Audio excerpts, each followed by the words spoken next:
Cate Barratt. Scarhaven Keep, by Joseph Smith Fletcher.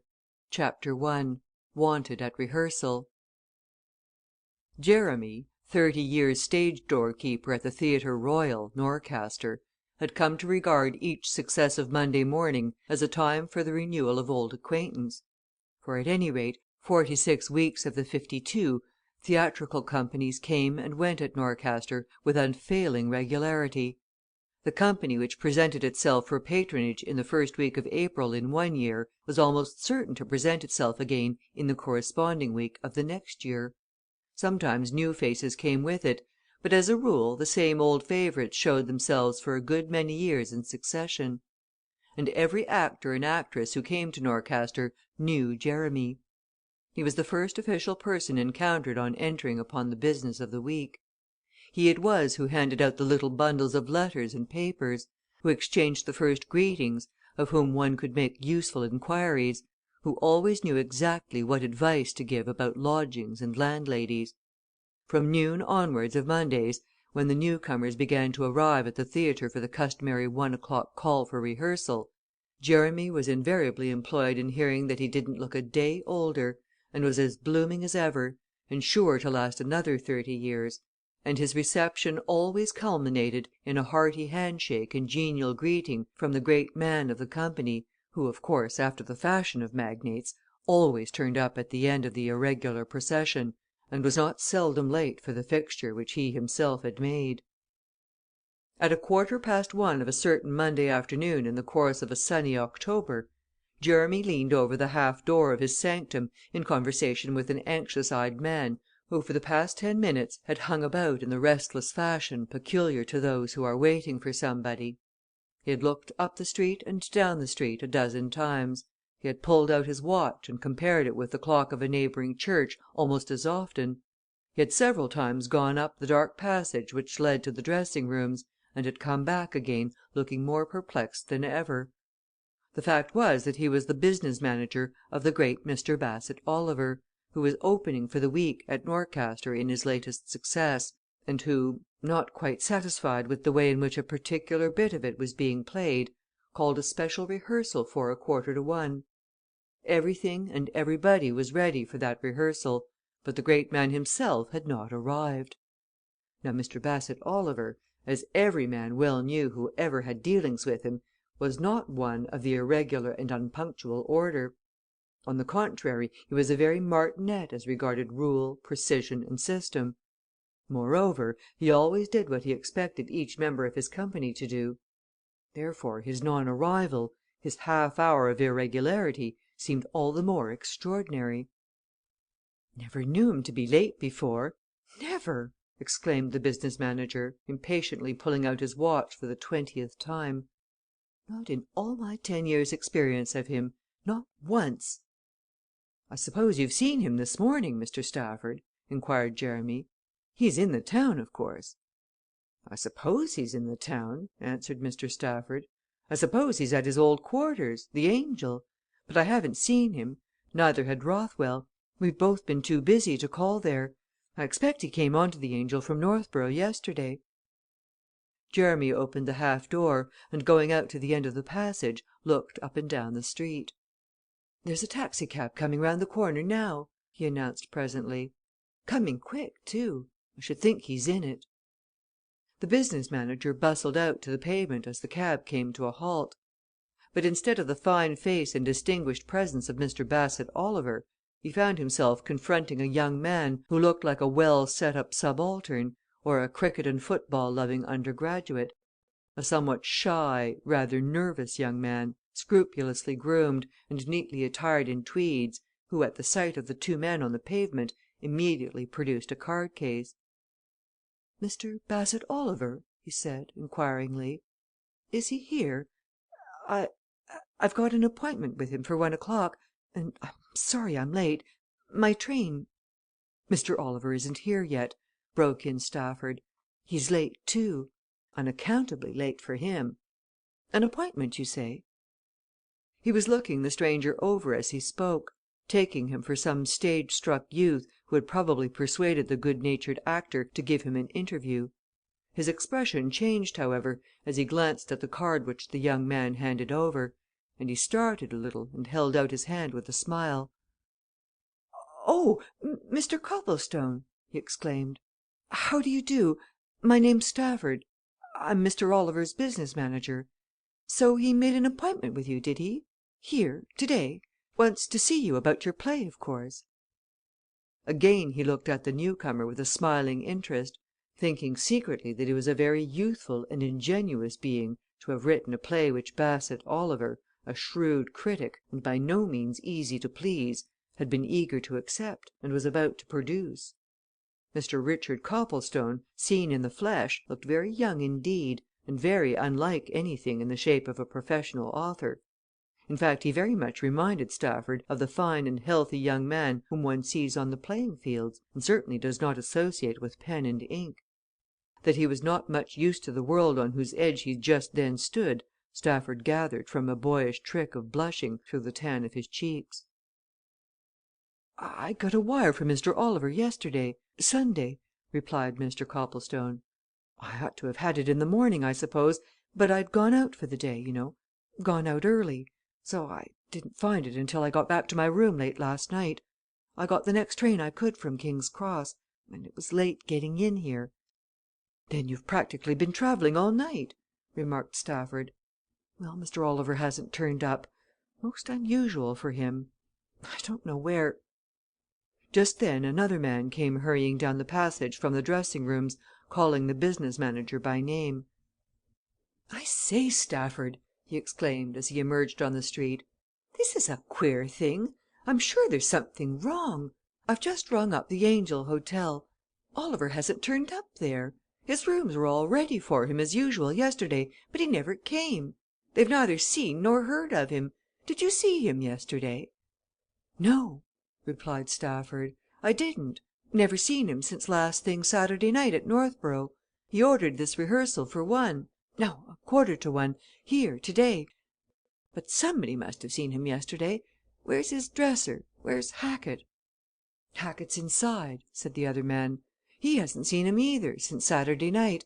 Hackett has friends living in these parts. He went off to see them early yesterday morning, from Northborough, and he's only just come. So he hasn't seen Oliver, and doesn't know anything about him. He expected, of course, to find him here." Stafford turned with a wave of the hand towards Copplestone.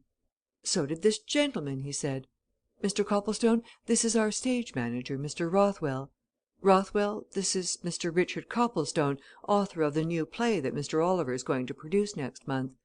Mr. Copplestone's got a wire from him yesterday, asking him to come here today at 1:00. He's travelled all night to get here." "Where was the wire sent from?" asked Rothwell, a sharp eyed, keen looking man, who, like Stafford, was obviously interested in the new author's boyish appearance. "And when?" Copplestone drew some letters and papers from his pocket and selected one. "That's it," he said. "There you are sent off from Northborough at 9:30, yesterday morning, Sunday." "Well, then he was at Northborough at that time," remarked Rothwell. "Look here, Stafford, we'd better telephone to Northborough, to his hotel the 'Golden Apple,' wasn't it?" "No good," replied Stafford, shaking his head. "The 'Golden Apple' isn't on the 'phone old fashioned place. We'd better wire." "Too slow," said Rothwell. "We'll telephone to the theatre there, and ask them to step across and make inquiries. Come on let's do it at once."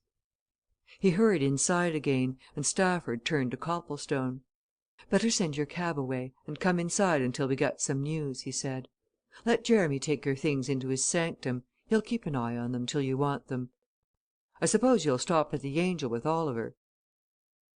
Look here," he went on, turning to the cab driver. "Just you wait a bit I might want you. Wait 10 minutes, anyway. Come in, Mr. Copplestone." Copplestone followed the business manager up the passage to a dressing room, in which a little elderly man was engaged in unpacking trunks and dress baskets. He looked up expectantly at the sound of footsteps, then looked down again at the work in hand, and went silently on with it. "This is Hackett, Mr. Oliver's dresser," said Stafford. "Been with him how long, Hackett?" "20 years next January, Mr. Stafford," answered the dresser quietly. "Ever known Mr. Oliver late like this?" inquired Stafford. "Never, sir. There's something wrong," replied Hackett. "I'm sure of it. I feel it. You ought to go and look for him, some of you gentlemen." "Where?" asked Stafford. "We don't know anything about him. He's not come to the 'Angel' as he ought to have done yesterday. I believe you're the last person who saw him, Hackett. Aren't you, now?" "I saw him at the 'Golden Apple' at Northborough at 12 o'clock Saturday night, sir," answered Hackett. "I took a bag of his to his rooms there. He was all right then. He knew I was going off first thing next morning to see an uncle of mine, who's a farmer on the coast between here and Northborough, and he told me he shouldn't want me until 1 o'clock today, so of course I came straight here to the theatre. I didn't call in at the 'Angel' at all this morning." "Did he say anything about his own movements yesterday?" asked Stafford. "Did he tell you that he was going anywhere?" "Not a word, Mr. Stafford," replied Hackett. "But you know his habits as well as I do." "Just so," agreed Stafford.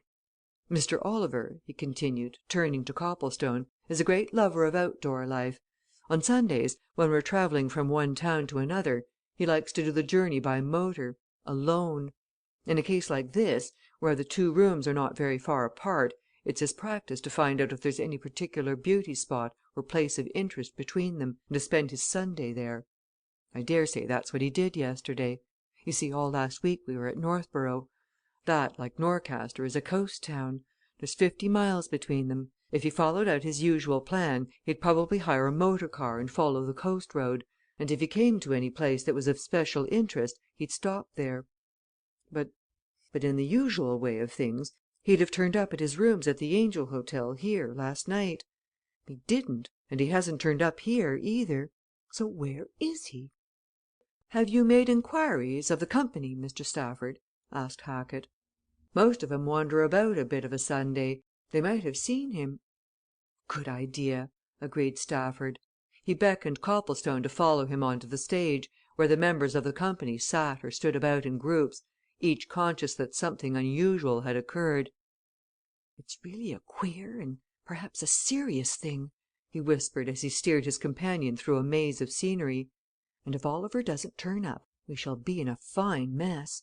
Of course, there's an understudy for his part, but I say!" he went on, as they stepped upon the stage, "have any of you seen Mr. Oliver anywhere since Saturday night? Can anybody tell anything about him anything at all? Because it's useless to deny the fact he's not come here, and he's not come to town at all, so far as we know. So " Rothwell came running on to the stage from the opposite wings. He hastened across to Stafford, and drew him and Copplestone a little aside. "I've heard from Northborough," he said. "I 'phoned Waters, the manager there, to run across to the 'Golden Apple' and make inquiries. The 'Golden Apple' people say that Oliver left there at 11 o'clock yesterday morning. He was alone he simply walked out of the hotel, and they know nothing more."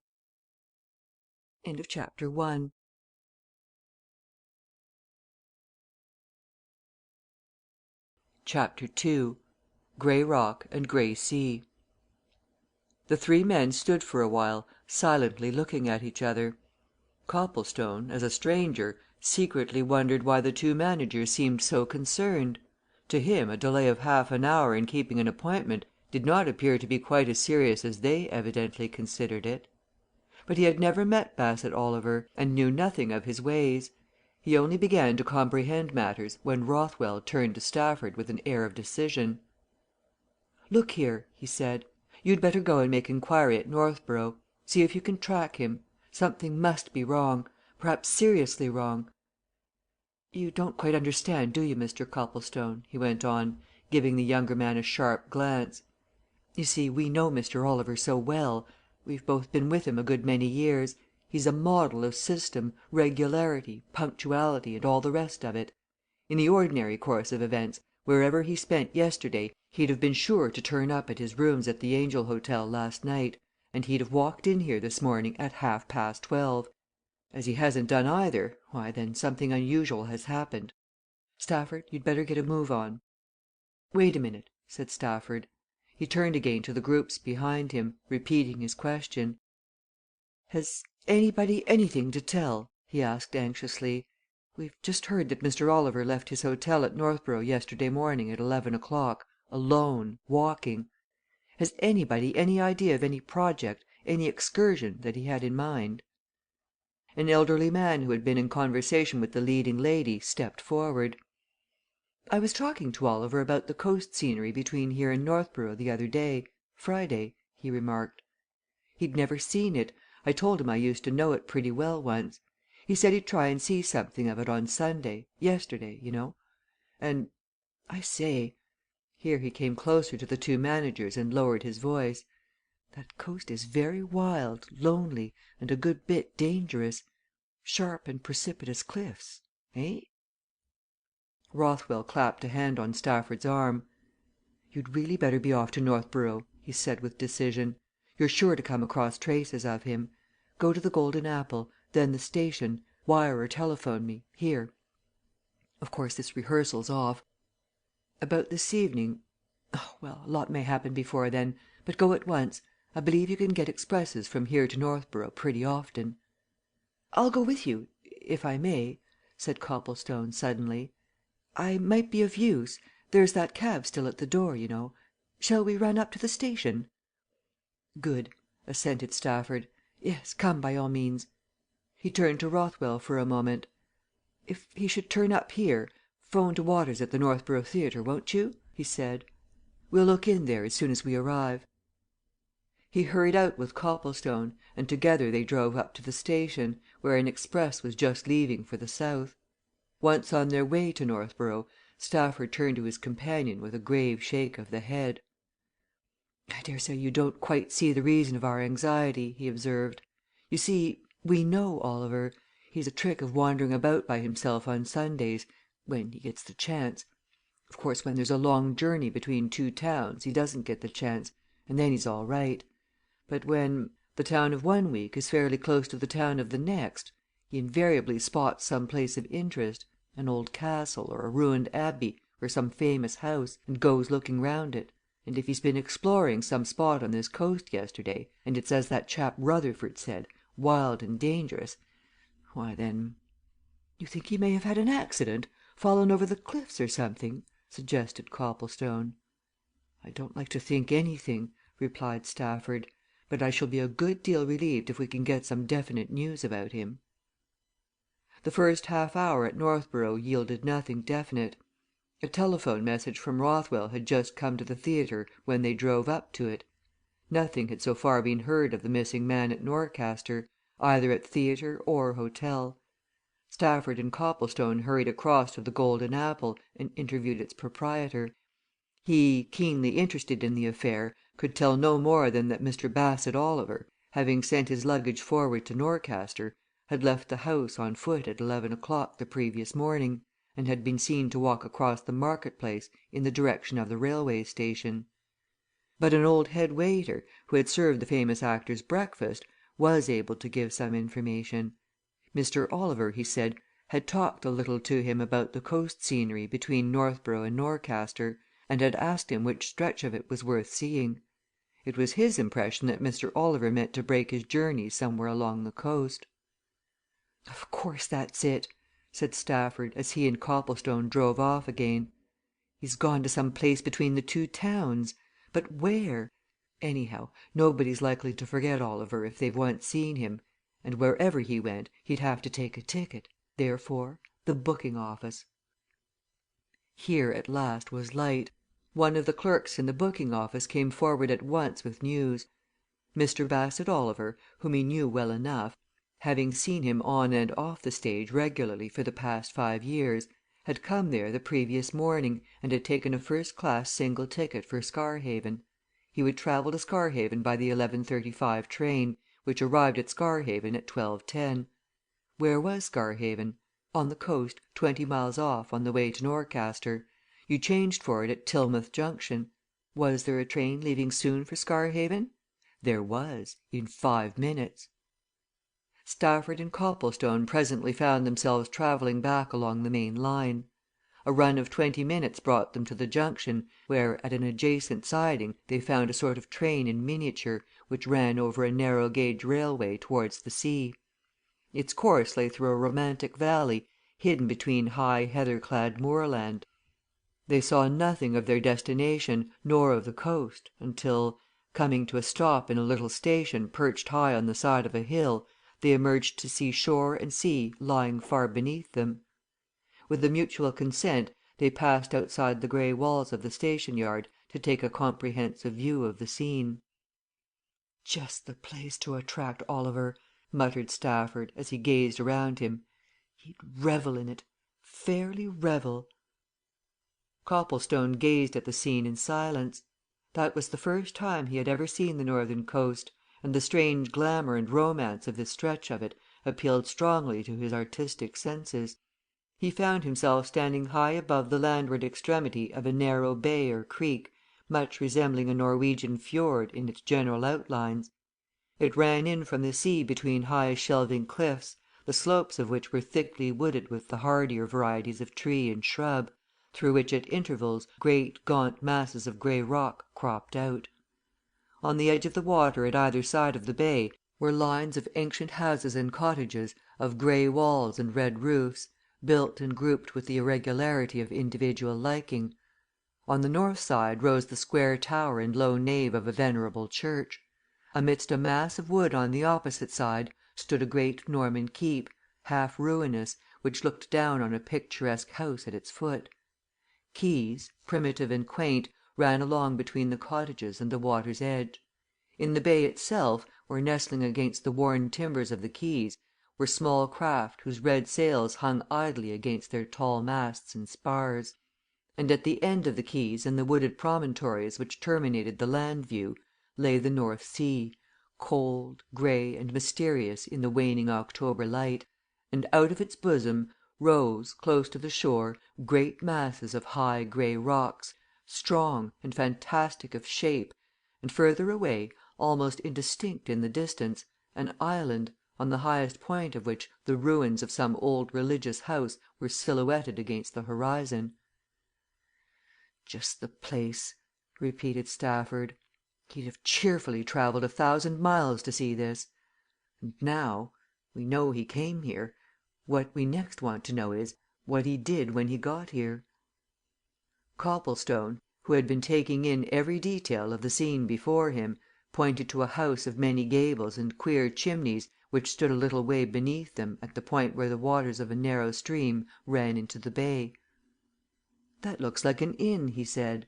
"I think I can make out a sign on the gable end. Let's go down there and inquire. He would get here just about time for lunch, wouldn't he? And he'd probably turn in there. Also, they may have a telephone there, and you can call up the theatre at Norcaster and find out if anything's been heard yet." Stafford smiled approvingly and started out in the direction of the buildings towards which Copplestone had pointed. "Excellent notion," he said. "You're quite a business man an unusual thing in authors, isn't it? Come on, then. And that is an inn, too I can make out the sign now. The Admiral's Arms Mary Wooler. Let's hope Mary Wooler, who's presumably the landlady, can give us some useful news." The Admiral's Arms proved to be an old fashioned, capacious hostelry, eminently promising and comfortable in appearance, which stood on the end of a broad shelf of headland, and commanded a fine view of the little village and the bay. Stafford and Copplestone, turning in at the front door, found themselves in a deep, stone paved hall, on one side of which, behind a bar window, a pleasant faced, buxom woman, silk aproned and smartly capped, was busily engaged in adding up columns of figures in a big account book. At sight of strangers, she threw open a door and smilingly invited them to walk into a snugly furnished bar parlour, where a bright fire burned in an open hearth. Stafford gave his companion a look. This again was just the sort of old world place which would appeal to Bassett Oliver, supposing he had come across it. "I wonder if you can give me some information?" he asked presently, when the good looking landlady had attended to their requests for refreshment. "I suppose you are the landlady Mrs. Wooler? Well, now, Mrs. Wooler, did you have a tall, handsome, slightly grey haired gentleman in here to lunch yesterday say about 1 o'clock?" The landlady turned on her questioner with an intelligent smile.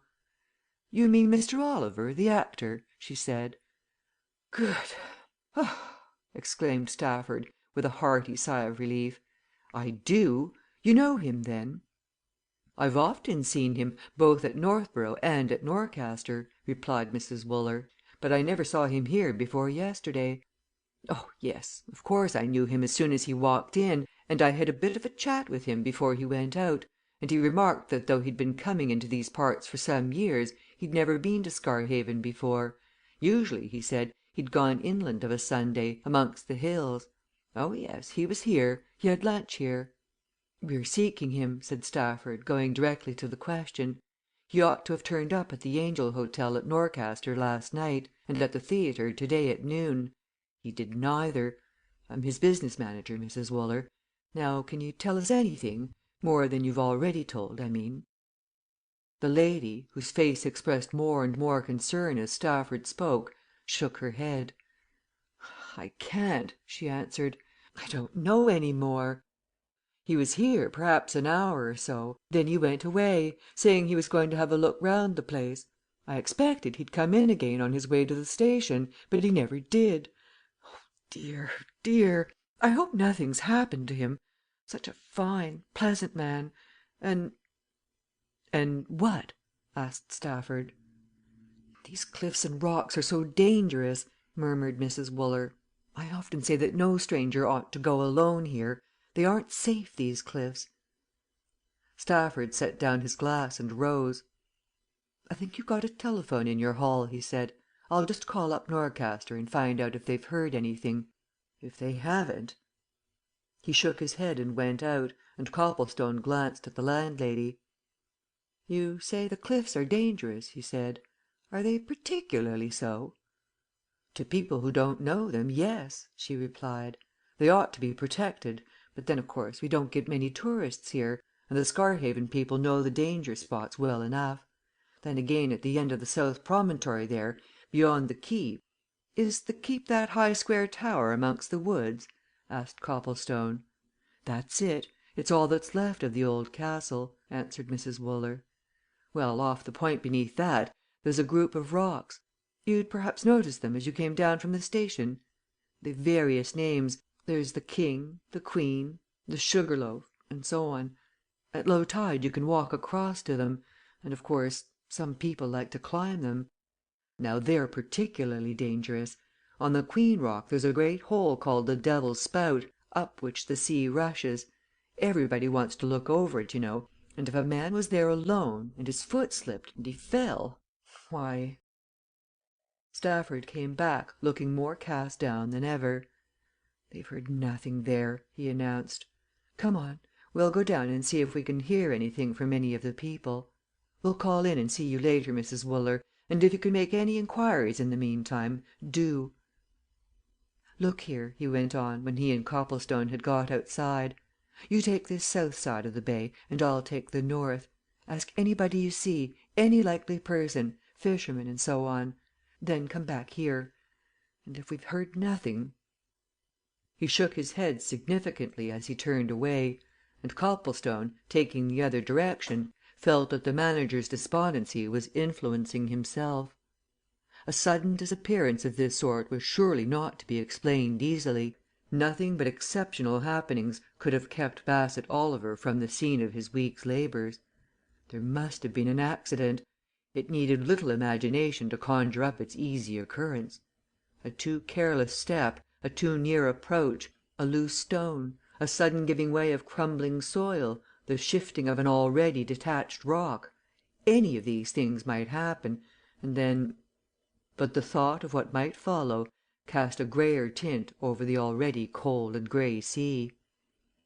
He went on amongst the old cottages and fishing huts which lay at the foot of the wooded heights, on the tops of whose pines and firs the gaunt ruins of the old Keep seemed to stand sentinel. He made inquiry at open doors and of little groups of men gathered on the quay and by the drawn up boats. Nobody knew anything. According to what they told him, most of these people had been out and about all the previous afternoon. It had been a particularly fine day that Sunday, and they had all been out of doors, on the quay and the shore, in the sunshine. But nobody had any recollection of the man described, and Copplestone came to the conclusion that Oliver had not chosen that side of the bay. There was, however, one objection to that theory. So far as he could judge, that side was certainly the more attractive. And he himself went on to the end of it, on until he had left the quay and village far behind, and had come to a spit of sand which ran out into the sea exactly opposite the group of rocks of which Mrs. Wooler had spoken. There they lay, rising out of the surf like great monsters, a half mile from where he stood. The tide was out at that time, and between him and them stretched a shining expanse of glittering wet sand. And coming straight towards him across it, Copplestone saw the slim and graceful figure of a girl. Chapter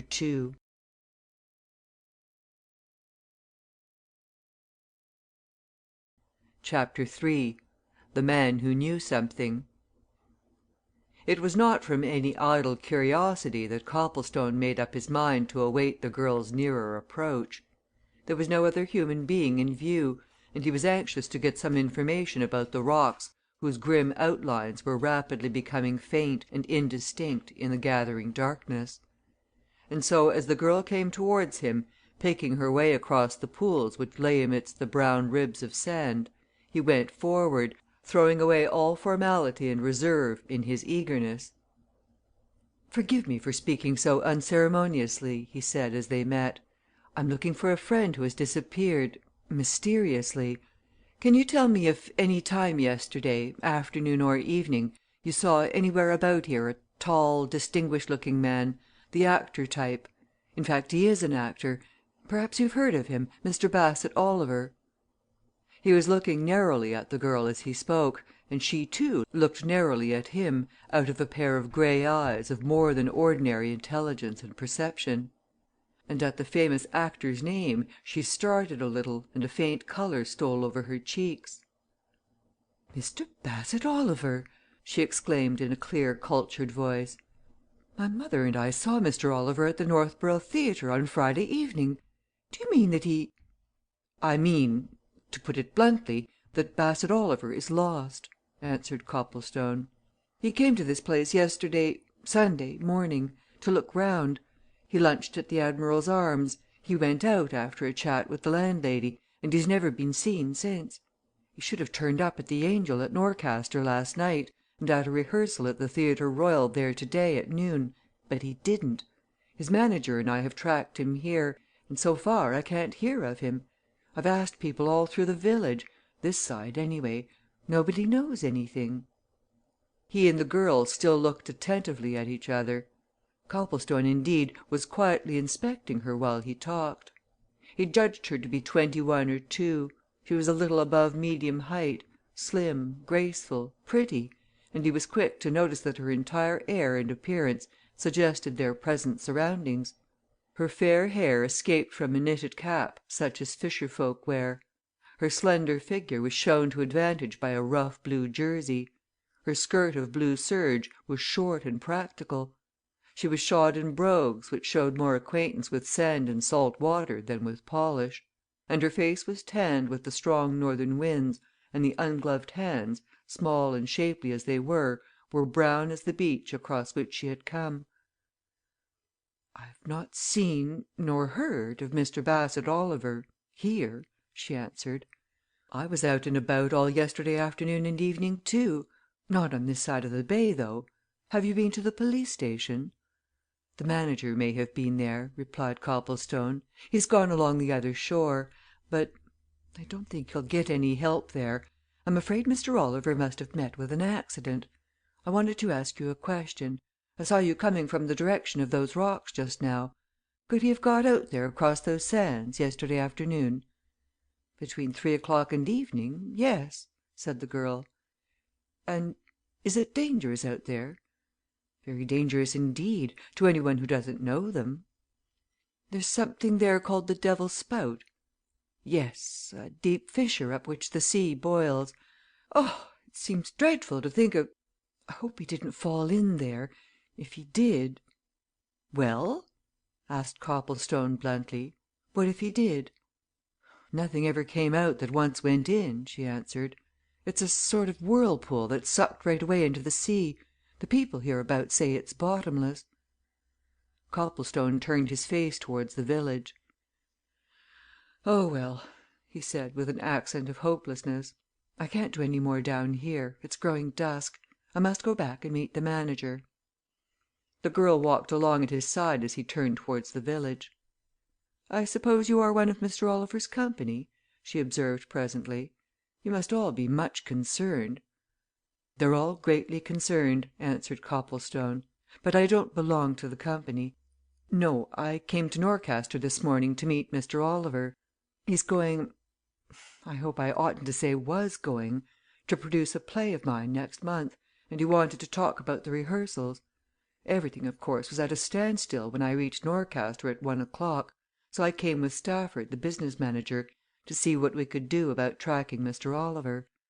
And I'm afraid I'm very much afraid " He paused as a gate set in the thick hedge of a garden at this point of the village suddenly opened to let out a man who at sight of the girl stopped, hesitated, and then waited for her approach. He was a tall, well built man of apparently 30 years, dressed in a rough tweed knickerbocker suit, but the dusk had now so much increased that Copplestone could only gather an impression of ordinary good lookingness from the face that was turned inquiringly on his companion. The girl turned to him and spoke hurriedly. "This is my cousin, Mr. Greyle, of Scarhaven Keep," she murmured. "He may be able to help. Marston," she went on, raising her voice, "can you give any help here? This gentleman " She paused, looking at Copplestone. "My name is Richard Copplestone," he said. "Mr. Copplestone is looking for Mr. Bassett Oliver, the famous actor," she continued as the three met. "Mr. Oliver has mysteriously disappeared. Mr. Copplestone has traced him here, to Scarhaven. He was here yesterday lunching at the inn, but he can't get any further news. Did you see anything, or hear anything of him?" Marston Greyle, who had been inspecting the stranger narrowly in the fading light, shook his head. "Bassett Oliver, the actor," he said. "Oh, yes, I saw his name on the bills in Norcaster the other day. Came here and has disappeared, you say? Under what circumstances?" Copplestone had listened carefully to the newcomer's voice more particularly to his accent. He had already gathered sufficient knowledge of Scarhaven to know that this man was the Squire, the master of the old house and grey ruin in the wood above the cliff. He also happened to know, being something of an archaeologist and well acquainted with family histories, that there had been Greyles of Scarhaven for many hundred years. And he wondered how it was that, though this Greyle's voice was pleasant and cultured enough, its accent was decidedly American. "Perhaps I'd better explain," said Copplestone. "I've already told most of it to this lady, but you will both understand more fully if I tell you more. It's this way " and he went on to tell everything that had happened and come to light since 1 o'clock that day. "So you see, it's here," he concluded. "We're absolutely certain that Oliver went out of the 'Admiral' Arms up there about 2:30 yesterday. But where? From that moment no one seems to have seen him. Yet how he could come along this village street, this quay, without being seen " "He need not have come along the quay side," interrupted the girl. "There is a cliff path just below the inn which leads up to the Keep." "Also, he mayn't have taken this side of the bay, either," remarked Greyle. "He may have chosen the other. You didn't see or hear of him on your side, Audrey?" "Nothing!" replied the girl. "Nothing!" Marston Greyle had fallen into line with the other two, and they were now walking along the quay in the direction of the "Admiral's Arms." And presently Stafford, accompanied by a policeman, came hurriedly round a corner and quickened his steps at sight of Copplestone. The policeman, evidently much puzzled and interested, saluted the Squire obsequiously as the two groups met. "No news at all!" exclaimed Stafford, glancing at Copplestone's companions. "You got any?" "None," replied Copplestone. "Not a word. This is Mr. Greyle, of the Keep. He has heard nothing. This lady Miss Greyle? Was out a good deal yesterday afternoon. She knows Oliver quite well by sight, but she did not see him. So if you've no news " Marston Greyle interrupted, turning to the policeman. "What ought to be done, Haskett?" he asked. "You've had cases of disappearance to deal with before, eh?" "Can't say as I have, sir, in my time," answered the policeman. "Leastways, not of this sort. Of course, we can get search parties together, and one of 'em can go along the coast north'ards, and the other can go south'ards, and we might have a look round the rocks out yonder to morrow, as soon as it's light. But if the gentleman went out there, and had the bad luck to fall into that Devil's Spout, why then, sir, I'm afraid all the searching in the world'll do no good. And the queer thing is, gentlemen, if I may express an opinion, that nobody ever saw the gentleman after he had left Mrs. Wooler's. That seems A fisherman came lounging across the quay from the shadow of one of the neighbouring cottages. He touched his cap to Marston Greyle, and looked inquiringly at the two strangers. "Are you the gentleman as is asking after another gentleman?" he said. "'Cause if so, I make no doubt as how I had a word or two with him yesterday afternoon." Stafford and Copplestone turned sharply on the newcomer, an elderly man of plain and homely aspect who responded frankly to their questioning glances. He went on at once, before they could put their questions into words. "It'd be about 2:30, or maybe a bit nearer 3 o'clock," he said. "Up yonder it was, about 100 yards this side of the 'Admiral's Arms.' I was sitting on a baulk o' timber there, doing nothing, when he comes along a tall, fine looking man. He gives me a pleasant sort o' nod, and said it was a grand day, and we got talking a bit, about the scenery and such like, and he said he'd never been here before. Then he pointed up to the big house in the old Keep yonder, and asked whose place that might be, and I said that was the Squire's. 'And who may the Squire be?' says he. 'Mr. Marston Greyle,' says I, 'recent come into the property.' 'Marston Greyle!' he says, sharp like. 'Why, I used to know a young man of that very name in America,' he says. 'Very like,' says I have heard as how the Squire had been in them parts before he came here.' 'Bless me!' he says, 'I've a good mind to call on him. How do you get up there?' he says. So I showed him that side path that runs up through the plantation to near the top, and I told him that if he followed that till he came to the Keep, he'd find another path there as would take him to the door of the house. And he gave me a shilling to drink his health, and off he went, the way as I'd pointed out. Do you think that'll be the same gentleman, now?" Nobody answered this question. Everybody there was looking at Marston Greyle. The little group had drawn near to the light of one of the 3 gas lamps which feebly illuminated the quay. It seemed to Copplestone that the Squire's face had paled when the fisherman arrived at the middle of his story, but it flushed as his companion turned to him, and he laughed, a little uneasily. "Said he knew me in America?" he exclaimed. "I don't remember meeting Mr. Bassett Oliver out there, but then I met so many Englishmen in one place or another that I may have been introduced to him somewhere, at some point, and forgotten all about it." Stafford spoke, with unnecessary abruptness, in Copplestone's opinion. "I don't think it very likely that any one would forget Bassett Oliver," he said. "He isn't or wasn't the sort of man anybody could forget, once they'd met him. Anyhow, did he come to your house yesterday afternoon, as this man suggests?"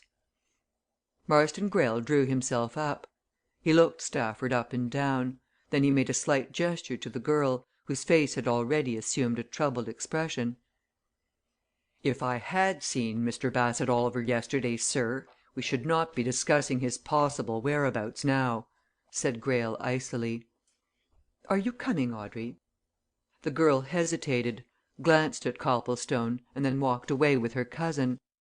Stafford sniffed contemptuously. "Ass!" he muttered. "Couldn't he see that what I meant was that Oliver must either have been mistaken, or have referred to some other Greyle whom he met? Hang his pride! Well, now," he went on, turning to the fisherman, "you're dead certain about what you've told us?" "As certain as mortal man can be of aught there is," answered the informant. "Sure certain, mister." "Make a note of it, constable," said Stafford. "Mr. Oliver was last seen going up the path to the Keep, having said he meant to call on Mr. Marston Greyle. I'll call on you again to morrow morning. Copplestone," he went on, drawing his companion away, "I'm off to Norcaster. I shall see the police there, and get detectives. There's something seriously wrong here, and by heaven, we've got to get to the bottom of it. Now look here, will you stay here for the night, so as to be on the spot? I'll come back first thing in the morning and bring your luggage. I can't come sooner, for there are heaps of business matters to deal with. You will? Good!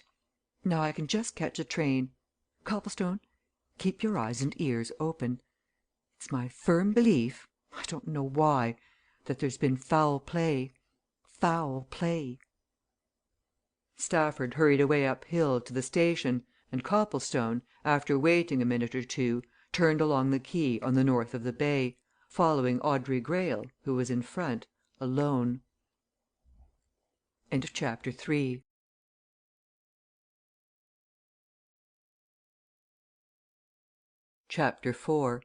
The Estate Agent Copplestone had kept a sharp watch on Marston Greyle and his cousin when they walked off, and he had seen that they had parted at one point a little farther along the shore road, the man turning up into the wood, the girl going forward along the quay which led to the other half of the village. He quickened his pace and followed her, catching her up as she came to a path which led towards the old church.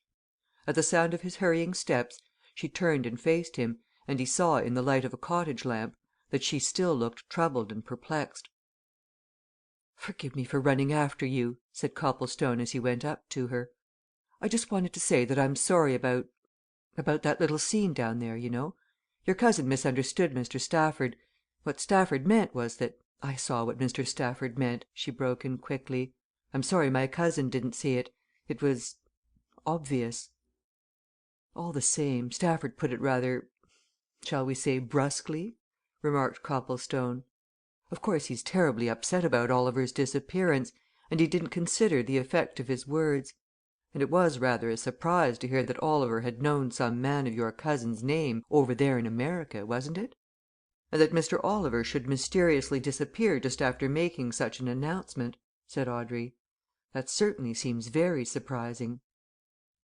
The two looked at each other, a question in the eyes of each, and Copplestone knew that the trouble in the girl's eyes arose from inability to understand what was already a suspicious circumstance. "But after all, that may have been a mere coincidence," he hastened to say. "Let's hope things may be cleared. I only hope that Oliver hasn't met with an accident and is lying somewhere without help. I'm going to remain here for the night, however, and Stafford will come back early in the morning and go more thoroughly into things. I suppose there'll have to be a search of the neighbourhood." They had walked slowly up a path on the side of the cliff as they talked, and now the girl stopped before a small cottage which stood at the end of the churchyard, set in a tree shaded garden and looking out on the bay. She laid her hand on the gate, glancing at Copplestone, and suddenly she spoke, a little impulsively. "Will you come in and speak to my mother?" she said. "She was a great admirer of Mr. Oliver's acting, and she knew him at one time. She will be interested and grieved." Copplestone followed her up the garden and into the house, where she led the way into a small, old fashioned parlour in which a grey haired woman, who had once been strikingly handsome, and whose face seemed to the visitor to bear traces of great trouble, sat writing at a bureau. She turned in surprise as her daughter led Copplestone in, but her manner became remarkably calm and collected as Audrey explained who he was and why he was there. And Copplestone, watching her narrowly, fancied that he saw interest flash into her eyes when she heard of Bassett Oliver's remark to the fisherman. But she made no comment, and when Audrey had finished the story, she turned to Copplestone as if she had already summed up the situation. "We know this place so well, having lived here so long, you know," she said, "that we can make a fairly accurate guess at what Mr. Oliver might do. There seems no doubt that he went up the path to the Keep. According to Mr. Marston Greyle's statement, he certainly did not go to the house. Well, he might have done one or two other things. There is a path which leads from the Keep down to the beach, immediately opposite the big rocks which you have no doubt seen. There is another path which turns out of the woods and follows the cliffs towards Lennox, a village along the coast, a mile away. But at that time, on a Sunday afternoon, both paths would be frequented. Speaking from knowledge, I should say that Mr. Oliver cannot have left the woods. He must have been seen had he done so.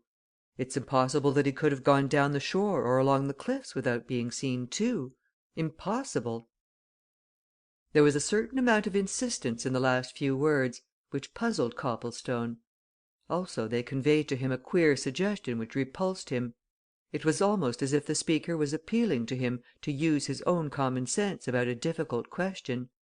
And before he could make any reply, Mrs. Greyle put a direct inquiry to him. What is going to be done?" "I don't know exactly," answered Copplestone. "I'm going to stay here for the night, anyway, on the chance of hearing something. Stafford is coming back in the morning. He spoke of detectives." He looked a little doubtfully at his questioner as he uttered the last word, and again he saw the sudden strange flash of unusual interest in her eyes, and she nodded her head emphatically. "Precisely the proper thing to do," she said. "There must have been foul play must!" "Mother!" exclaimed Audrey, half doubtfully. "Do you really think that?" "I don't think anything else," replied Mrs. Greyle.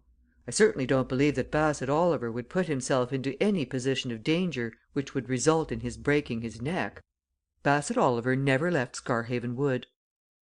Copplestone made no comment on this direct assertion.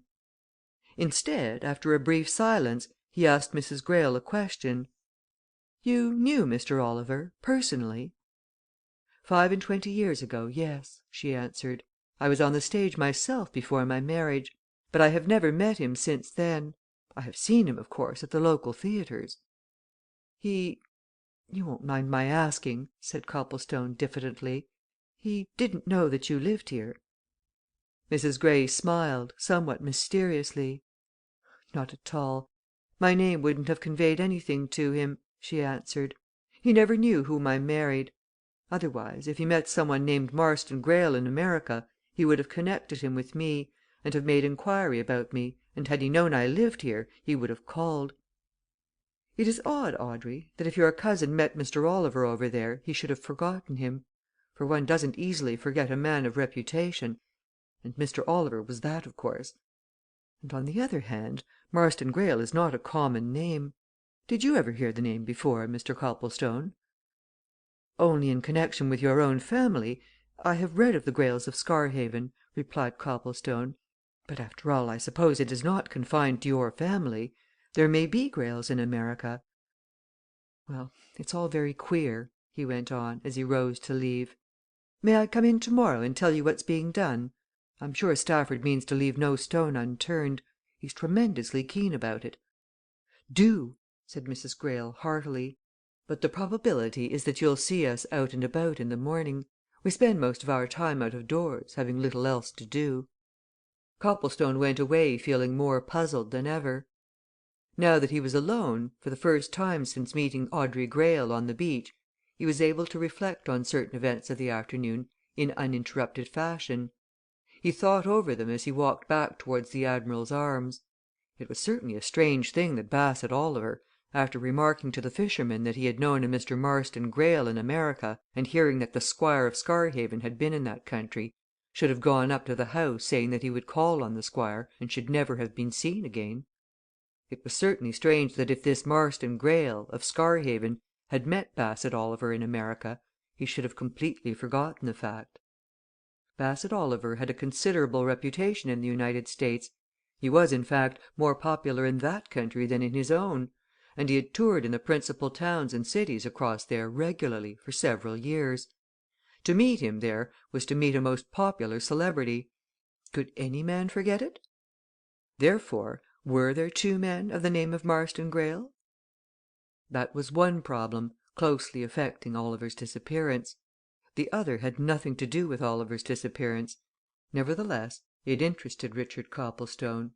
He was a young man of quick perception and accurate observation, and his alert eyes had seen that the Squire of Scarhaven occupied a position suggestive of power and wealth. The house which stood beneath the old keep was one of size and importance the sort of place which could only be kept up by a rich man. Copplestone's glances at its grounds, its gardens, its entrance lodge, its entire surroundings, had shown him that only a well to do man could live there. How came it, then, that the Squire's relations, his cousin and her mother, lived in a small and unpretentious cottage, and were obviously not well off as regards material goods?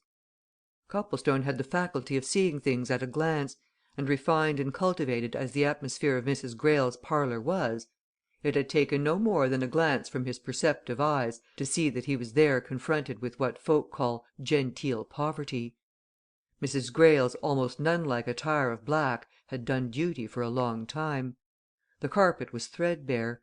There was an absence of those little touches of comfort with which refined women of even modest means love to surround themselves. A sure instinct told him that here were two women who had to carefully count their pence, and lay out their shillings with caution. Genteel, quiet poverty, without doubt. And yet on the other side of the little bay a near kinsman whose rent roll must run to a few thousands a year. And yet one more curious occasion of perplexity, to add to the other two. Copplestone had felt instinctively attracted to Audrey Greyle when he met her on the sands, and the attraction increased as he walked at her side towards the village. In his quiet, unobtrusive fashion he had watched her closely when they encountered the man whom she introduced as her cousin, and he had fancied that her manner underwent a curious change when Marston Greyle came on the scene. She had seemed to become constrained, chilled, distant, aloof, not with the stranger himself, but with her kinsman. This fancy had become assurance during the conversation which had abruptly ended when Greyle took offence at Stafford's brusque remark. Copplestone had seen a sudden look in the girl's eyes when the fisherman repeated what Oliver had said about meeting a Mr. Marston Greyle in America. It was a look of sharply awakened what? Suspicion? Apprehension? He could not decide. But it was the same look which had come into her mother's eyes later on. Moreover, when the Squire turned huffily away, taking his cousin with him, Copplestone had noticed that there was evidently a smart passage of words between them after leaving the little group on the quay, and they had parted unceremoniously, the man turning on his heel up a side path into his own grounds, and the girl going forward with a sudden acceleration of pace. All this made Copplestone draw a conclusion. "There's no great love lost between the gentleman at the big house and his lady relatives in the little cottage," he mused. "Also, around the gentleman there appears to be some cloud of mystery. What? And has it anything to do with the Oliver mystery?" He went back to the inn and made his arrangements with its landlady, who by that time was full to overflowing with interest and amazement at the strange affair which had brought her this guest. But Mrs. Wooler had eyes as well as ears, and noticing that Copplestone was already looking weary and harassed, she hastened to provide a hot dinner for him, and to recommend a certain claret which, in her opinion, possessed remarkable revivifying qualities. Copplestone, who had eaten nothing for several hours, accepted her hospitable attentions with gratitude, and he was enjoying himself greatly in a quaint old world parlour, in close proximity to a bright fire, when Mrs. Wooler entered, with a countenance which betokened mystery in every feature. "There's the estate agent, Mr. Chatfield, outside, very anxious to have a word with you about this affair," she said. "Would you be for having him in? He's the sort of man," she went on, sinking her tones to a whisper, "who must know everything that's going on, and, of course, having the position he has, he might be useful. Mr. Peter Chatfield, Mr. Greyle's agent, and his uncle's before him. That's who he is. Peeping Peter, they call him hereabouts, because he's fond of knowing everybody's business." "Bring him in," said Copplestone. He was by no means averse to having a companion, and Mrs. Wooler's graphic characterization had awakened his curiosity. "Tell him I shall be glad to see him." Mrs. Wooler presently ushered in a figure which Copplestone's dramatic sense immediately seized on. He saw before him a tall, heavily built man, with a large, solemn, deeply lined face, out of which looked a pair of the smallest and slyest eyes ever seen in a human being. Queer, almost hidden eyes, set beneath thick bushy eyebrows, above which rose the dome of an unusually high forehead and a bald head. As for the rest of him, Mr. Peter Chatfield had a snub nose, a wide slit of a mouth, and a flabby hand. His garments were of a Quaker kind in cut and hue. He wore old fashioned stand up collars and a voluminous black stock. In one hand he carried a stout oaken staff, in the other a square crowned beaver hat. Altogether, his mere outward appearance would have gained notice for him anywhere, and Copplestone rejoiced in him as a character. He rose, greeted his visitor cordially, and invited him to a seat by the fire. The estate agent settled his heavy figure comfortably, and made a careful inspection of the young stranger before he spoke. At last he leaned forward. "Sir!" he whispered, in a confidential tone. Do you consider this here a matter of murder?" Chapter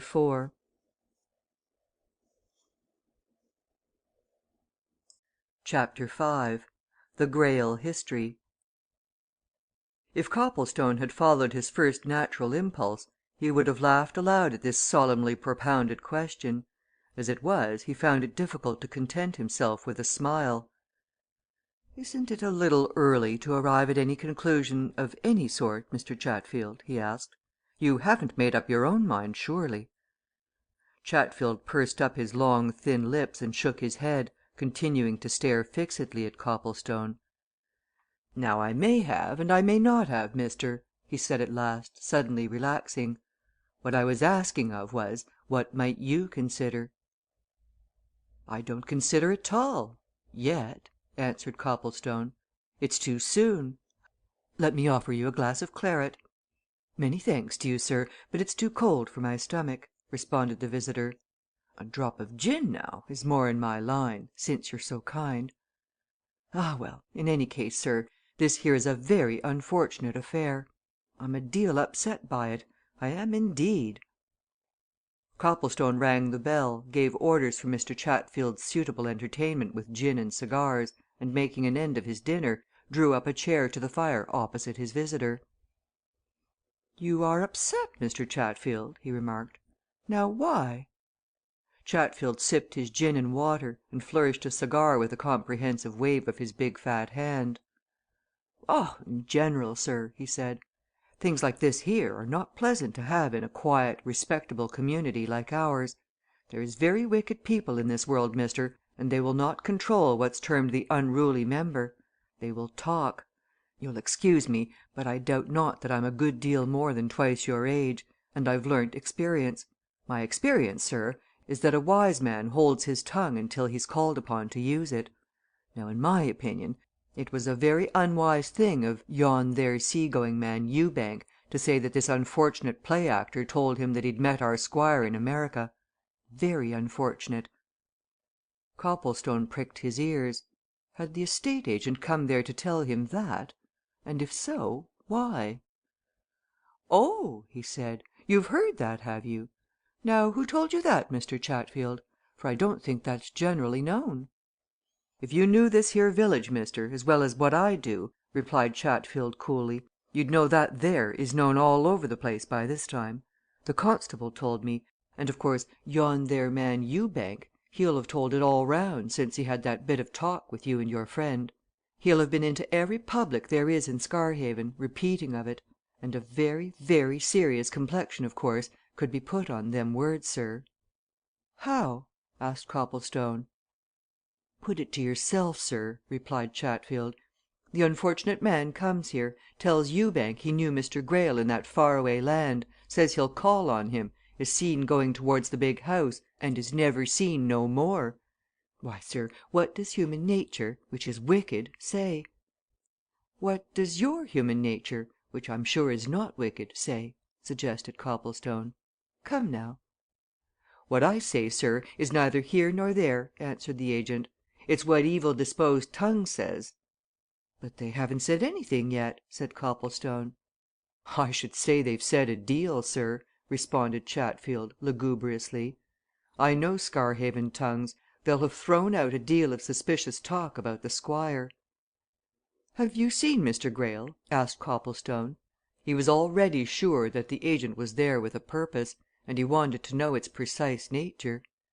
"Is he concerned about this?"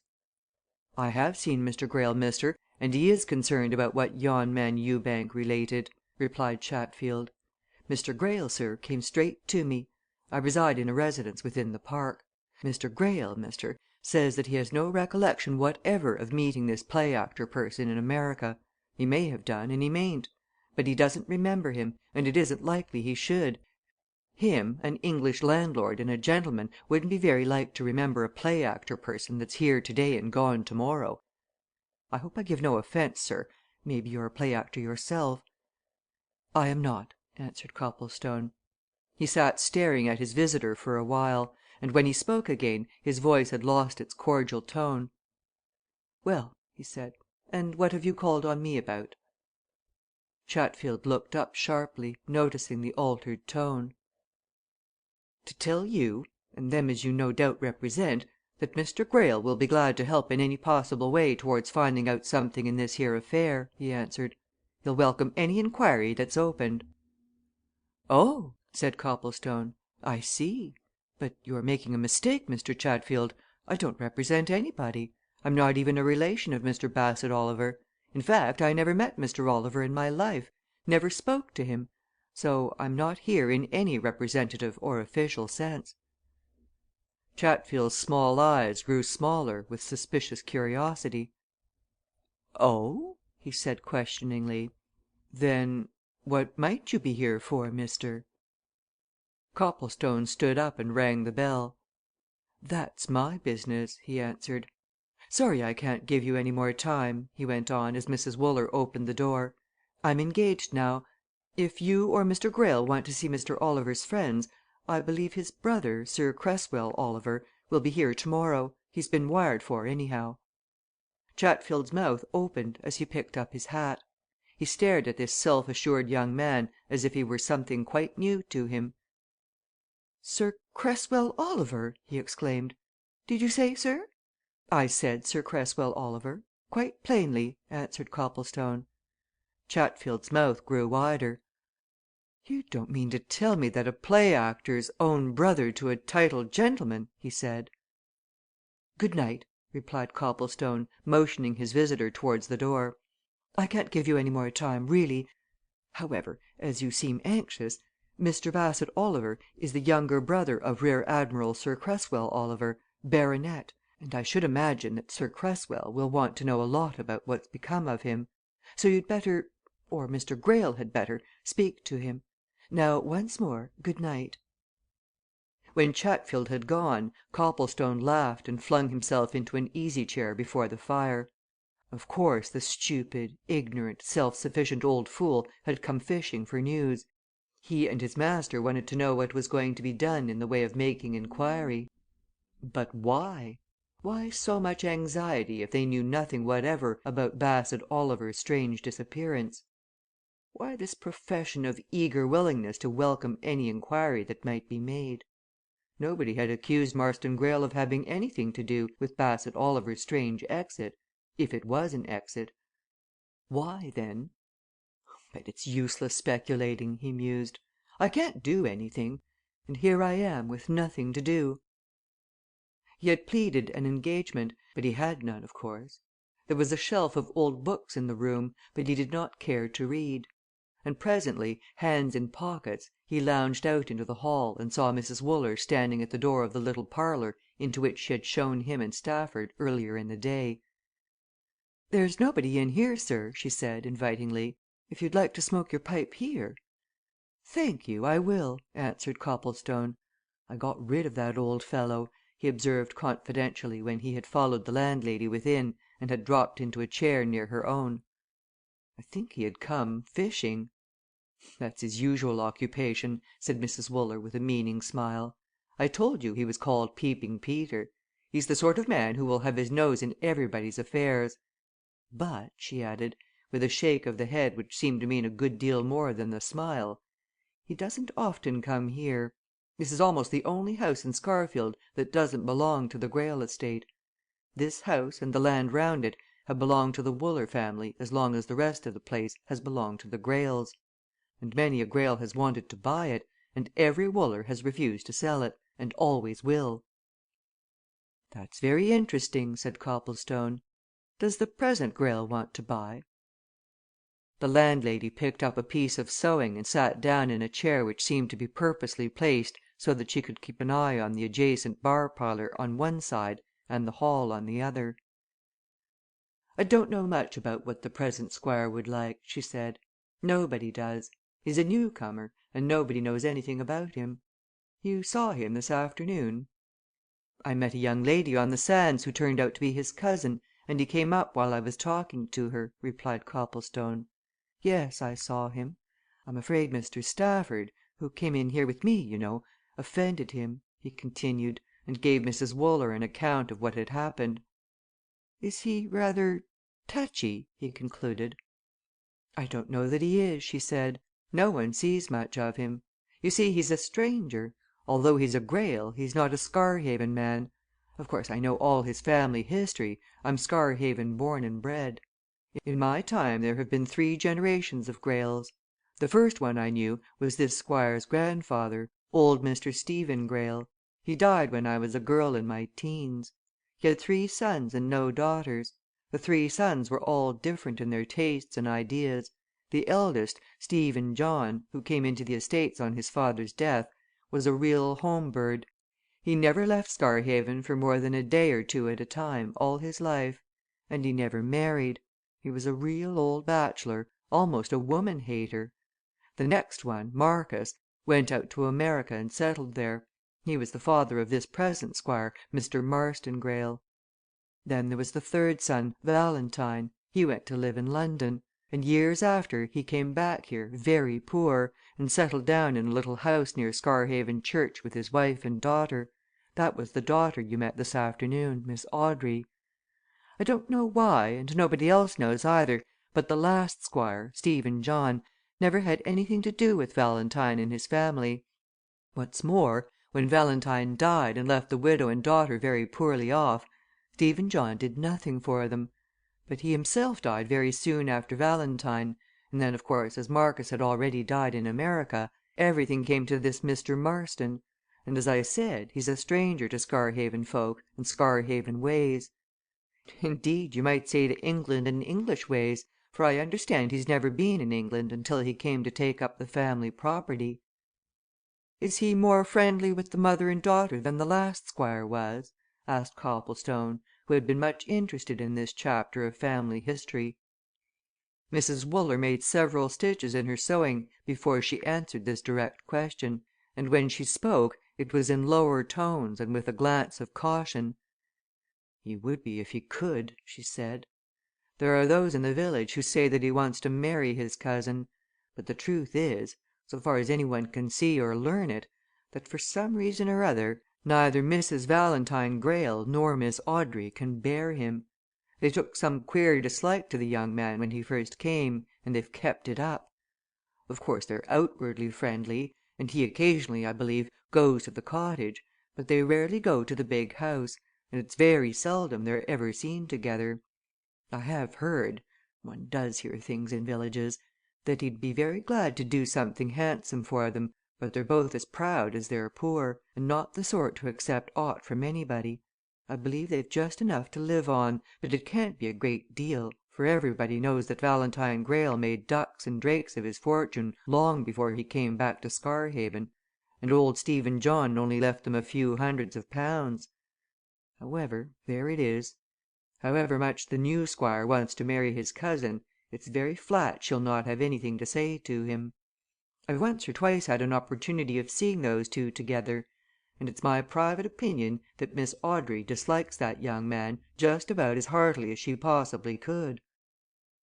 "What does Mr. Marston Greyle find to do with himself in this place?" asked Copplestone, turning the conversation. "Can't be very lively for him if he's a man of any activity." "Oh, I don't know," replied Mrs. Wooler. "I think he's a good deal like his uncle, the last Squire. He certainly never goes anywhere, except out to sea in his yacht. He shoots a bit, and fishes a bit, and so on, and spends a lot of time with Peeping Peter. He's a widower, is Chatfield, and lives alone, except when his daughter runs down to see him. And that daughter, by the by, Mr. Copplestone, is on the stage." "Dear me!" said Copplestone.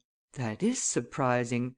Her father made several contemptuous references to play actors when he was talking to me."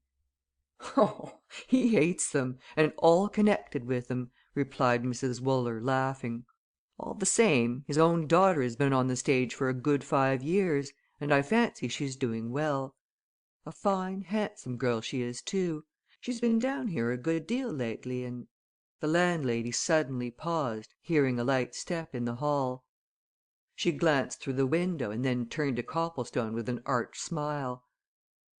"Talk of the you know!" she exclaimed. "Here's Addie Chatfield herself!" Chapter VI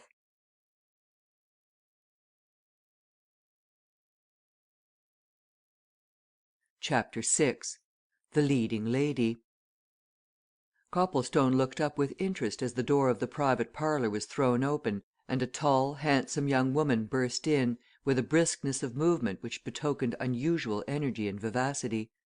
He got an impression of the old estate agent's daughter in one glance, and wondered how Chatfield came to have such a good looking girl as his progeny. The impression was of dark, sparkling eyes, a mass of darker, highly burnished hair, bright colour, a flashing, vivacious smile, a fine figure, a general air of sprightliness and glowing health. This was certainly the sort of personality that would recommend itself to a considerable mass of theatre goers. And Copplestone, as a budding dramatist, immediately began to cast Addie Chatfield for an appropriate part. The newcomer stopped short on the threshold as she caught sight of a stranger, and she glanced with sharp inquisitiveness at Copplestone as he rose from his chair. "Oh, I supposed you were alone, Mrs. Wooler!" she exclaimed. "You usually are, you know, so I came in anyhow. Sorry." "Come in," said the landlady. "Don't go, Mr. Copplestone. This is Miss Adela Chatfield. Your father has just been to see this gentleman, Addie. Perhaps he told you?" Addie Chatfield dropped into a chair at Mrs. Wooler's side and looked the stranger over slowly and carefully. "No," she answered. "My father didn't tell me. He doesn't tell me anything about his own affairs. All his talk is about mine the iniquity of them, and so on." She showed a fine set of even white teeth as she made this remark, and her eyes sought Copplestone's again with a direct challenge. Copplestone looked calmly at her, half smiling. He was beginning, in his youthful innocence, to think that he already understood this type of young woman, and seeing him smile, Addie also smiled. "Now I wonder whatever my father wanted to see you about?" she said, with a strong accent on the personal pronoun. "For you don't look his sort, and he certainly isn't yours unless you're deceptive." "Perhaps I am," responded Copplestone, still keeping his eyes on her. "Your father wanted to see me about the strange disappearance of Mr. Bassett Oliver that was all." The girl's glance, bold and challenging, suddenly shifted before Copplestone's steady look. She half turned to Mrs. Wooler, and her colour rose a little. "I've heard of that," she said with an affectation of indifference. "And as I happen to know a bit of Bassett Oliver, I don't see what all this fuss is about.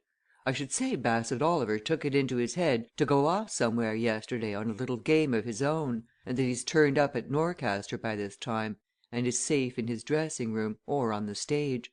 That's my notion." "I wish I could think it the correct one," replied Copplestone. "But we can soon find out if it is. There's a telephone in the hall. Yet I'm so sure that you're wrong that I'm not even going to ring Norcaster up. Mr. Bassett Oliver has disappeared here." "Are you a member of his company?" asked Addie, again looking Copplestone over with speculative glances. "Not at all. I'm a humble person whose play Mr. Oliver was about to produce next month, in consequence of which I came down to see him, and to find this state of affairs. And having nothing else to do, I'm now here to help to find him alive or dead." "Oh!" said Addie. "So you're a writer?" "I understand that you are an actress," responded Copplestone. "I wonder if I've ever seen you anywhere?" Addie bowed her head and gave him a sharp glance. "Evidently not!" she retorted. "Or you wouldn't wonder. As if anybody could forget me, once they'd seen me! I believe you're pulling my leg, though. Do you live in town?" "I live," replied Copplestone slowly and with affected solemnity, "in chambers in Jermyn Street." "And do you mean to tell me that you didn't see me last year in the Clever Lady Hartletop?" she exclaimed. Copplestone put the tips of his fingers together and his head on one side and regarded her critically. "What part did you play?" he asked innocently. "Part? Why, the part, of course!" she retorted. "Goodness! Why, I created it! And played it to crowded houses for nearly 200 nights, too." "Ah!" said Copplestone. "But I'll make a confession to you. I rarely visit the theatre. I never saw Lady Hartletop. I haven't been in a theatre of any sort for 2 years. So you must forgive me.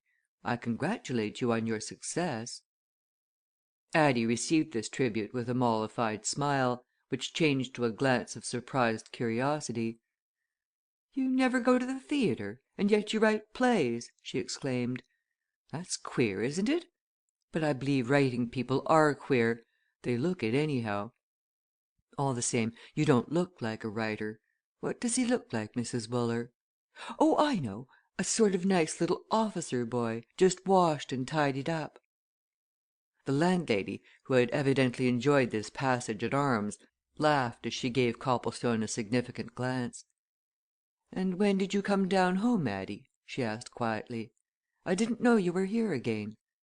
"Came down Saturday night," said Addie. "I'm on my way to Edinburgh business there on Wednesday. I broke the journey here, just to pay my respects to my worshipful parent." "I think I heard you say that you knew Mr. Bassett Oliver?" asked Copplestone. "You've met him?" "Met him in this country and in America," replied Addie calmly. "He was on tour over there when I was, 3 years ago. We were in 2 or 3 towns together at the same time different houses, of course. I never saw much of him in London, though." "You didn't see anything of him yesterday, here?" suggested Copplestone.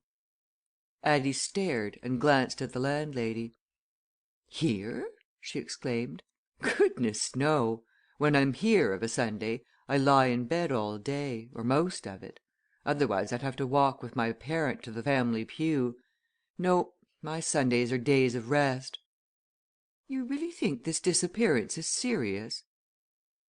"Oliver's managers, who know him best, of course, think it most serious," replied Copplestone. "They say that nothing but an accident of a really serious nature would have kept him from his engagements." "Then that settles it!" said Addie. "He's fallen down the Devil's Spout plain as plain can be, that. He's made his way there, been a bit too daring, and slipped over the edge. And whoever falls in there never comes out again. Isn't that it, Mrs. Wooler?" "That's what they say," answered the landlady. "But I don't remember any accident at the Devil's Spout in my time." "Well, there's been one now, anyway that's flat," remarked Addie. "Poor old Bassett I'm sorry for him. Well, I'm off. Good night, Mr. Copplestone. And perhaps you'll so far overcome your repugnance to the theatre as to come and see me in one some day." "Supposing I escort you homeward instead, now?" suggested Copplestone.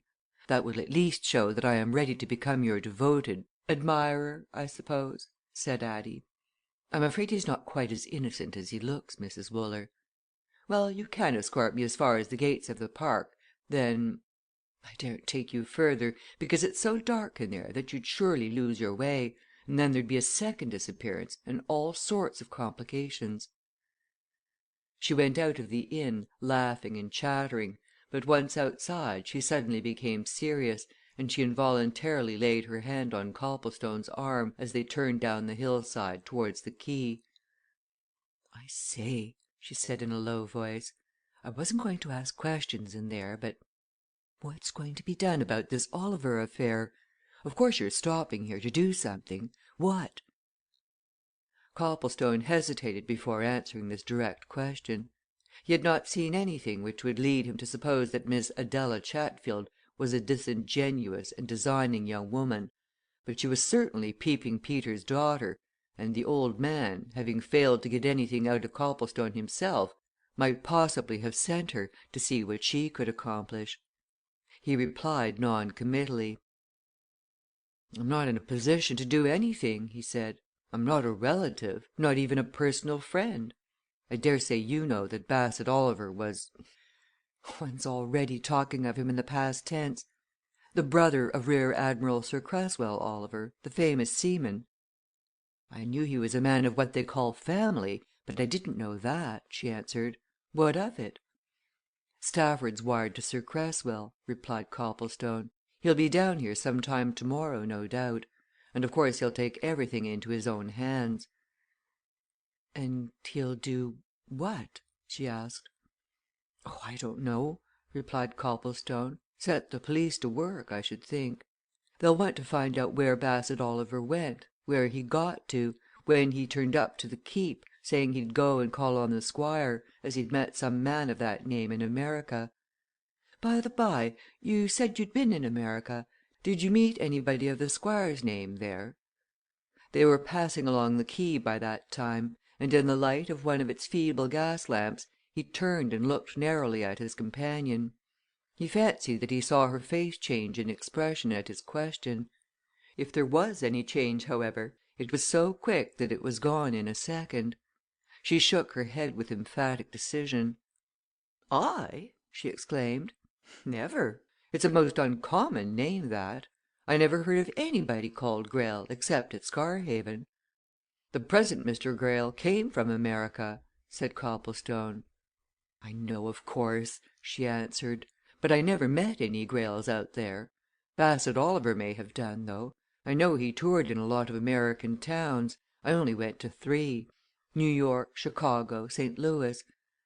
I suppose," she continued, turning to Copplestone with a suggestion of confidence in her manner, "I suppose you consider it a very damning thing that Bassett Oliver should disappear after saying what he did to Ewbank."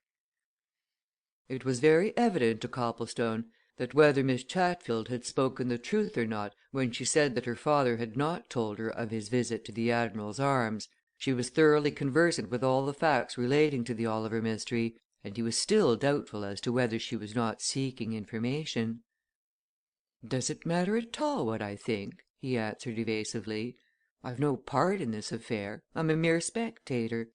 I don't know how what you refer to might be considered by people who are accustomed to size things up. They might say all that was a mere coincidence." "But what do you think?" she said, with feminine persistence. "Come, now, between ourselves."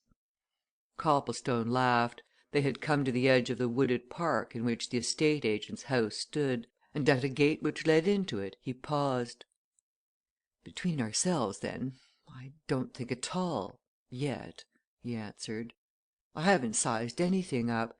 All I should say at present is that if for I'm sure the fisherman repeated accurately what he heard as Oliver said he met somebody called Marston Greyle in America, why, I conclude he did. That's all.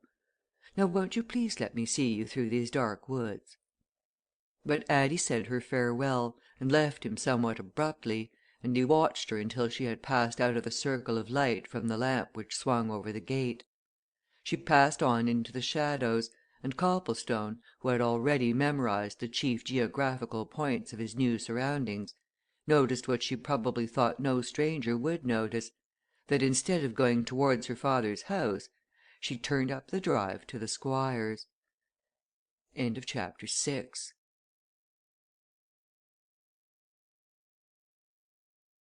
Chapter VII. Left on guard. Stafford was back at Scarhaven before breakfast time next morning, bringing with him a roll of copies of the Norcaster Daily Chronicle, one of which he immediately displayed to Copplestone and Mrs. Wooler, who met him at the inn door. He pointed with great pride to certain staring headlines. "I engineered that!" he exclaimed. "Went round to the newspaper office last night and put them up to everything. Nothing like publicity in these cases. There you are. Mysterious disappearance of famous actor. Bassett Oliver missing. Interview with man who saw him last." "That's the style, Copplestone. Every human being along this coast'll be reading that by now." "So there was no news of him last night?" asked Copplestone. "Neither last night nor this morning, my boy," replied Stafford. "Of course not. Nope he never left here not he. Now then, let Mrs. Wooler serve us that nice breakfast which I'm sure she has in readiness, and then we're going to plunge into business, hot and strong. There's a couple of detectives coming on by the 9 o'clock train, and we're going to do the whole thing thoroughly." "What about his brother?" inquired Copplestone. "I wired him last night to his London address, and got a reply first thing this morning," said Stafford. "He's coming along by the 5:15 a.m. from King's Cross he'll be here before noon. I want to get things to work before he arrives, though, and the first thing to do, of course, is to make sympathetic inquiry, and to search the shore, and the cliffs, and these woods, and that Keep. All that we'll attend to at once." But on going round to the village police station they found that Stafford's ideas had already been largely anticipated. The news of the strange gentleman's mysterious disappearance had spread like wildfire through Scarhaven and the immediate district during the previous evening, and at daybreak parties of fisher folk had begun a systematic search. These parties kept coming in to report progress all the morning; by noon they had all returned. They had searched the famous rocks, the woods, the park, the Keep, and its adjacent ruins, and the cliffs and shore for some considerable distance north and south of the bay, and there was no result. Not a trace, not a sign of the missing man was to be found anywhere. And when at 1 o'clock Stafford and Copplestone walked up to the little station to meet Sir Cresswell Oliver, it was with the disappointing consciousness that they had no news to give him. Copplestone, who nourished a natural taste for celebrities of any sort, born of his artistic leanings and tendencies, had looked forward with interest to meeting Sir Cresswell Oliver, who only a few months previously had made himself famous by a remarkable feat of seamanship, in which great personal bravery and courage had been displayed. He had a vague expectation of seeing a bluff, stalwart, sea dog type of man. Instead, he presently found himself shaking hands with a very quiet looking, elderly gentleman, who might have been a barrister or a doctor, of pleasant and kindly manners. With him was another gentleman of a similar type, and of about the same age, whom he introduced as the family solicitor, Mr. Petherton. And to these two, in a private sitting room at the "Admiral's Arms," Stafford, as Bassett Oliver's business representative, and Copplestone, as having remained on the spot since the day before, told all and every detail of what had transpired since it was definitely established that the famous actor was missing. Both listened in silence and with deep attention. When all the facts had been put before them, they went aside and talked together. Then they returned, and Sir Cresswell besought Stafford and Copplestone's attention. "I want to tell you young gentlemen precisely what Mr. Petherton and I think it best to do," he said in the mild and bland accents which had so much astonished Copplestone. "We have listened, as you will admit, with our best attention. Mr. Petherton, as you know, is a man of law. I myself, when I have the good luck to be ashore, am a chairman of quarter sessions, so I'm accustomed to hearing and weighing evidence. We don't think there's any doubt that my poor brother has met with some curious mishap which has resulted in his death. It seems impossible, going on what you tell us from the evidence you've collected, that he could ever have approached that Devil's Spout place unseen. It also seems impossible that he could have had a fatal fall over the cliffs, since his body has not been found. No, we think something befell him in the neighbourhood of Scarhaven Keep. But what? Foul play? Possibly. If it was, why? And there are three people Mr. Petherton and I would like to speak to, privately. The fisherman, Ewbank, Mr. Marston Greyle, and Mrs. Valentine Greyle. We should like to hear Ewbank's story for ourselves. We certainly want to see the Squire. And I, personally, wish to see Mrs. Greyle because, from what Mr. Copplestone there has told us, I am quite sure that I, too, knew her a good many years ago, when she was acquainted with my brother Bassett. So we propose, Mr. Stafford, to go and see these three people, and when we have seen them, I will tell you and Mr. Copplestone exactly what I, as my brother's representative, wish to be done." The two younger men waited impatiently in and about the hotel while their elders went on their self appointed mission.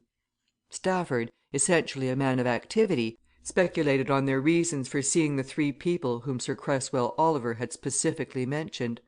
Copplestone was meanwhile wondering if he could with propriety pay another visit to Mrs. Greyle's cottage that night. It was drawing near to dusk when the two quiet looking elderly gentlemen returned, and summoned the younger ones to another conference. Both looked as reserved and bland as when they had set out, and the old seaman's voice was just as suave as ever when he addressed them. "Well, gentlemen," he said, "we have paid our visits, and I suppose I had better tell you at once that we are no wiser as to actual facts than we were when we left you earlier in the afternoon. The man Ewbank stands emphatically by his story. Mr. Marston Greyle says that he cannot remember any meeting with my brother in America, and that he certainly did not call on him here on Sunday. Mrs. Valentine Greyle has not met Bassett for a great many years. Now, there the matter stands. Of course, it cannot rest there. Further inquiries will have to be made. Mr. Petherton and I are going on to Norcaster this evening, and we shall have a very substantial reward offered to any person who can give any information about my brother.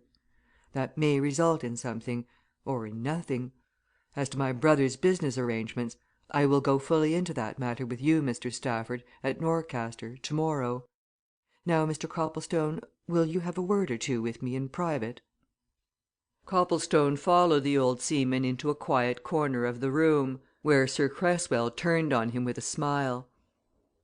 "I take it," he said, "that you are a young gentleman of leisure, and that you can abide wherever you like, eh?"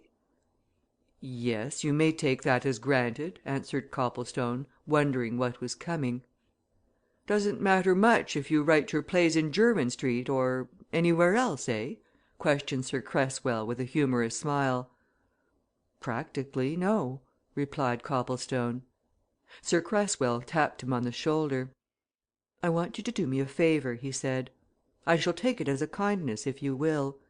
I don't want to talk about certain ideas which Petherton and I have about this affair yet, anyway not even to you. But we have formed some ideas this afternoon. Now, do you think you could manage to stay where you are for a week or two?" "Here?" exclaimed Copplestone. "It seems very comfortable," said Sir Cresswell, looking round. "The landlady is a nice, motherly person. She gave me a very well cooked lunch. This is a quiet room in which to do your writing, eh?" "Of course I can stay here," answered Copplestone, who was a good deal bewildered. "But mayn't I know why, and in what capacity?" "Just to keep your eyes and your ears open," said Sir Cresswell. "Don't seem to make inquiries in fact, don't make any inquiry do nothing. I don't want you to do any private detective work not I. Just stop here a bit amuse yourself. Write, read, and watch things quietly. And don't be cross I've an elderly man's privilege, you know. You'll send your bills to me." "Oh, that's all right, thanks," said Copplestone hurriedly. "I'm pretty well off as regards this world's goods." "So I guessed when I found that you lived in the expensive atmosphere of Jermyn Street," said Sir Cresswell, with a sly laugh. "But all the same, you'll let me be paymaster here, you know? That's only fair." "All right, certainly, if you wish it," agreed Copplestone. "But look here won't you trust me? I assure you I'm to be trusted. You suspect somebody. Hadn't you better give me your confidence?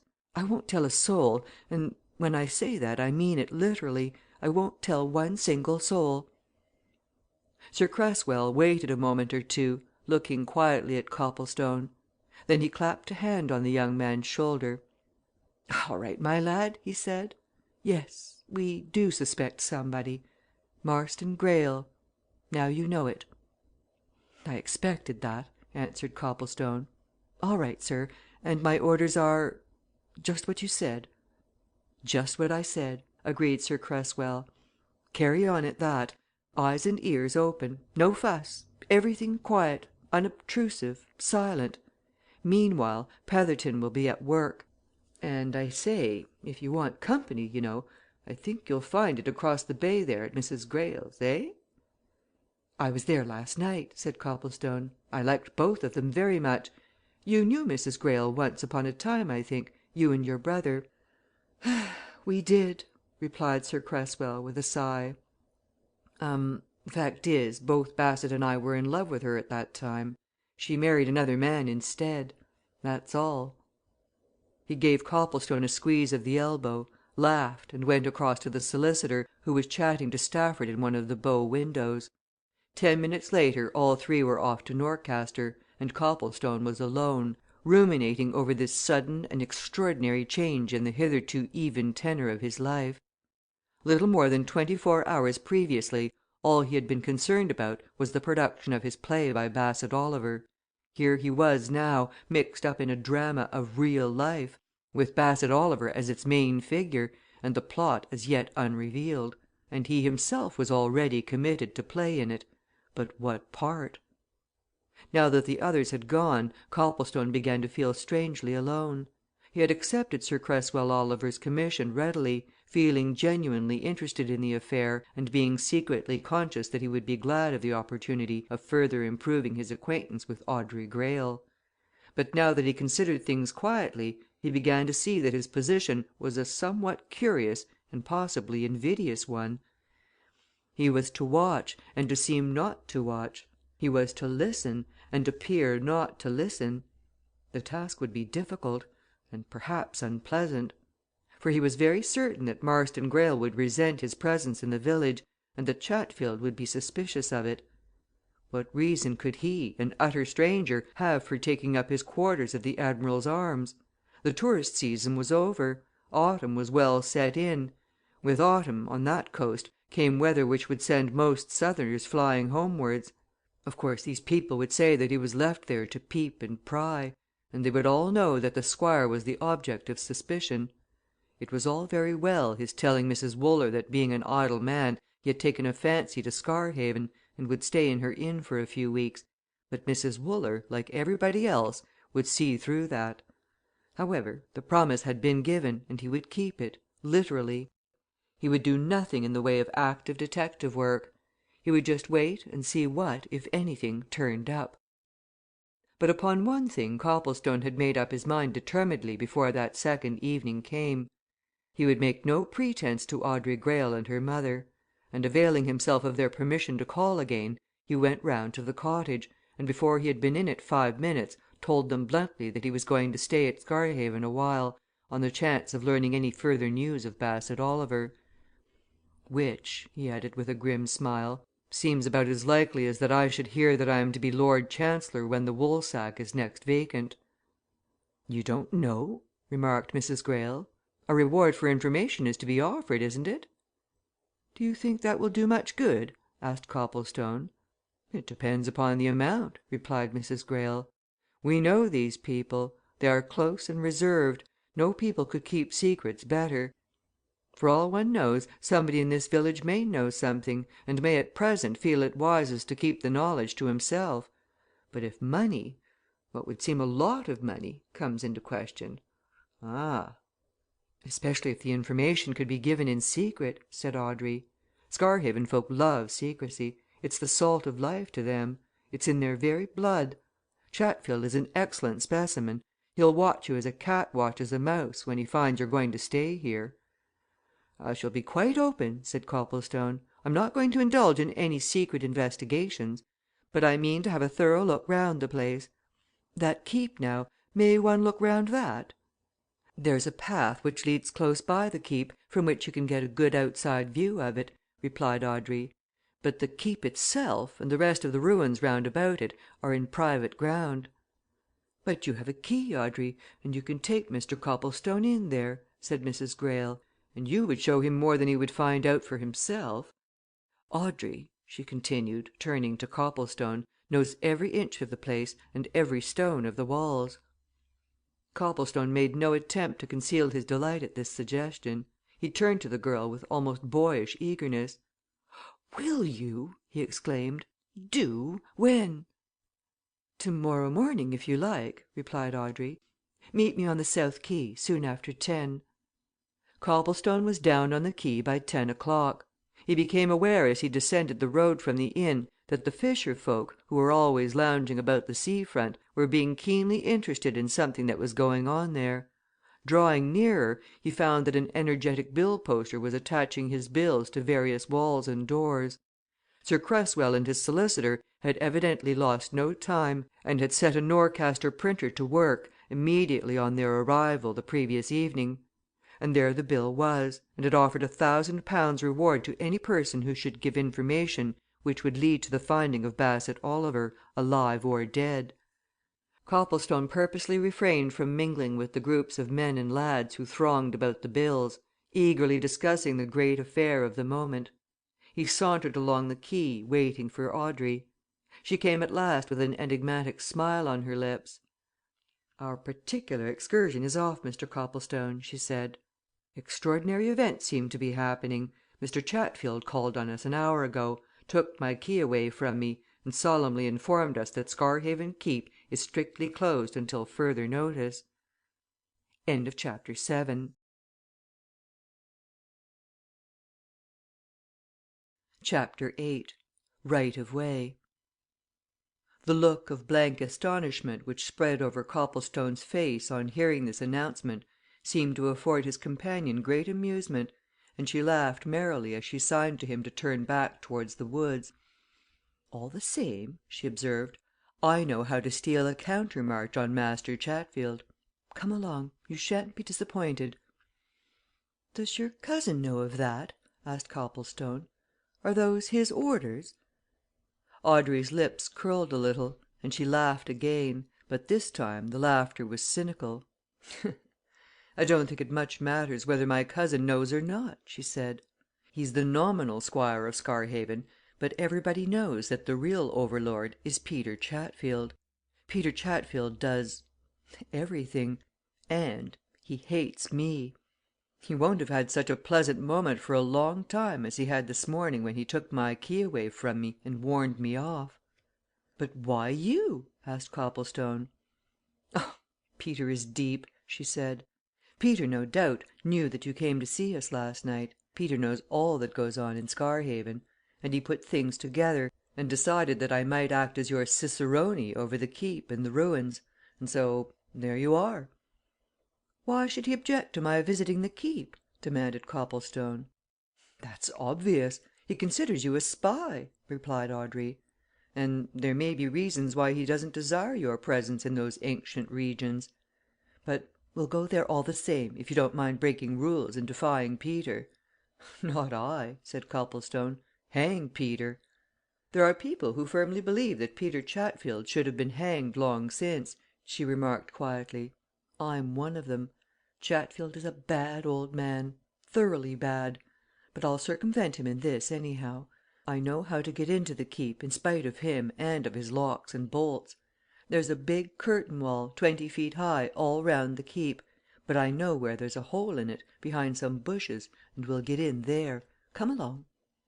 She led him up the same path through the woods along which Bassett Oliver had gone, according to Ewbank's account. It wound through groves of fir and pine until it came out on a plateau, in the midst of which, surrounded by a high irregular wall, towered at the angles and buttressed all along its length, stood Scarhaven Keep. And there, at the head of a path which evidently led up from the big house, stood Chatfield, angry and threatening.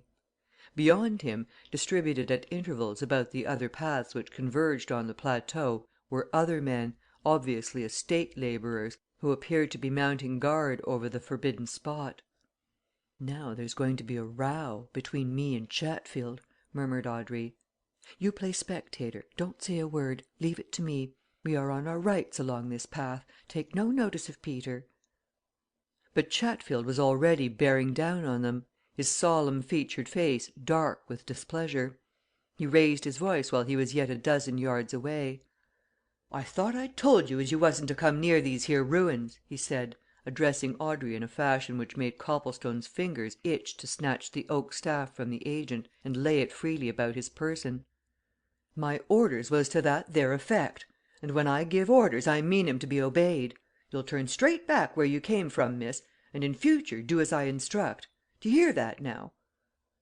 "If you expect me to keep quiet or dumb under that sort of thing," whispered Copplestone, bending towards Audrey, "you're very much mistaken in me. I shall give this fellow a lesson in another minute if " "Well, wait another minute, then," said Audrey, who had continued to walk forward, steadily regarding the agent's threatening figure. "Let me talk a little first I'm enjoying it. Are you addressing me, Mr. Chatfield?" she went on in her sweetest accents. "I hear you speaking, but I don't know if you are speaking to me. If so, you needn't shout." "You know very well who I'm a speaking to," growled Chatfield. "I told you wasn't to come near these ruins. It's forbidden by order. You'll take yourself off, and that there young man with you. We want no paid spies hereabouts." "If you speak to me like that again I'll knock you down!" exclaimed Copplestone, stepping forward before Audrey could stop him. "Or to this lady either. Stand aside, will you?" Chatfield twisted on his heel with a surprising agility. Not to stand aside, but to wave his arm to the men who stood here and there behind him. "Here, you!" he shouted. "Here, this way, all of you! This here fellow's threatening me with assault. You lay a finger on me, you young snapper, and I'll have you in the lock-up in 10 minutes. Stand between us, you men. He's for knocking me down. Now then," he went on, as the bodyguard got between him and Copplestone, "off you go, out of these grounds, both of you, quick! I'll have no defiance of my orders from neither gel nor boy, man nor woman. Out you go now, or you'll be put out." But Audrey continued to advance, still watching the agent.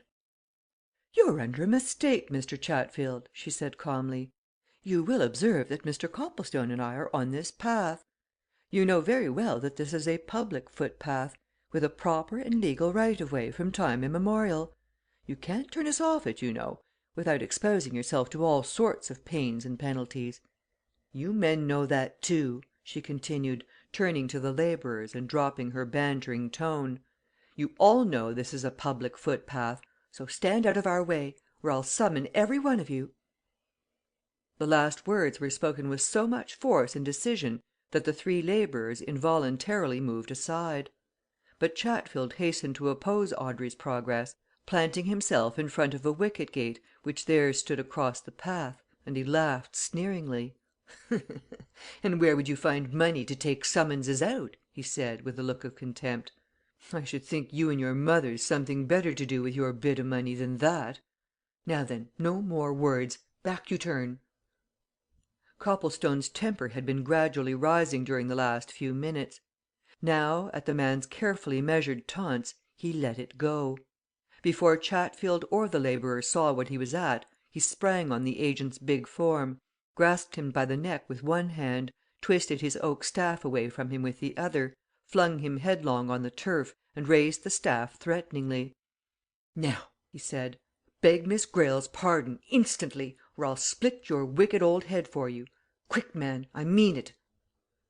Before Chatfield, moaning and groaning, could find his voice capable of words, Marston Greyle, pale and excited, came round a corner of the ruins.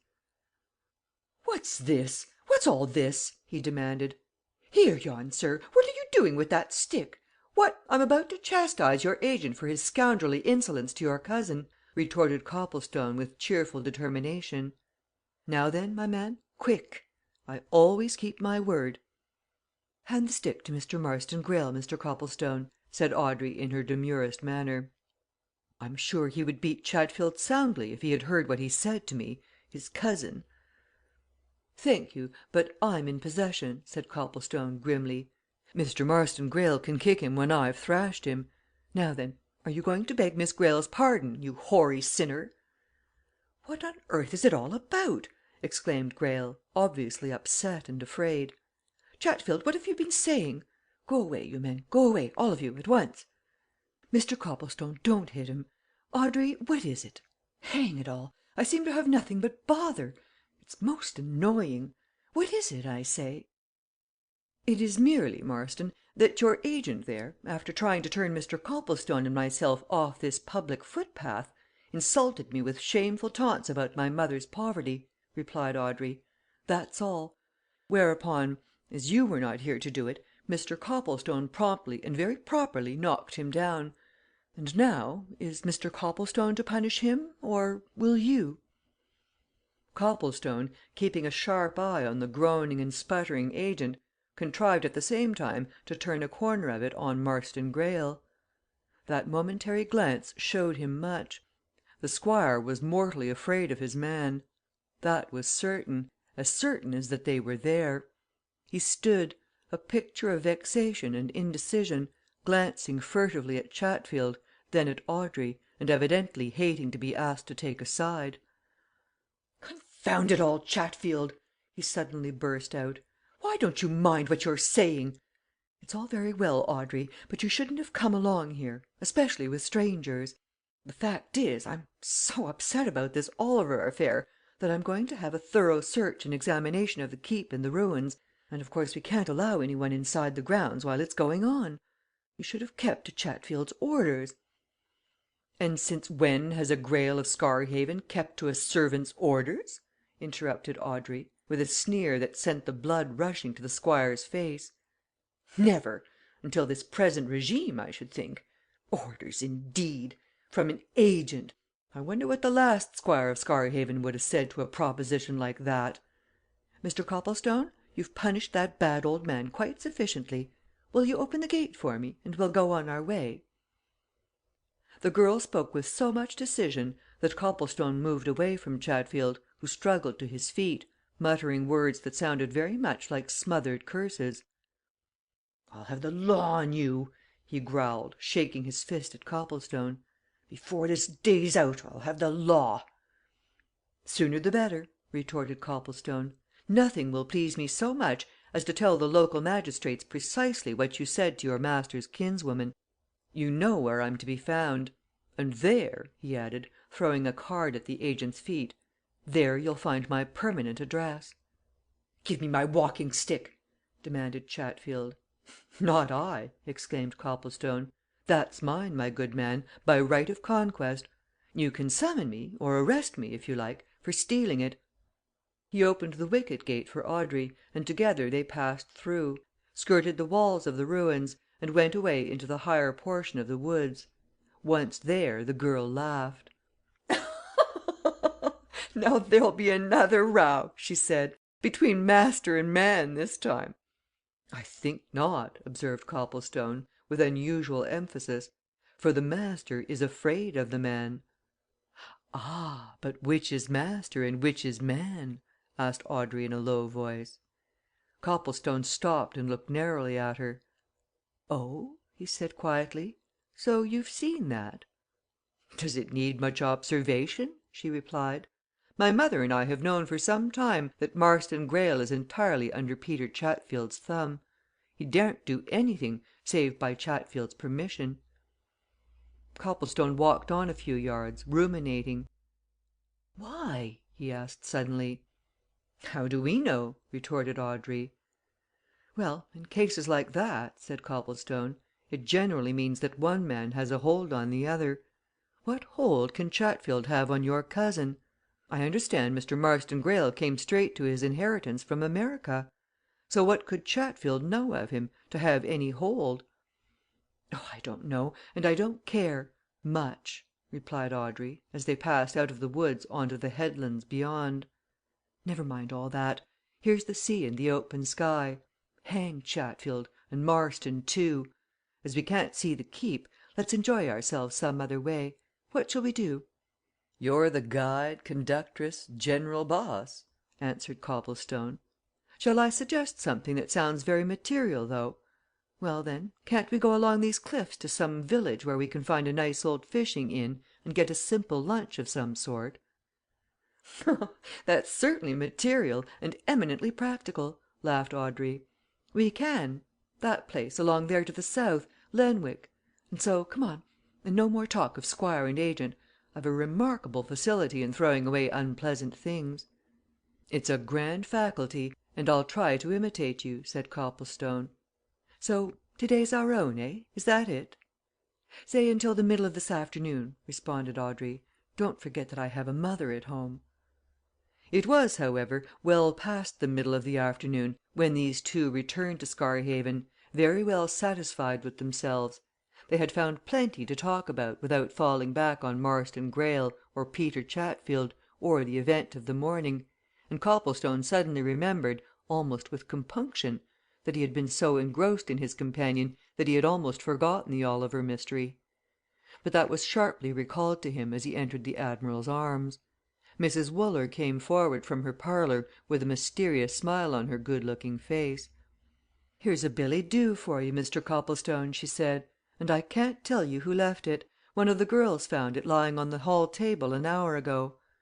With that she handed Copplestone a much thumbed, very grimy, heavily sealed envelope. Chapter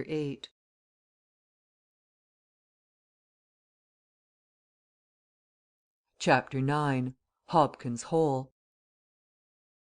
Copplestone carried the queer looking missive into his private sitting room and carefully examined it, back and front, before slitting it open.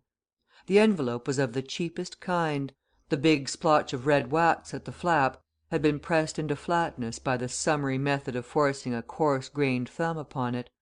The address was inscribed in ill formed characters only too evidently made with difficulty by a bad pen, which seemed to have been dipped into watery ink at every third or fourth letter, and it read thus: The young gentleman staying at the "Admiral" Private. The envelope contained nothing but a scrap of paper obviously torn from a penny cash book. No ink had been used in transcribing the 2 or 3 lines which were scrawled across this scrap. The vehicle this time was an indelible pencil, which the writer appeared to have moistened with his tongue every now and then, some letters being thicker and darker than others. The message, if mysterious, was straightforward enough. "Sir," it ran, "if so be as you like to have a bit of news from one as has it, take a walk through Hobkin's Hole to morrow morning and look out for yours truly. Him as writes this." Like most very young men, Copplestone on arriving at what he called manhood by which he meant the age of 21 years had drawn up for himself a code of ethics, wherein he had mentally scheduled certain things to be done and certain things not to be done. One of the things which he had firmly resolved never to do was to take any notice of an anonymous letter. Here was an anonymous letter, and with it a conflict between his principles and his inclinations.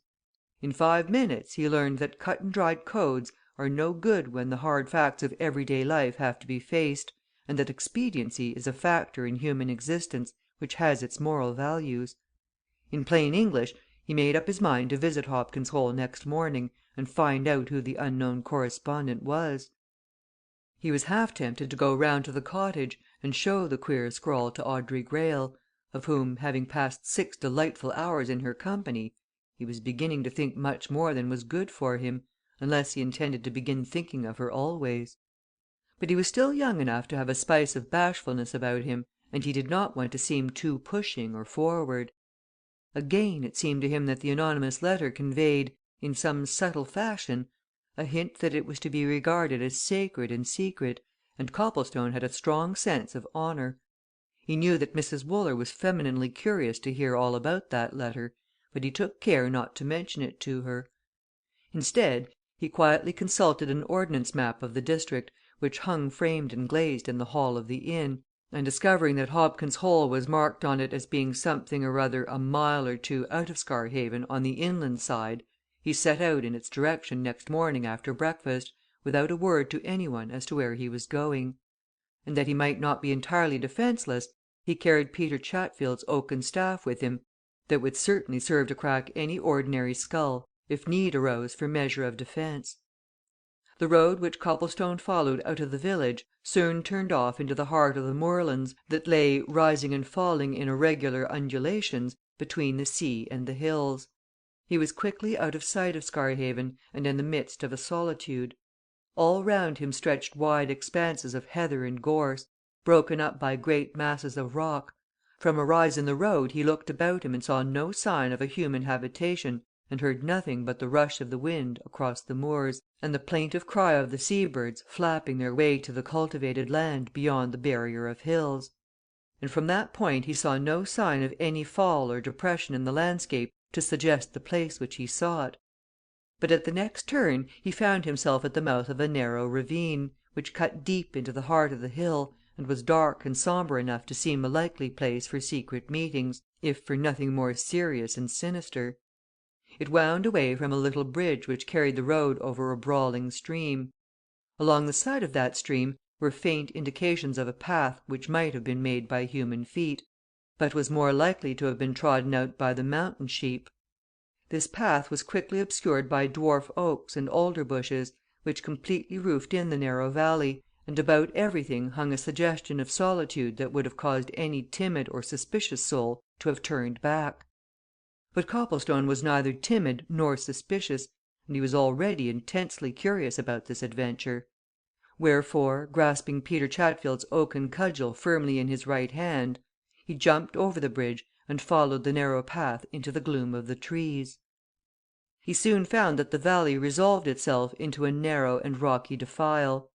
The stream, level at first, soon came tumbling down amongst huge boulders, the path disappeared. Out of the oaks and alder high cliffs of limestones began to lift themselves. The morning was unusually dark and grey, even for October, and as leaves, brown and sere though they were, still clustered thickly on the trees, Copplestone quickly found himself in a gloom that would have made a nervous person frightened. He also found that his forward progress became increasingly difficult. At the foot of a tall cliff which suddenly rose up before him, he was obliged to pause. On that side of the stream it seemed impossible to go further.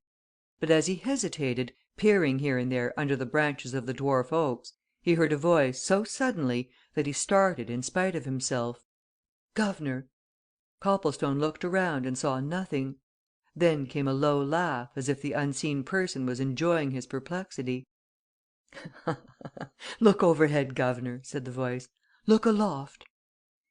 Copplestone glanced upward, and saw a man's head and face, framed in a screen of bushes which grew on a shelf of the limestone cliff. The head was crowned by a much worn fur cap; the face, very brown and seamed and wrinkled, was ornamented by a short, well blackened clay pipe, from the bowl of which a wisp of blue smoke curled upward. And as he grew accustomed to the gloom he was aware of a pair of shrewd, twinkling eyes, and a set of very white teeth which gleamed like an animal's. "Hullo!" said Copplestone. "Come out of that." The white teeth showed themselves still more. Their owner laughed again. "You come up, guv'nor," he said. "There's a natural staircase round the corner. Come up and make yourself at home. I've a nice little parlour here, and a matter of refreshment in it, too." "Not till you show yourself," answered Copplestone. "I want to see what I'm dealing with. Come out, now." The unseen laughed again, moved away from his screen, and presently showed himself on the ledge of the shelf of rock. And Copplestone found himself staring at a queer figure of a man, an undersized, quaint looking fellow, clad in dirty velveteens, a once red waistcoat, and leather breeches and gaiters, a sort of compound between a poacher, a gamekeeper, and an ostler. But quainter than figure or garments was the man's face a gnarled, weather beaten, sea and wind stained face, which, in Copplestone's opinion, was honest enough and not without abundant traces of a sense of humour. Copplestone at once trusted that face. He swung himself up by the nooks and crannies of the rock, and joined the man on his ledge. "Well?" he said. "You're the chap who sent me that letter? Why?" "Come this way, guv'nor," replied the brown faced one. "We'll talk more comfortable like in my parlour. Here you are." He led Copplestone along the ridge behind the bushes, and presently revealed a cave in the face of the overhanging limestone, mostly natural, but partly due to artifice, wherein were rude seats, covered over with old sacking, a box or two which evidently served for pantry and larder, and a shelf on which stood a wicker covered bottle in company with a row of bottles of ale. The lord of this retreat waved a hospitable hand towards his cellar. "You'll not refuse a poor man's hospitality, guv'nor," he said politely. "I can give you a clean glass, and if you'll try a drop of rum there's fresh water from the stream to mix it with good as you'll find in England. Or, maybe, it being the forepart of the day, you'd prefer ale now? Say the word." "A bottle of ale, then, thank you," responded Copplestone, who saw that he had to deal with an original, and did not wish to appear stand offish. "And whom am I going to drink with, may I ask?" The man carefully drew the cork of a bottle, poured out its contents with the discrimination of a bartender, handed the glass to his visitor with a bow, helped himself to a measure of rum, and bowed again as he drank. "My best respects to you, guv'nor," he said. "Glad to see you in Hobkin's Hole Castle that's here. Queer place for gentlemen to meet in, ain't it? Who are you talking to, says you? My name, guv'nor well known hereabouts is Zachary Spurge." "You sent me that note last night?" asked Copplestone, taking a seat and filling his pipe. "How did you get it there unseen?" "Got a cousin as is odd job man at the Admiral's Arms," replied Spurge. "He slipped it in for me. You may ha' seen him there, guv'nor chap with one eye, and queer looking, but to be trusted. As I am down to the ground." "And what do you want to see me about?" inquired Copplestone. "What's this bit of news you've got to tell?" Zachary Spurge thrust a hand inside his velveteen jacket and drew out a much folded and creased paper, which on being unwrapped proved to be the bill which offered a reward for the finding of Bassett Oliver. He held it up before his visitor. "This," he said. "£1,000 is a vast lot o' money, guv'nor. Now, if I was to tell you something as I knows of, what chances should I have of getting that there money?" "That depends," replied Copplestone. "The reward is to be given to but you see the plain wording of it. Can you give the information of that sort?" "I can give a certain piece of information, guv'nor," said Spurge. "Whether it'll lead to the finding of that there gentleman or not, I can't say. But something I do know certain sure." Copplestone reflected a while. "I'll tell you what, Spurge," he said. "I'll promise you this much if you can give any information, I'll give you my word that, whether what you can tell me is worth much or little, you shall be well paid. That do?"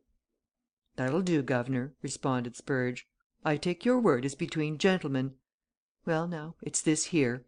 You see me as I am, here in a cave, like one o' them old eremites that used to be in the ancient days. Why am I here? 'Cause just now it ain't quite convenient for me to show my face in Scarhaven. I'm wanted for poaching, guv'nor that's the fact. This here is a safe retreat. If I was tracked here, I could make my way out at the back of this hole there's a passage here before anybody could climb that rock. However, nobody suspects I'm here. They think that is, that old devil Chatfield and the police they think I'm off to sea.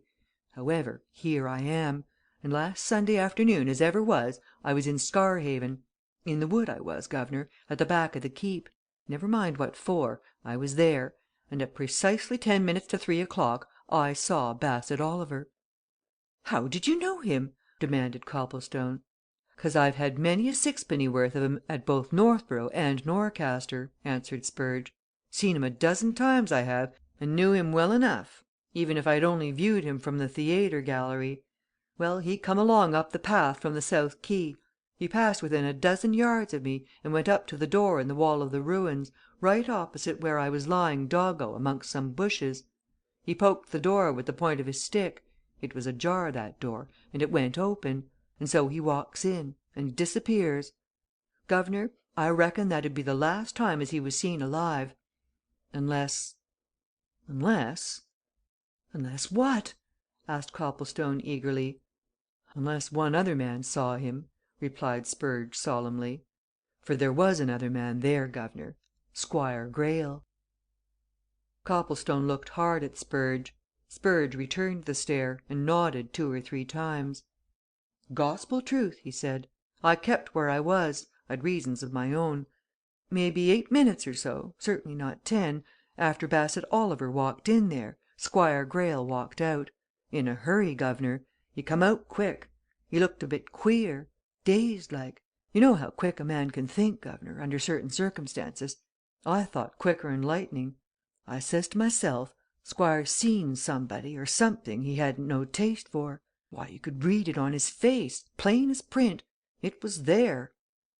"Well?" said Copplestone. "And then?" "Then," continued Spurge, "then he stood for just a second or two, looking right and left, up and down. There wasn't a soul in sight nobody. But he slunk off sneaked off, same as a fox sneaks away from a farmyard. He went down the side of the curtain wall that shuts in the ruins, taking as much cover as ever he could find. At the end of the wall he popped into the wood that stands between the ruins and his house. And then, o' course, I lost all sight of him." "And Mr. Oliver?" said Copplestone. "Did you see him again?" Spurge took a pull at his rum and water, and relighted his pipe. "I did not," he answered. "I was there until 3:15, then I went away, and no Oliver had come out of that door when I left."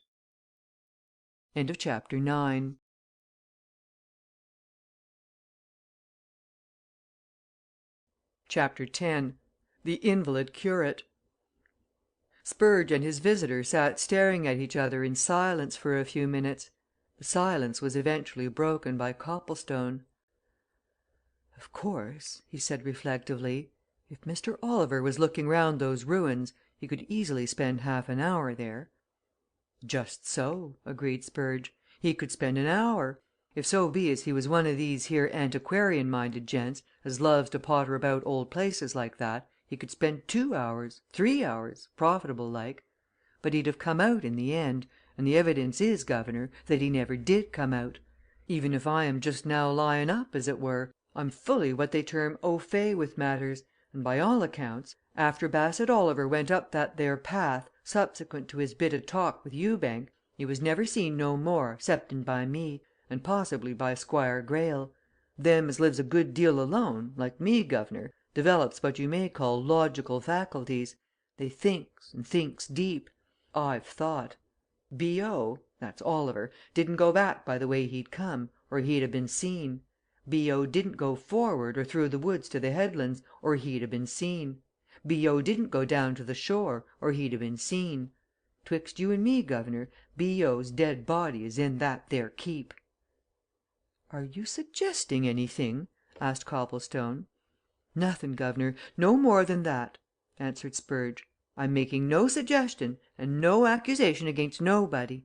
I've seen a bit too much of life to do that.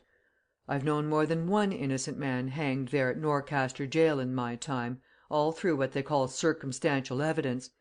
Appearances is all very well, but appearances may be against a man to the very last degree, and yet him be as innocent as a new born baby. No, I make no suggestions 'ceptin' this here which has no doubt occurred to you or to B.O.'s brother. If I were the missing gentleman's friends, I should want to know a lot. I should want to know precisely what he meant when he said to Dan'l Ewbank as how he'd known a man called Marston Greyle in America. 'Tain't a common name, that, guv'nor." Copplestone made no answer to these observations. His own train of thought was somewhat similar to his host's, and presently he turned to a different track. "You saw no one else about there that afternoon?" he asked. "No one, guv'nor," replied Spurge. "And where did you go when you left that place?" inquired Copplestone. "To tell you the truth, guv'nor, I was waiting there for that cousin o' mine him as carried you the letter," answered Spurge. "It was a fixture between us. He was to meet me there about 3 o'clock that day. If he wasn't there, or in sight, by 3:15, I was to know he wasn't able to get away. So as he didn't come, I slipped back into the woods, and made my way back here, round by the moors." "Are you going to stay in this place?" asked Copplestone. "For a bit, guv'nor till I see how things are," replied Spurge. "As I say, I'm wanted for poaching, and Chatfield's been watching to get his knife into me this long while. All the same, if more serious things drew his attention off, he might let it slide. What do you ask for, guv'nor?"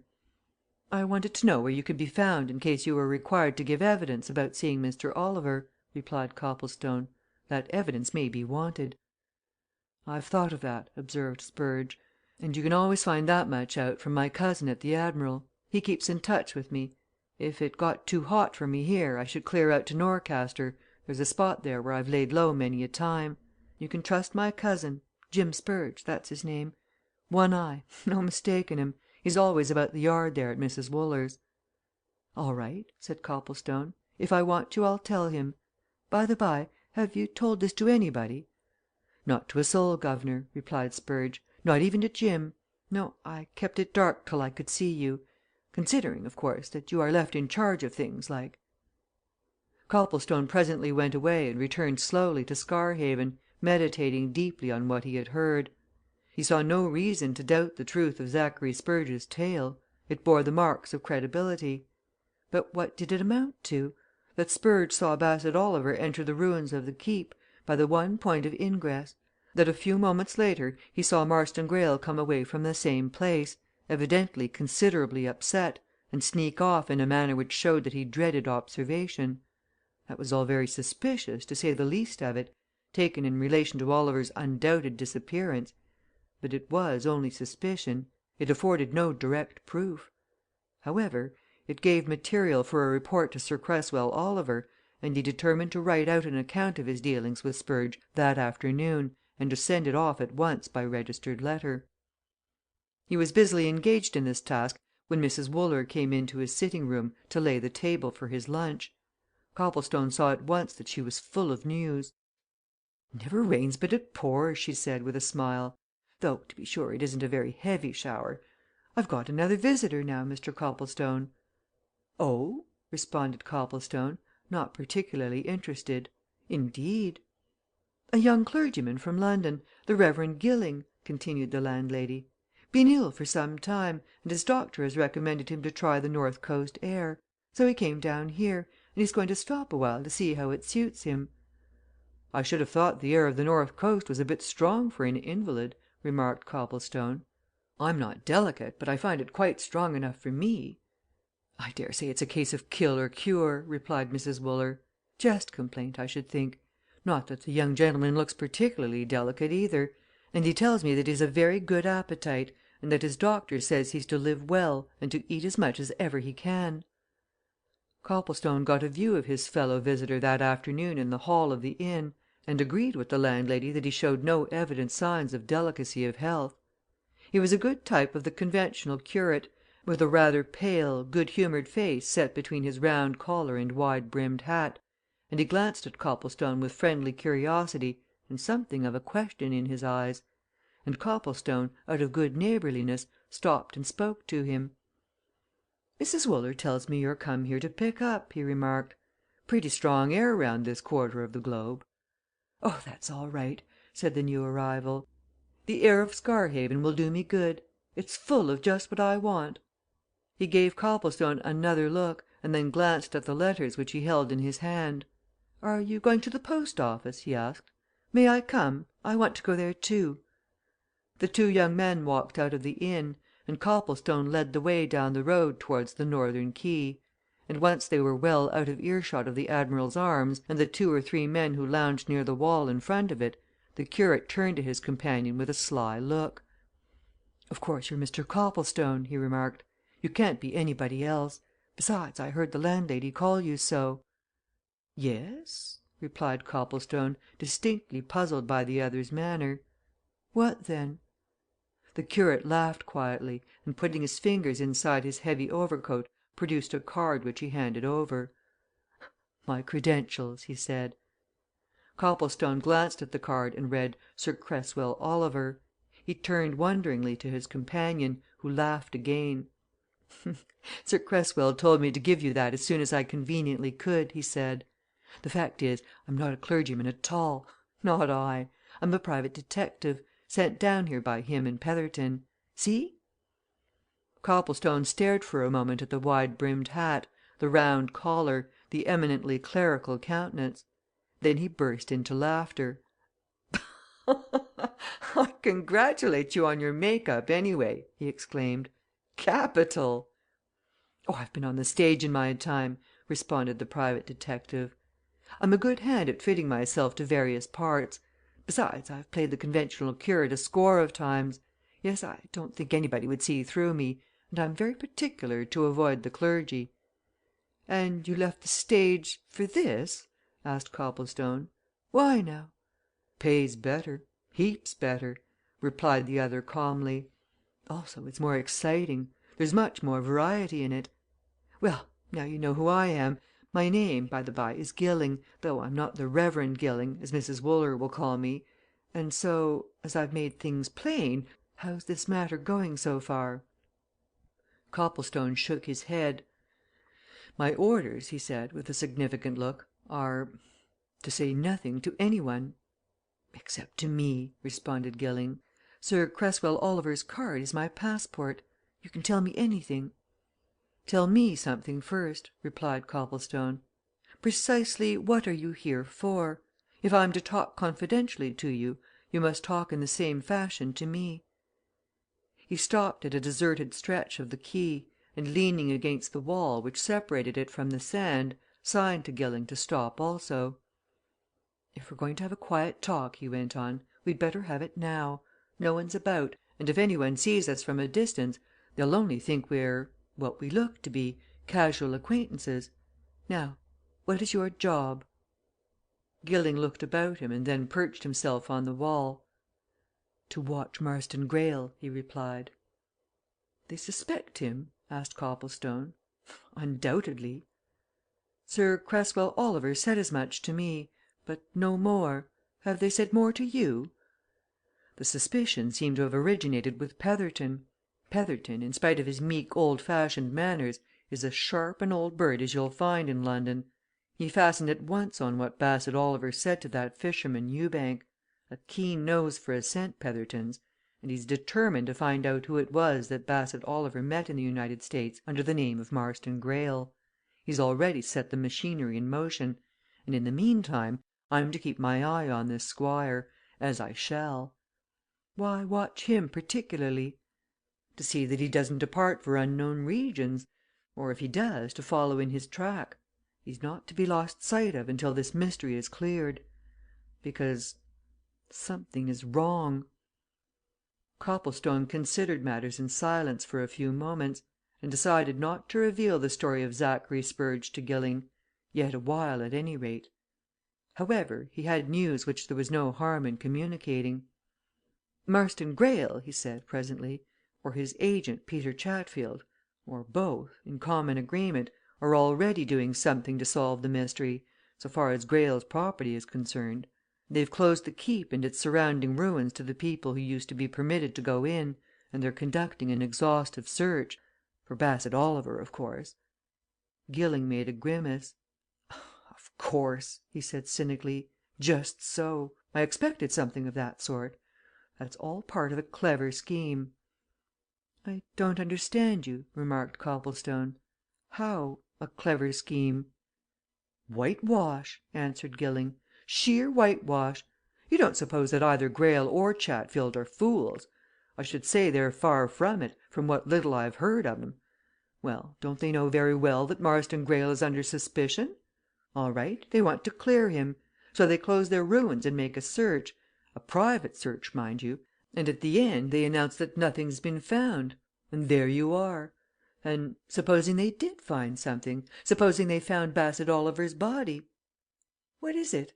he asked suddenly, seeing Copplestone staring hard across the sands at the opposite quay.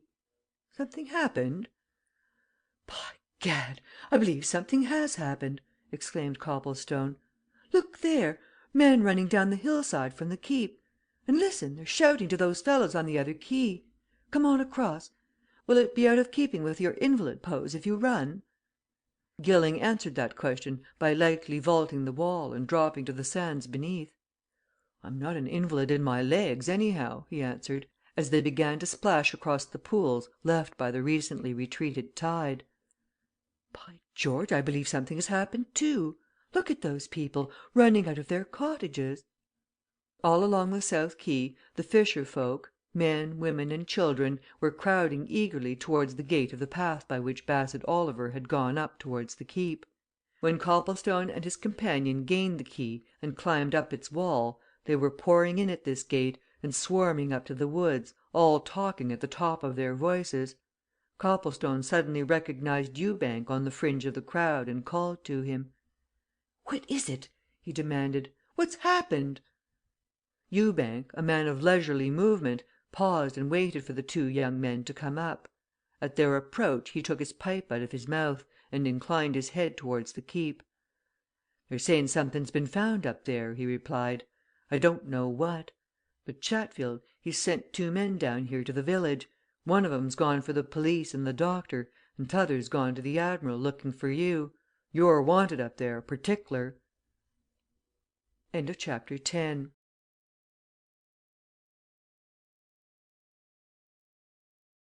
CHAPTER XI Beneath the Brambles By the time Copplestone and the pseudo curate had reached the plateau of open ground surrounding the ruins, it seemed as if half the population of Scarhaven had gathered there.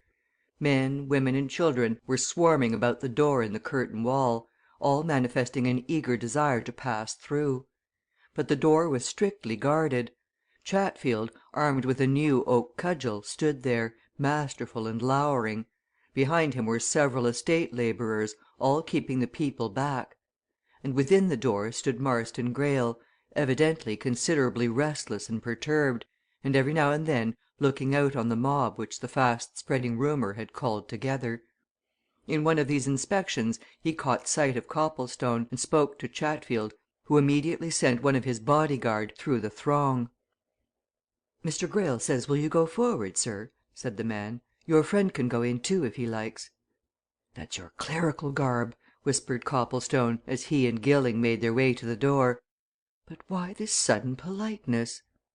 "Oh, that's easy to reckon up," answered Gilling. "I see through it. They want creditable and respectable witnesses to something or other. This big, heavy jowled man is Chatfield, of course. "That's Chatfield," responded Copplestone. "What's he after?" For the agent, as the two young men approached, ostentatiously turned away from them, moving a few steps from the door. He muttered a word or two to the men who guarded it, and they stood aside and allowed Copplestone and the curate to enter. Marston Greyle came forward, eyeing Gilling with a sharp glance of inspection. He turned from him to Copplestone. "Will you come in?" he asked, not impolitely, and with a certain anxiety of manner. "I want you to be present, in fact.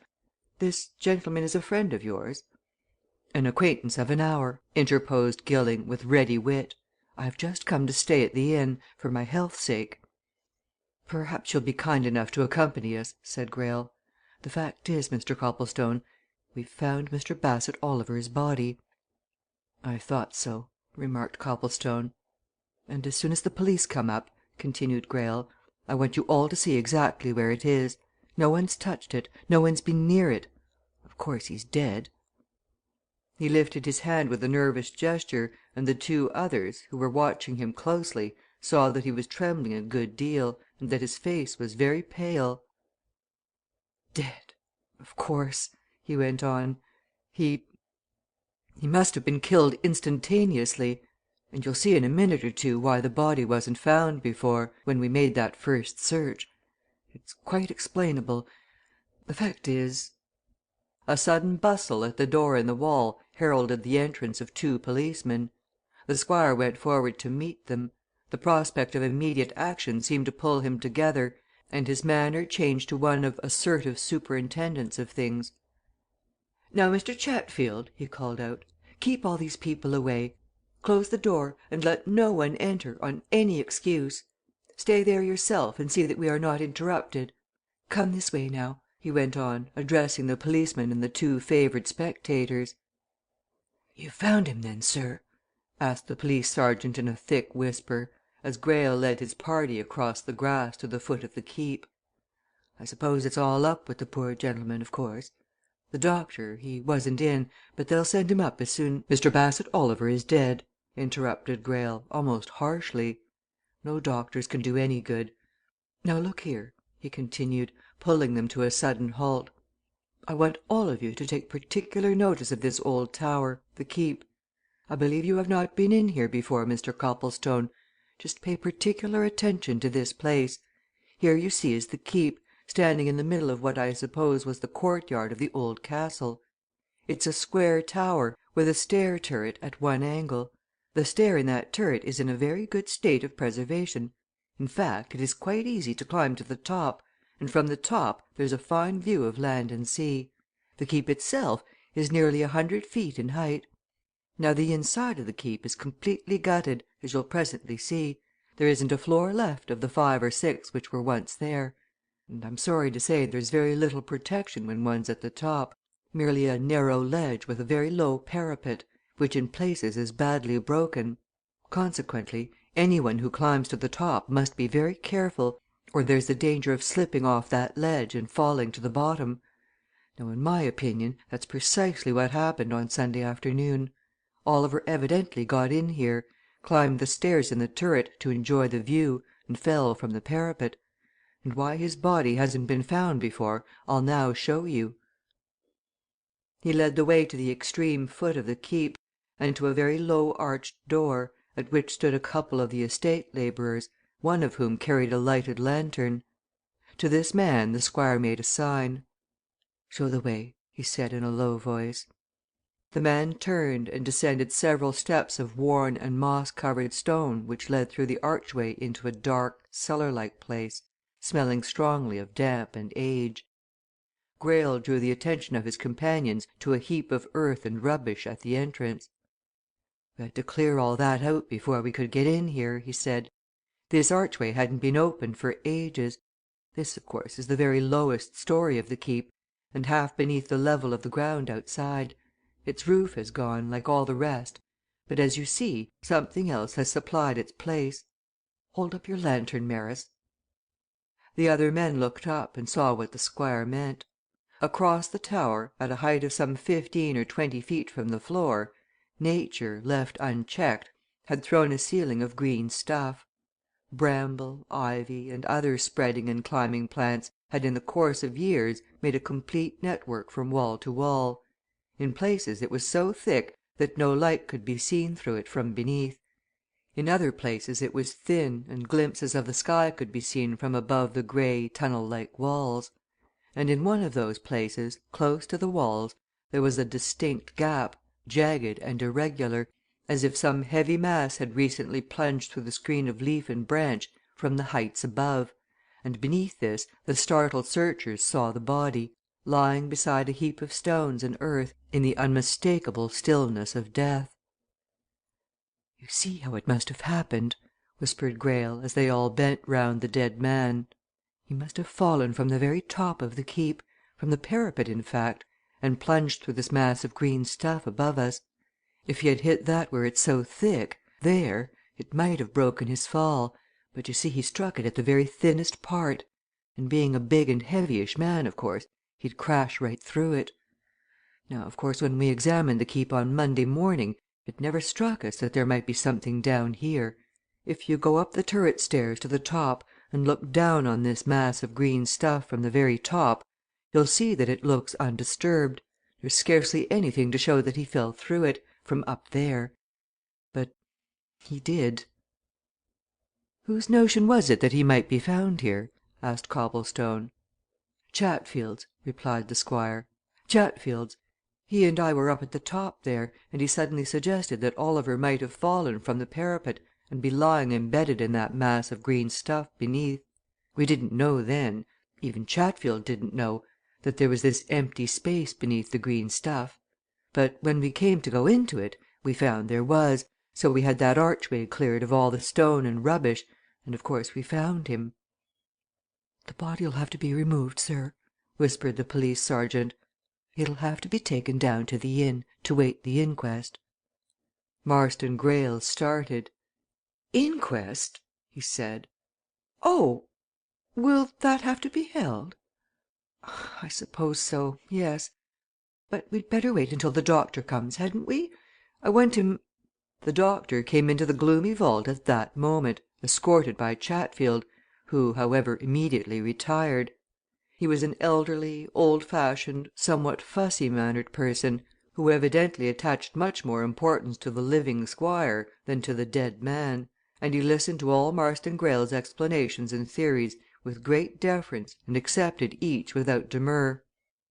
"Ah, yes, to be sure!" he said, after a perfunctory examination of the body. "The affair is easily understood. It is precisely as you suggest, Squire. The unfortunate man evidently climbed to the top of the tower, missed his footing, and fell headlong. That slight mass of branch and leaf would make little difference he was, you see, a heavy man some 14 or 15 stone, I should think. Oh, instantaneous death, without a doubt. Well, well, these constables must see to the removal of the body, and we must let my friend the coroner know. He will hold the inquest to morrow, no doubt. Quite a mere formality, my dear sir the whole thing is as plain as a pikestaff. It will be a relief to know that the mystery is now satisfactorily solved." Outside in the welcome freshness, Copplestone turned to the doctor. "You say the inquest will be held to morrow?" he asked. The doctor looked his questioner up and down, with an inquiry which signified doubt as to Copplestone's right to demand information. "In the usual course," he replied stiffly. "Then his brother, Sir Cresswell Oliver, and his solicitor, Mr. Petherton, must be wired for from London," observed Copplestone, turning to Greyle. "I'll communicate with them at once. I suppose we may go up the tower?" he continued as Greyle nodded his assent. "I'd like to see the stairs and the parapet." Greyle looked a little doubtful and uneasy. "Well, I had meant that no one should go up until all this was gone into," he answered. "I don't want any more accidents. You'll be careful?" "We're both young and agile," responded Copplestone. "There's no need for alarm. Do you care to go up, Mr. Gilling?"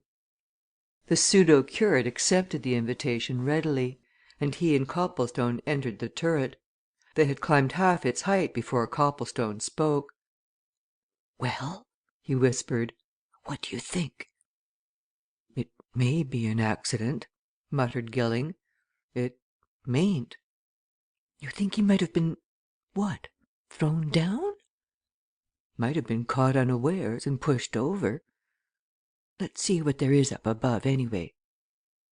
The stair in the turret, much worn, but comparatively safe, and lighted by loopholes and arrow slits, terminated in a low arched doorway, through which egress was afforded to a parapet which ran completely round the inner wall of the Keep.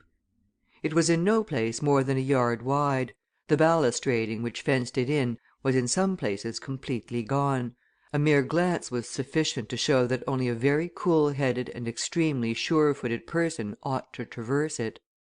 Copplestone contented himself with an inspection from the archway. He looked down and saw at once that a fall from that height must mean sure and swift death. He saw, too, that Greyle had been quite right in saying that the sudden plunge of Oliver's body through the leafy screen far beneath had made little difference to the appearance of that screen as seen from above. And now that he saw everything, it seemed to him that the real truth might well lie in one word accident. "Coming round this parapet?" asked Gilling, who was looking narrowly about him. "No," replied Copplestone. "I can't stand looking down from great heights it makes my head swim. Are you?" "Sure," answered Gilling. He took off his heavy overcoat and handed it to his companion. "Mind holding it?" he asked. "I want to have a good look at the exact spot from which Oliver must have fallen. There's the gap such as it is, and it doesn't look much from here, does it?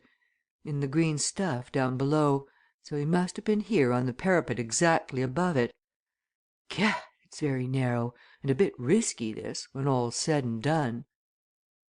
Copplestone watched his companion make his way round to the place from which it was only too evident Oliver must have fallen. Gilling went slowly, carefully inspecting every yard of the moss and lichen covered stones. Once he paused some time and seemed to be examining a part of the parapet with unusual attention. When he reached the precise spot at which he had aimed, he instantly called across to Copplestone. "There's no doubt about his having fallen from here," he said. "Some of the masonry on the very edge of this parapet is loose I could dislodge it with a touch." "Then be careful!" answered Copplestone. "Don't cross that bit." But Gilling quietly continued his progress and returned to his companion by the opposite side from which he had set out. Having thus accomplished the entire round, he quietly reassumed his overcoat. "No doubt about the fall," he said, as they turned down the stair. "The next thing is was it accidental?" "And as regards that, what's to be done next?" asked Copplestone. "That's easy we must go at once and wire for Sir Cresswell and old Petherton," replied Gilling. "It's now 4:30. If they catch an evening express at King's Cross, they'll get here early in the morning. If they like to motor from Norcaster they can get here in the small hours. But they must be here for that inquest." Greyle was talking to Chatfield at the foot of the Keep when they got down. The agent turned surlily away, but the Squire looked at both with an unmistakable eagerness. "There's no doubt whatever that Oliver fell from the parapet," said Copplestone. "The marks of a fall are there quite unmistakably." Greyle nodded, but made no remark, and the two made their way through the still eager crowd and went down to the village post office. Both were wondering as they went about the same thing the evident anxiety and mental uneasiness of Marston Greyle. Chapter XII.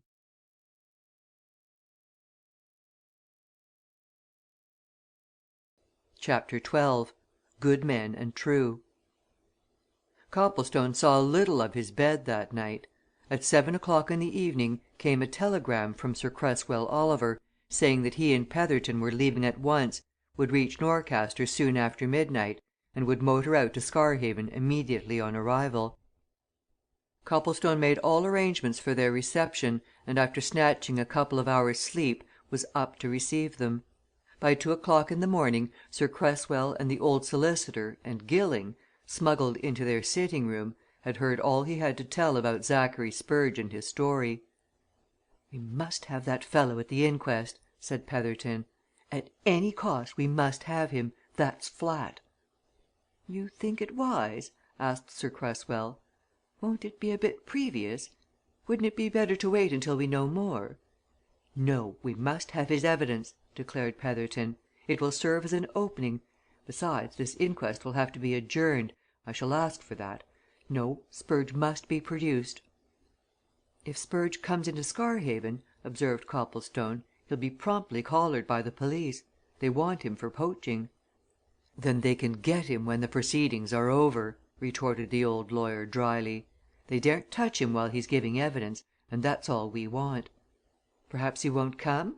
Oh, he'll come all right if we make it worth his while. A month in Norcaster gaol will mean nothing to him if he knows there's a chance of that reward or something substantial out of it at the end of his sentence. You must go out to this retreat of his and bring him in. We must have him. Better go very early in the morning." "I'll go now," said Copplestone. "It's as easy to go by night as by day." He left the other three to seek their beds, and himself slipped quietly out of the hotel by one of the ground floor windows and set off in a pitch black night to seek Spurge in his lair. And after sundry barkings of his shins against the rocks and scratchings of his hands and cheeks by the undergrowth of Hobkin's Hole, he rounded the poacher out and delivered his message. Spurge, blinking at his visitor in the pale light of a guttering candle, shook his head. "I'll come, guv'nor," he said. "Of course I'll come. And I'll trust to luck to get away. And it don't matter a deal if the luck's again me I've done a month in Norcaster before today, and it ain't half a bad rest cure, if you only take it that way. But, guv'nor, that old lawyer's making a mistake. You didn't ought to have my bit of evidence at this stage. It's too soon. You want to work up the case a bit. There's such a thing, guv'nor, in this world as being a bit previous. This here's too previous. You want to be surer of your facts. Because you know, guv'nor, nobody'll believe my word again Squire Greyle's. Guv'nor, this here inquest'll be naught but a blooming farce mark me! You ain't a native o' this part I am. Do you think as how a Scarhaven jury's going to say aught again its own squire and landlord? Not it! I say, guv'nor, all a blooming farce mark my words!" "All the same, you'll come?" asked Copplestone, who was secretly of Spurge's opinion. "You won't lose by it in the long run?" "Oh, I'll be there," responded Spurge. "Out of curiosity, if for nothing else. You mayn't see me at first, but let the lawyer from London call my name out, and Zachary Spurge'll step forward." There was abundant cover for Zachary Spurge, and for half a dozen like him, in the village school house when the inquest was opened at 10 o'clock that morning. It seemed to Copplestone that it would have been a physical impossibility to crowd more people within the walls than had assembled when the coroner, a local solicitor, who was obviously testy, irritable, self important and afflicted with deafness, took his seat and looked sourly on the crowd of faces. Copplestone had already seen him in conversation with the village doctor, the village police, Chatfield and Marston Greyle's solicitor, and he began to see the force of Spurge's shrewd remarks. What, of course, was most desired was secrecy and privacy. The Scarhaven powers had no wish that the attention of all the world should be drawn to this quiet place. But outsiders were there in plenty. Stafford and several members of Bassett Oliver's company had motored over from Norcaster and had succeeded in getting good places. There were half a dozen reporters from Norcaster and Northborough, and plain clothes police from both towns. And there, too, were all the principal folk of the neighbourhood, and Mrs. Greyle and her daughter, and, a little distance from Audrey, alert and keenly interested, was Addie Chatfield. It needed very little insight or observation on the part of an intelligent spectator to see how things were going. The 12 good men and true, required under the provisions of the old statute to form a jury, were all of them either Scarhaven tradesmen or Scarhaven householders or labourers on the estate. Their countenances, as they took their seats under the foremanship of a man whom Copplestone already knew as Chatfield's under steward, showed plainly that they regarded the whole thing as a necessary formality, and that they were already prepared with a verdict. This impression was strengthened by the coroner's opening remarks. In his opinion, the whole affair, to which he did not even refer as unfortunate, was easily and quickly explained and understood. The deceased had come to the village to look round on a Sunday, be it observed had somehow obtained access to the Keep, where, the ruins being strictly private and not open to the public on any consideration on Sunday, he had no right to be, had indulged his curiosity by climbing to the top of the ancient tower, and had paid for it by falling down from that terrible height and breaking his neck. All that was necessary was for them to hear evidence bearing out these facts, after which they would return a verdict in accordance with what they had heard. Very fortunately, the facts were plain, and it would not be necessary to call many witnesses. Sir Cresswell Oliver turned to Copplestone, who sat at one side of him, while Petherton sat on the other. "I don't know if you noticed that Greyle isn't here?" he whispered grimly. "In my opinion, he doesn't intend to show. We'll see." Certainly the Squire was not in the place. And there were soon signs that those who conducted the proceedings evidently did not consider his presence necessary. The witnesses were few, their examination was perfunctory. They were out of the extemporized witness box as soon as they were in it. Sir Cresswell Oliver to give formal identification, Mrs. Wooler to prove that the deceased man came to her house, one of the foremen of the estate to prove the great care with which the Squire had searched for traces of the missing man, one of the estate labourers to prove the actual finding of the body, the doctor to prove beyond all doubt that the deceased had broken his neck. The coroner, an elderly man, obviously well satisfied with the trend of things, took off his spectacles and turned to the jury. "You have heard everything there is to be heard, gentlemen," said he. "As I remarked at the opening of this inquest, the case is one of great simplicity. You will have no difficulty in deciding that the deceased came to his death by accident. As to the exact wording of your verdict, you had better put it in this way that the deceased Bassett Oliver died as the result." Petherton, who, noticing the coroner's deafness, had contrived to seat himself as close to his chair of office as possible, quietly rose.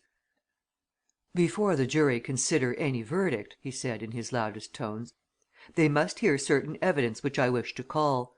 And first of all, is Mr. Marston Greyle present in this room?"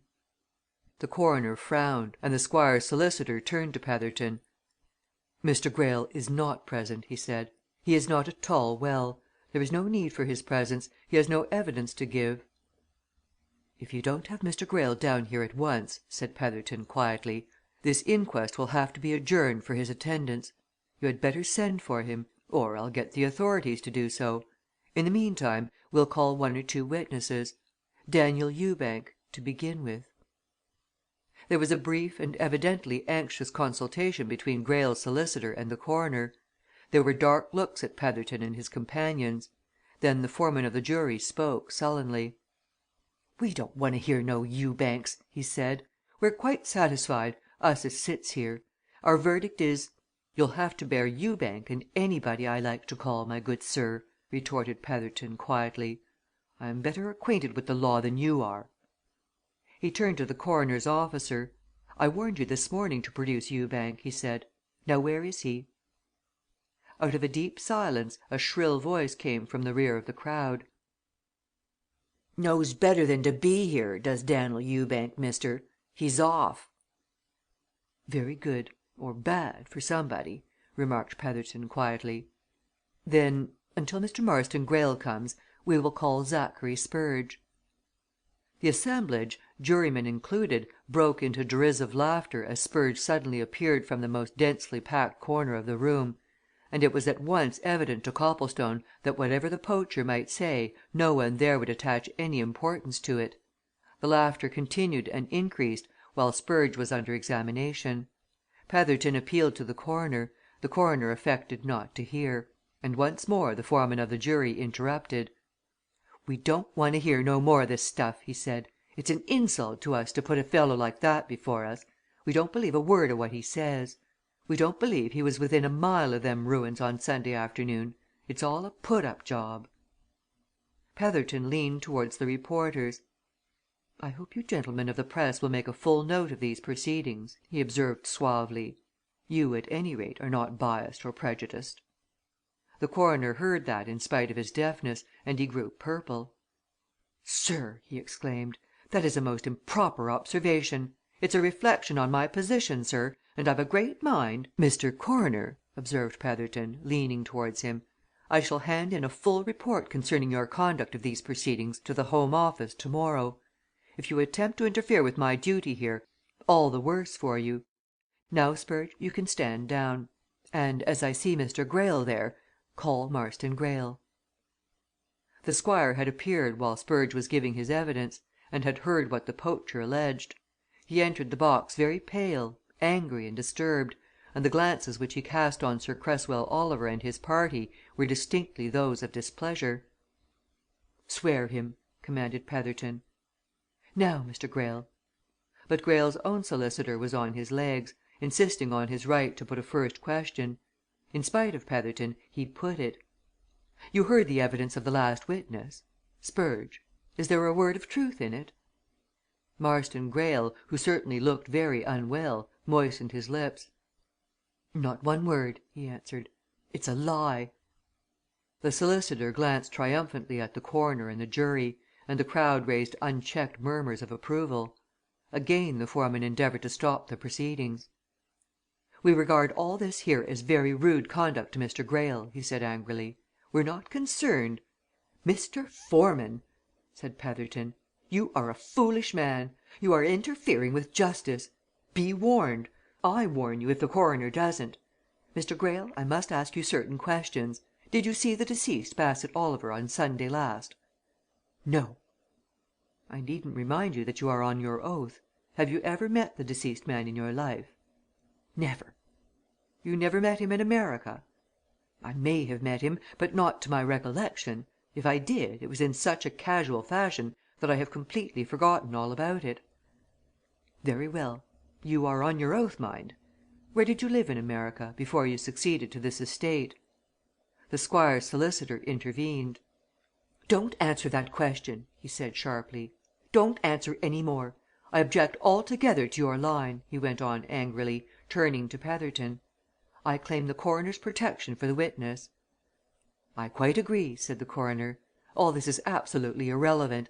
You can stand down," he continued, turning to the Squire. "I will have no more of this, and I will take the full responsibility." "And the consequences, Mr. Coroner," replied Petherton calmly. "And the first consequence is that I now formally demand an adjournment of this inquest sine die." "On what grounds, sir?" demanded the coroner. "To permit me to bring evidence from America," replied Petherton, with a side glance at Marston Greyle. "Evidence already being prepared." The coroner hesitated, looked at Greyle's solicitor, and then turned sharply to the jury. "I refuse that application," he said. "You have heard all I have to say, gentlemen," he went on, "and you can return your verdict." Petherton quietly gathered up his papers and motioned to his friends to follow him out of the schoolroom. The foreman of the jury was returning a verdict of accidental death as they passed through the door, and they emerged into the street to an accompaniment of loud cheers for the Squire and groans for themselves. "What a travesty of justice!" exclaimed Sir Cresswell. "That fellow Spurge was right, you see, Copplestone. I wish we hadn't brought him into danger." Copplestone suddenly laughed and touched Sir Cresswell's arm. He pointed to the edge of the moorland just outside the school yard. Spurge was disappearing over that edge, and in a moment had vanished. Chapter XIII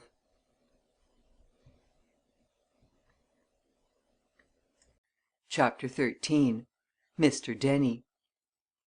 Amongst the little group of actors and actresses who had come over from Norcaster to hear all that was to be told concerning their late manager, sat an old gentleman who, hands folded on the head of his walking cane, and chin settled on his hands, watched the proceedings with silent and concentrated attention. He was a striking figure of an old gentleman, tall, distinguished looking, handsome, with a face full of character, the strong lines and features of which were further accentuated by his silvery hair. He was a smart old gentleman, too, well and scrupulously attired and groomed, and his blue bird's eye necktie, worn at a rakish angle, gave him the air of something of a sporting man rather than of a follower of Thespis. His fellow members of the Oliver company seemed to pay him great attention, and at various points of the proceedings whispered questions to him as to an acknowledged authority. This old gentleman, when the inquest came to its extraordinary end and the crowd went out murmuring and disputing, separated himself from his companions and made his way towards Mrs. Greyle and her daughter, who were quietly setting out homewards. To Audrey's surprise, the two elders shook hands in silence and inspected each other with a palpable wistfulness of look. "And yet it's 25 years since we met, isn't it?" said the old gentleman, almost as if he were talking to himself. "But I knew you at once. I was wondering if you remembered me." "Why, of course," responded Mrs. Greyle. "Besides, I've had an advantage over you. I've seen you, you know, several times at Norcaster. We go to the theatre now and then. Audrey, this is Mr. Dennie. You've seen him, too." On the stage, murmured the old actor, as he shook hands with the girl. I wonder if any of us are ever really off it. This affair, for instance there's a drama for you. By the by, this young Squire, he's your relation, of course?" "My nephew in law, and Audrey's cousin," replied Mrs. Greyle. Mr. Dennie, who had walked along with them towards their cottage, stopped in a quiet stretch of the quay, and looked meditatively at Audrey. "Then this young lady," he said, "is next heir to the Greyle estates, eh? For I understand this present Squire isn't married. Therefore " "Oh, that's something that isn't worth thinking about," replied Mrs. Greyle hastily. "Don't put such notions into the girl's head, Mr. Dennie. Besides, the Greyle estates are not entailed, you know. The present owner can do what he pleases with them. Besides that, he's sure to marry." "All the same," observed Mr. Dennie, imperturbably, "if this young man had not been in existence, this child would have succeeded, eh?"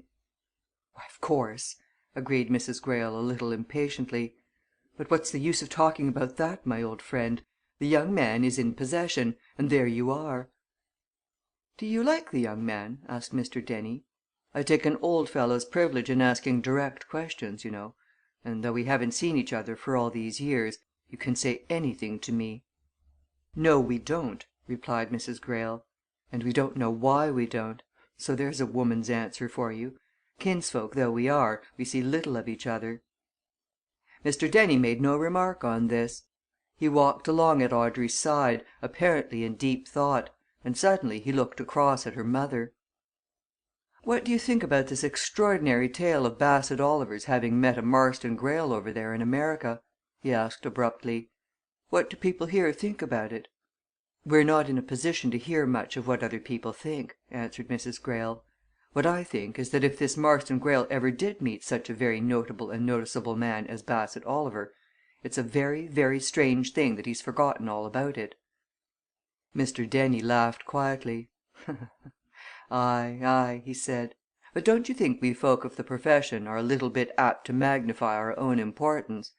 You say, 'Bless me, how could anybody ever forget an introduction to Bassett Oliver?' But we must remember that to some people even a famous actor is of no more importance than shall we say a respectable grocer? Marston Greyle may be one of those people.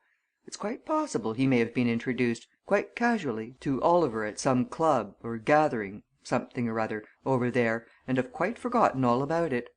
Quite possible, I think."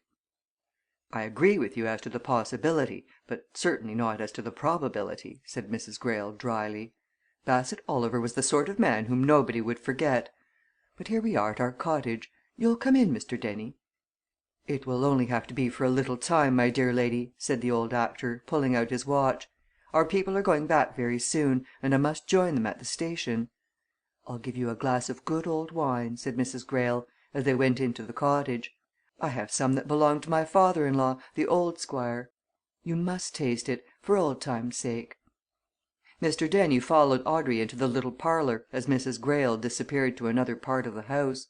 And the instant they were alone he tapped the girl's arm and gave her a curiously warning look.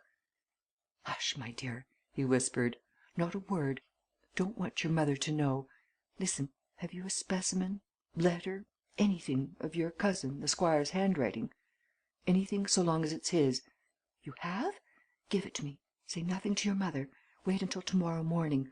I'll run over to see you again about noon. It's important. But silence!"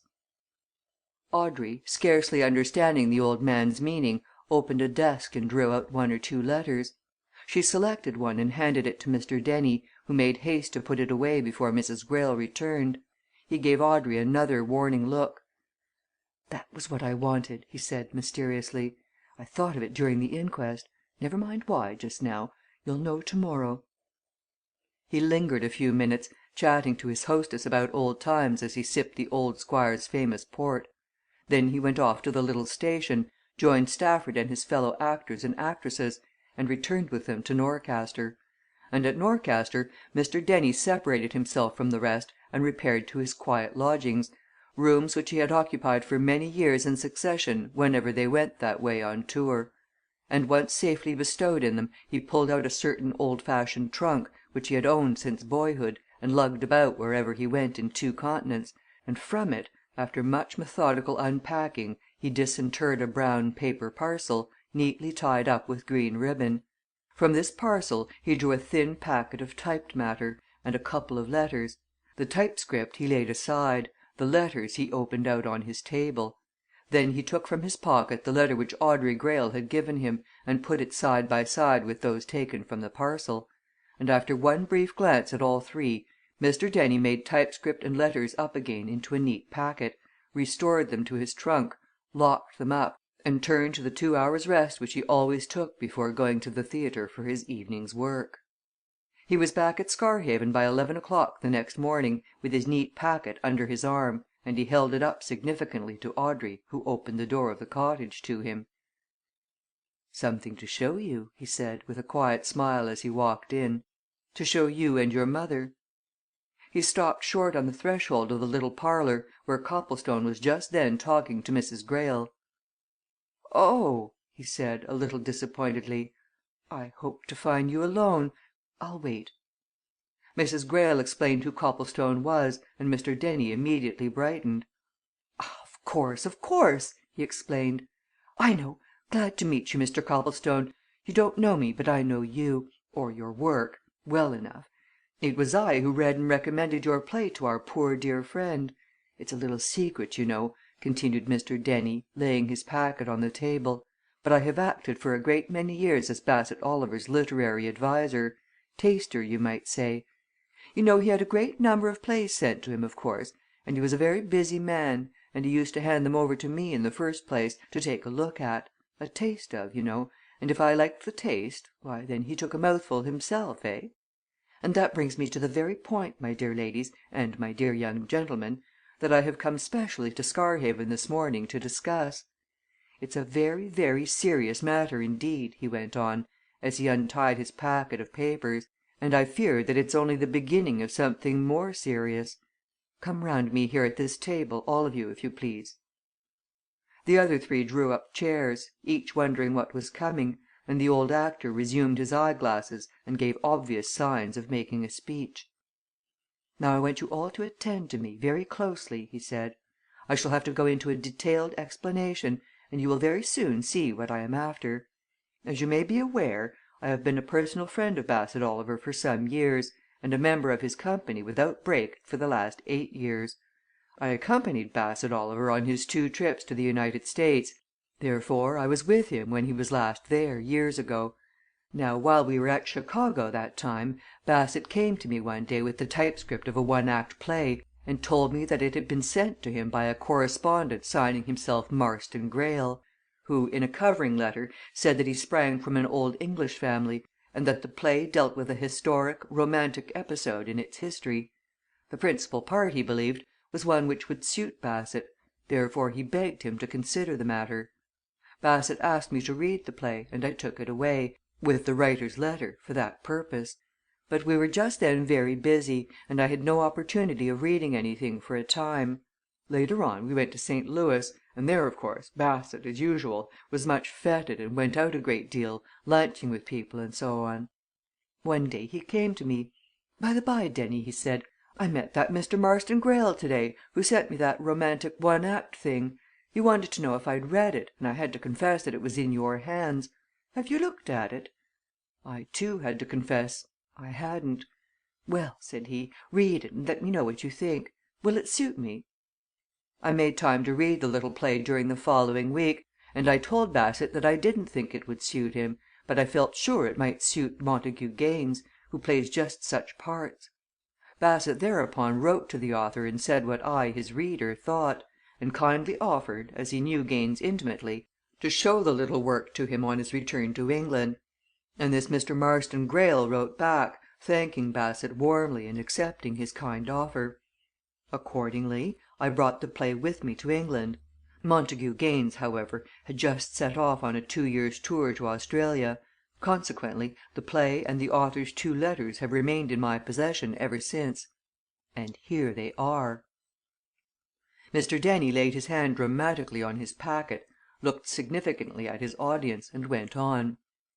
"Now, when I heard all that I did hear at that inquest yesterday," he said, "I naturally remembered that I had in my possession 2 letters which were undoubtedly written to Bassett Oliver by a young man named Marston Greyle, whom Oliver, just as undoubtedly, had personally met in St. Louis. And so when the inquest was over, Mr. Copplestone, I recalled myself to Mrs. Greyle here, whom I had known many years ago, and I walked back to this house with her and her charming daughter, and don't be angry, Mrs. Greyle while the mother's back was turned, on hospitable thoughts intent, I got the daughter to lend me, secretly, a letter written by the present Squire of Scarhaven.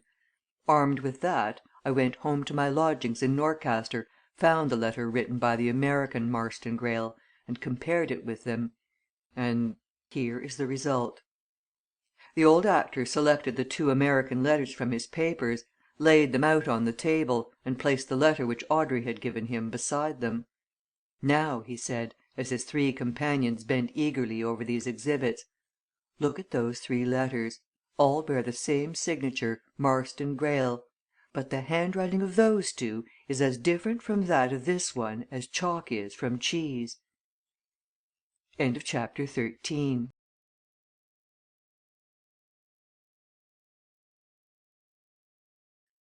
XIV By private treaty. There was little need for the 3 deeply interested listeners to look long at the letters. One glance was sufficient to show even a careless eye that the hand which had written one of them had certainly not written the other 2. The letter which Audrey had handed to Mr. Dennie was penned in the style commonly known as commercial plain, commonplace, utterly lacking in the characteristics which are supposed to denote imagination and a sense of artistry. It was the sort of calligraphy which one comes across every day in shops and offices and banks. There was nothing in any upstroke, downstroke, or letter which lifted it from the very ordinary. But the other 2 letters were evidently written by a man of literary and artistic sense, possessing imagination and a liking for effect. It needed no expert in handwriting to declare that 2 totally different individuals had written those letters. "And now," observed Mr. Dennie, breaking the silence and putting into words what each of the others was vaguely feeling, "the question is, what does all this mean? To start with, Marston Greyle is a most uncommon name. Is it possible there can be 2 persons of that name? That, at any rate, is the first thing that strikes me." "It is not the first thing that strikes me," said Mrs. Greyle. She took up the typescript which the old actor had brought in his packet, and held its title page significantly before him. "That is the first thing that strikes me!" she exclaimed. "The Marston Greyle who sent this to Bassett Oliver said, according to your story, that he sprang from a very old family in England, and that this is a dramatization of a romantic episode in its annals. Now there is no other old family in England named Greyle, and this episode is, of course, the famous legend of how Prince Rupert once sought refuge in the Keep, yonder, and had a love passage with a lady of the house. Am I right, Mr. Dennie?" "Quite right, ma'am quite correct," replied the old actor. "It is so. You have guessed correctly." "Very well, then. The Marston Greyle who wrote this and those letters, and who met Bassett Oliver, was without doubt the son of Marcus Greyle, who went to America many years ago.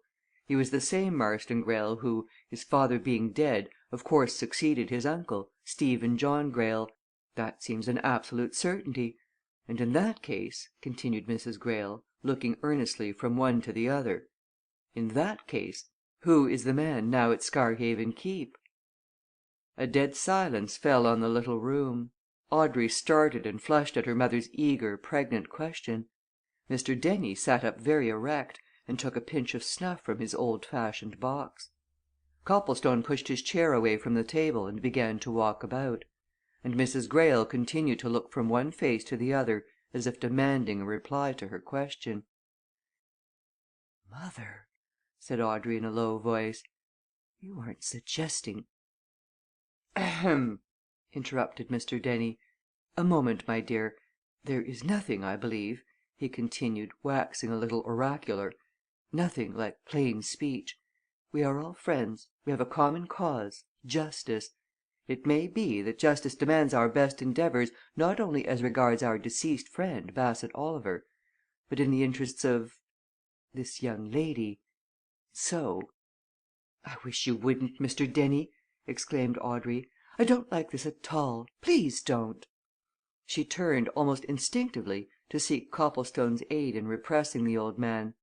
But Copplestone was standing by the window, staring moodily at the wind swept quay beyond the garden, and Mr. Dennie waved his snuff box and went on. "An old man's privilege," he said. "In your interests, my dear, allow me." He turned again to Mrs. Greyle. "In plain words, ma'am, you are wondering if the present holder of the estates is really what he claims to be. Plain English, eh?" "I am," answered Mrs. Greyle with a distinct ring of challenge and defiance. "And now that it comes to the truth, I have wondered that ever since he came here. There!" "Why, mother?" asked Audrey wonderingly. "Because he doesn't possess a single Greyle characteristic," replied Mrs. Greyle readily enough. "I ought to know. I married Valentine Greyle, and I knew Stephen John, and I saw plenty of both, and something of their father, too, and a little of Marcus before he emigrated. This man does not possess one single scrap of the Greyle temperament." Mr. Dennie put away his snuff box, and drumming on the table with his fingers, looked out of his eye corners at Copplestone, who still stood with his back to the rest, staring out of the window. "And what," said Mr. Dennie softly, "what does our good friend Mr. Copplestone say?" Copplestone turned swiftly and gave Audrey a quick glance. "I say," he answered in a sharp, businesslike fashion, "that Gilling, who's stopping at the inn, you know, is walking up and down outside here, evidently looking out for me, and very anxious to see me. And with your permission, Mrs. Greyle, I'd like to have him in. Now that things have got to this pitch, I'd better tell you something I don't see any good in concealing it longer. Gilling isn't an invalid curate at all he's a private detective. Sir Cresswell Oliver and Petherton, the solicitor, sent him down here to watch Greyle the Squire, you know. That's Gilling's job. They suspect Greyle have suspected him from the very first but of what I don't know. Not of this, I think. Anyway, they do suspect him, and Gilling's had his eye on him ever since he came here. And I'd like to fetch Gilling in here, and I'd like him to know all that Mr. Dennie's told us. Because, don't you see, Sir Cresswell and Petherton ought to know all that, immediately, and Gilling's their man." Audrey's brows had been gathering in lines of dismay and perplexity all the time Copplestone was talking, but her mother showed no signs of anything but complete composure, crowned by something very like satisfaction, and she nodded a ready acquiescence in Copplestone's proposal. "By all means," she responded. "Bring Mr. Gilling in at once." Copplestone hurried out into the garden and signalled to the pseudo curate, who came hurrying across from the quay. One glance at him showed Copplestone that something had happened. "Gad! I thought I should never attract your attention," said Gilling hastily. "Been making eyes at you for 10 minutes. I say Greyle's off!" "Off?" exclaimed Copplestone. "How do you mean off?" "Left Scarhaven, anyhow, for London," replied Gilling. "An hour ago I happened to be at the station, buying a paper, when he drove up, luggage and man with him, so I knew he was off for some time, and I took good care to dodge round by the booking office when the man took the tickets. King's Cross. So that's all right for the time being." "How do you mean all right?" asked Copplestone. "I thought you were to keep him in sight." "All right," repeated Gilling. "I have more eyes than these, my boy. I've a particularly smart partner in London, name of Swallow, and he and I have a cipher code. So as soon as the gentleman had left, I repaired to the nearest post office and wired a code message to Swallow. Swallow will meet that train when it strikes King's Cross, and it doesn't matter if Greyle hides himself in one of the spikes on top of the Monument or inside the Lion House at the Zoo, Swallow will be there. No man ever got away from Swallow once Swallow had set eyes on him." Copplestone looked, listened, and laughed. Professional pride," he said. "All right. I want you to come in here with me to Mrs. Greyle's. Something's happened here, too, and of such a serious nature that I've taken the liberty of telling them who and what you really are. You'll forgive me when you hear what it is that we've learned here this morning." Gilling had looked rather doubtful at Copplestone's announcement, but he immediately turned towards the cottage. "Oh, well," he said good naturedly, "I'm sure you wouldn't have told if you hadn't felt there was good reason. What is this fresh news? Something about him?" "Very much about him," answered Copplestone. "Come in." He himself, at Mrs. Greyle's request, gave Gilling a brief account of Mr. Dennie's revelations, the old actor supplementing it with a shrewd remark or two. And then all four turned to Gilling as to an expert in these matters. "Queer!" observed Gilling. "Decidedly queer!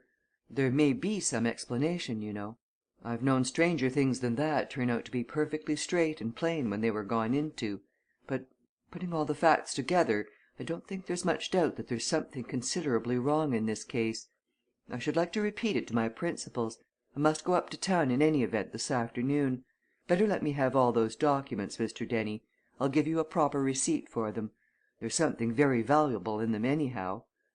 "What?" asked Copplestone. "The address in St. Louis from which that Marston Greyle wrote to Bassett Oliver," replied Gilling. "We can communicate with that address at once. We may learn something there. But," he went on, turning to Mrs. Greyle, "I want to learn something here and now. I want to know where and under what circumstances the Squire came to Scarhaven. You were here then, of course, Mrs. Greyle? You can tell me?" "He came very quietly," replied Mrs. Greyle. "Nobody in Scarhaven, unless it was Peter Chatfield, knew of his coming. In fact, nobody in these parts, at any rate, knew he was in England. The family solicitors in London may have known, but nothing was ever said or written to me, though my daughter, failing this man, is the next in succession." "I do wish you'd leave all that out, mother!" exclaimed Audrey. "I don't like it." "Whether you like it or not, it's the fact," said Mrs. Greyle imperturbably, "and it can't be left out. Well, as I say, no one knew the Squire had come to England until one day Chatfield calmly walked down the quay with him, introducing him right and left. He brought him here." "Ah!" said Gilling. "That's interesting. Now I wonder if you found out if he was well up in the family history?"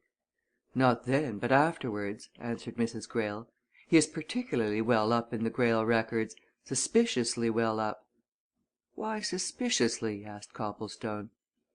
"He knows more in a sort of antiquarian and historian fashion than you'd suppose a young man of his age would," said Mrs. Greyle. "He gives you the impression of having read it up studied it deeply. And his usual tastes don't lie in that direction."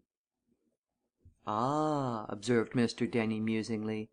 "Bad sign, ma'am bad sign. Looks as if you'd been shall we say put up to overstudying his part? That's possible. I have known men who were so anxious to be what one calls letter perfect, Mr. Copplestone, that though they knew their parts they didn't know how to play them. Fact, sir."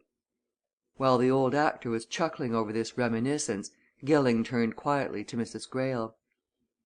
"I think you suspect this man," he said. "Frankly, yes," replied Mrs. Greyle.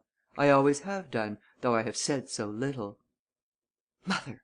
interrupted Audrey. "Is it really worth while saying so much now? After all, we know nothing, and if this is all mere supposition However," she broke off, rising and going away from the group, "perhaps I had better say nothing." Copplestone, too, rose and followed her into the window recess. "I say," he said entreatingly, "I hope you don't think me interfering. I assure you " "You!" she exclaimed. "Oh, no, of course! I think you're anxious to clear things up about Mr. Oliver, but I don't want my mother dragged into it, for a simple reason we've got to live here, and Chatfield is a vindictive man." "You're frightened of him!" said Copplestone incredulously. "You!" "Not for myself," she answered, giving him a warning look, and glancing apprehensively at Mrs. Greyle, who was talking eagerly to Mr. Dennie and Gilling. "But my mother is not as strong as she looks, and it would be a blow to her to leave this place, and we are the Squire's tenants, and therefore at Chatfield's mercy. And you know that Chatfield does as he likes. Now do you understand?" "It maddens me to think that you should be at Chatfield's mercy," muttered Copplestone. "But do you really mean to say that if Chatfield thought you that is, your mother were mixed up in anything relating to the clearing up of this affair, he would " "Drive us out without mercy?" replied Audrey. "That's dead certain." "And that your cousin would let him?" exclaimed Copplestone. "Surely not!" "I don't think the Squire has any control over Chatfield," she answered. "You have seen them together." "If that's so," said Copplestone, "I shall begin to think there is something queer about the Squire in the way your mother suggests. It looks as if Chatfield had a hold on him, and in that case " He suddenly broke off as a smart automobile drove up to the cottage door and set down a tall, distinguished looking man who after a glance at the little house walked quickly up the garden. Audrey's face showed surprise. "Mother!" she said, turning to Mrs. Greyle. "That's Lord Altmore here! He must want you or shall I go?" Mrs. Greyle quitted the room hastily. The others heard her welcome the visitor, lead him up the tiny hall, they heard a door shut. Audrey looked at Copplestone. "You've heard of Lord Altmore, haven't you?" she said. "He's our biggest man in these parts. He owns all the country at the back mountains, valleys, everything. The Greyle land shuts him off from the sea. In the old days, Greyles and Altmores used to fight over their boundaries, and " Mrs. Greyle suddenly showed herself again and looked at her daughter. "Will you come here, Audrey?" she said. "You gentlemen will excuse both of us for a few minutes." Mother and daughter went away, and the two young men drew up their chairs to the table at which Mr. Dennie sat and exchanged views with him on the curious situation. Half an hour went by; then steps and voices were heard in the hall and the garden. Mrs. Greyle and Audrey were seeing their visitor out to his car. In a few minutes the car sped away, and they came back to the parlour. One glance at their faces showed Gilling that some new development had cropped up, and he nudged Copplestone. "Here is remarkable news," said Mrs. Greyle as she went back to her chair. "Lord Altmore called to tell me of something that he thought I ought to know. It is almost unbelievable, yet it is a fact. Marston Greyle if he is Marston Greyle has offered to sell Lord Altmore the entire Scarhaven estate by private treaty. Imagine it! The estate which has belonged to the Greyles for 500 years!" Chapter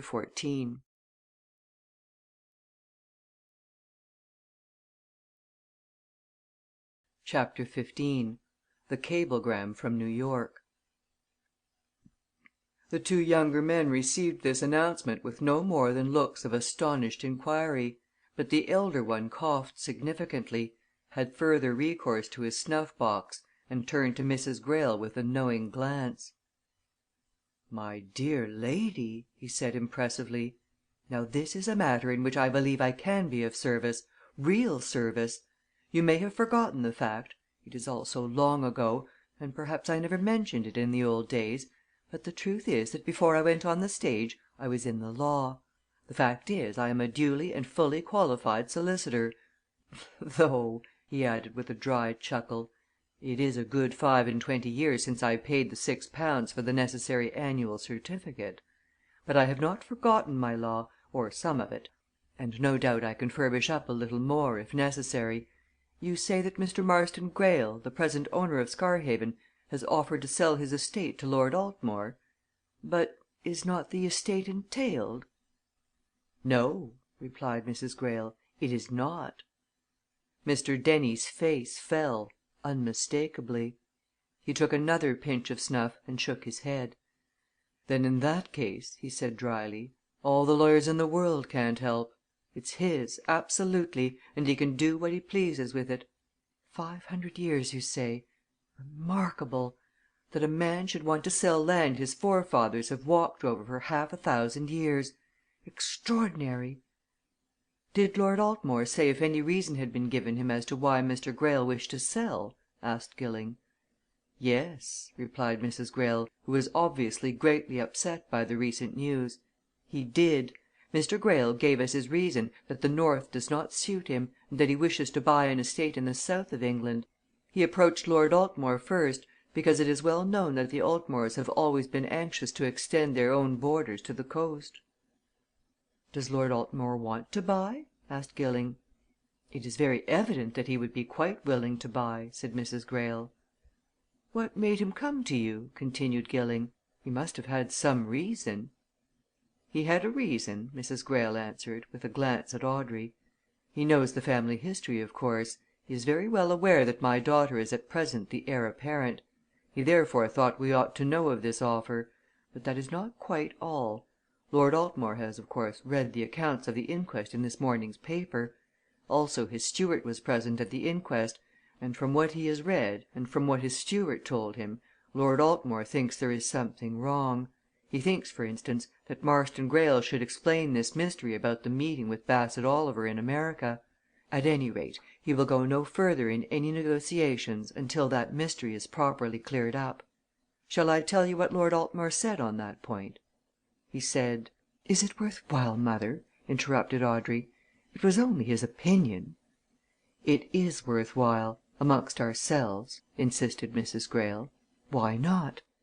"Lord Altmore said in so many words, 'I have a sort of uneasy feeling, after reading the evidence at that inquest, and hearing what my steward's impressions were, that this man calling himself Marston Greyle may not be Marston Greyle at all, and I shall want good proof that he is before I even consider the proposal he has made to me.' There! So what's to be done?" "The law, ma'am," observed Mr. Dennie, solemnly. "The law must step in. You must get an injunction, ma'am, to prevent Mr. Marston Greyle from dealing with the property until his own title to it has been established. That, at any rate, is my opinion." "May I ask a question?" said Copplestone, who had been listening and thinking intently. "Did Lord Altmore say when this offer was made to him?" "Yes," replied Mrs. Greyle. "A week ago." "A week ago!" exclaimed Copplestone. "That is, before last Sunday before the Bassett Oliver episode? Then the offer to sell is quite independent of that affair." "Strange and significant!" muttered Gilling. He rose from his chair and looked at his watch. "Well," he said, "I am going off to London. Will you give me leave, Mrs. Greyle, to report all this to Sir Cresswell Oliver and Mr. Petherton? They ought to know." "I'm going too," declared Copplestone, also rising. "Mrs. Greyle, I'm sure, will entrust the whole matter to us. And Mr. Dennie will trust us with those papers." "Oh, certainly, certainly!" asserted Mr. Dennie, pushing his packet across the table. "Take care of 'em, my boy. You don't know how important they may turn out to be." "And Mrs. Greyle?" asked Copplestone. "Tell whatever you think it best to tell," replied Mrs. Greyle. "My own opinion is that a lot will have to be told and to come out yet." "We can catch a train in 3/4 of an hour, Copplestone," said Gilling. "Let's get back and settle up with Mrs. Wooler and be off." Copplestone contrived to draw Audrey aside. "This isn't good bye," he whispered, with a meaning look. "You'll see me back here before many days are over. But listen if anything happens here, if you want anybody's help, in any way you know what I mean promise you'll wire to me at this address. Promise or I won't go." "Very well," said Audrey. "I promise. But why shall you come back?" "Tell you when I come," replied Copplestone, with another look. "But I shall come, and soon. I'm only going because I want to be of use to you." An hour later he and Gilling were on their way to London, and from opposite corners of a compartment which they had contrived to get to themselves they exchanged looks. "This is a queer business, Copplestone," said Gilling. "It strikes me it's going to be a big one, too. And it's coming to a point round Squire Greyle." "Do you think your man will have tracked him?" asked Copplestone. "It will be the first time Swallow's ever lost sight of anybody if he hasn't," answered Gilling. "He's a human ferret! However, I wired to him just before we left, telling him to meet me at King's Cross, so we'll get his report. Oh, he'll have followed him all right. I don't believe for a moment that Greyle is trying to evade anybody at this juncture, at any rate." But when 4 hours later the train drew into King's Cross, and Gilling's partner, a young and sharp looking man, presented himself, it was with a long and downcast face, and a lugubrious shake of the head. "Done! For the first time in my life!" he growled in answer to Gilling's eager inquiry. "Lost him! Never failed before, as you know. Well, it had to come, I suppose. Can't go on without an occasional defeat. But I'm a bit licked as to the whole thing unless your man is dodging somebody. Is he?" "Tell your tale," commanded Gilling, motioning Copplestone to follow him and Swallow aside. "I was up here in good time this afternoon to meet his train," reported Swallow. "I spotted him and his man at once. No difficulty, as your description of both was so full. They were together while the luggage was got out. Then he, Greyle, gave some instructions to the man and left him. He himself got into a taxi cab. I got into another close behind and gave its driver certain orders. Greyle drove straight to the Fragonard Club you know." "Ah!" exclaimed Gilling. "Did he, now? That's worth knowing." "What's the Fragonard Club?" asked Copplestone. "Never heard of it." "Club of folk connected with the stage and the music halls," answered Gilling, testily. "In a side street, off Shaftesbury Avenue. Tell you more of it later. Go on, Swallow."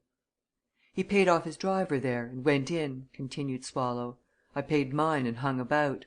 There's only one entrance and exit to that spot, as you know. He came out again within 5 minutes, stuffing some letters into his pocket. He walked away across Shaftesbury Avenue into Wardour Street. There he went into a tobacconist's shop. Of course I hung about again. But this time he didn't come. So at last I walked in to buy something.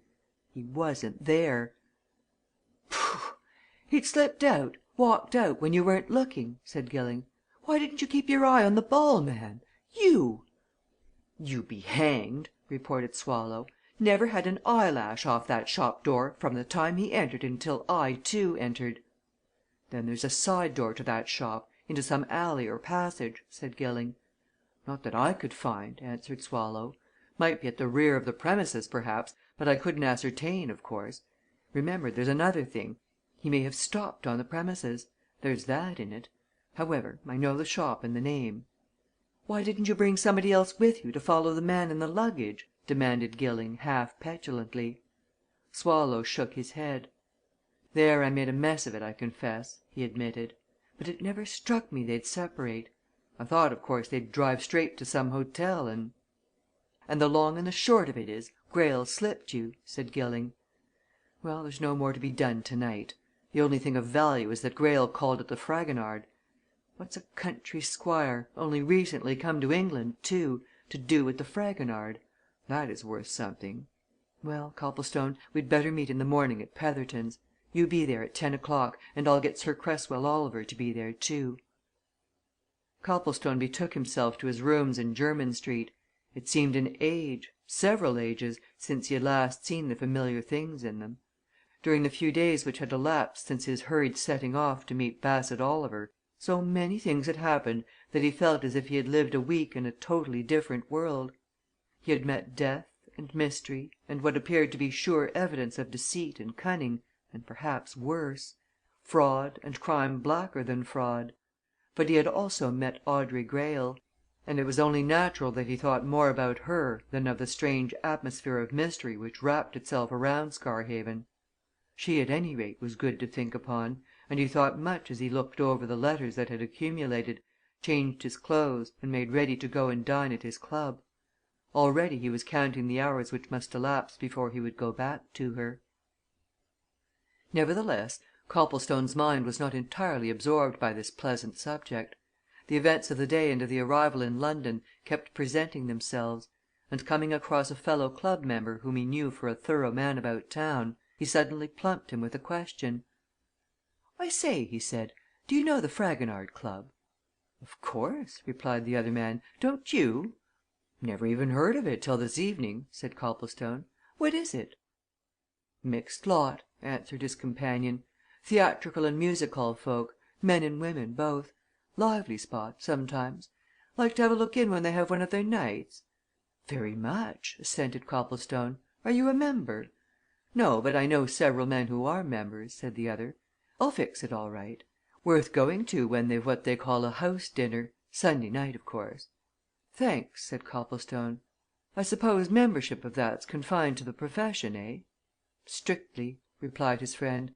"But they ain't at all particular about their guests. You'll meet all sorts of people there, from judges to jockeys, and millionairesses to milliners." Copplestone was still wondering what the Squire of Scarhaven could have to do with the Fragonard Club when he went to Mr. Petherton's office the next morning. He was late for the appointment which Gilling had made, and when he arrived Gilling had already reported all that had taken place the day before to the solicitor and to Sir Cresswell Oliver. And on that Copplestone produced the papers entrusted to him by Mr. Dennie, and they all compared the handwritings afresh. "There's certainly something wrong somewhere," remarked Petherton, after a time.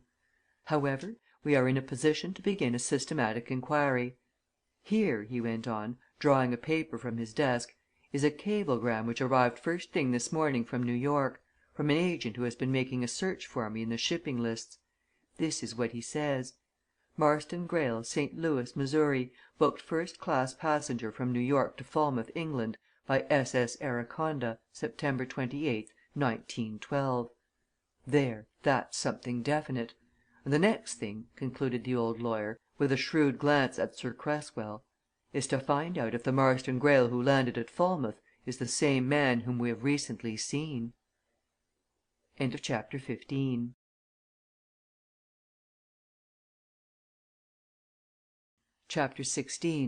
In touch with the missing.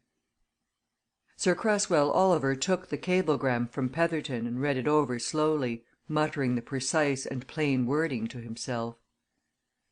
"Don't you think, Petherton, that we had better get a clear notion of our exact bearings?" he said, as he laid it back on the solicitor's desk. "Seems to me that the time's come when we ought to know exactly where we are. As I understand it, the case is this rightly or wrongly, we suspect the present holder of the Scarhaven estates. We suspect that he is not the rightful owner that, in short, he is no more the real Marston Greyle than you are.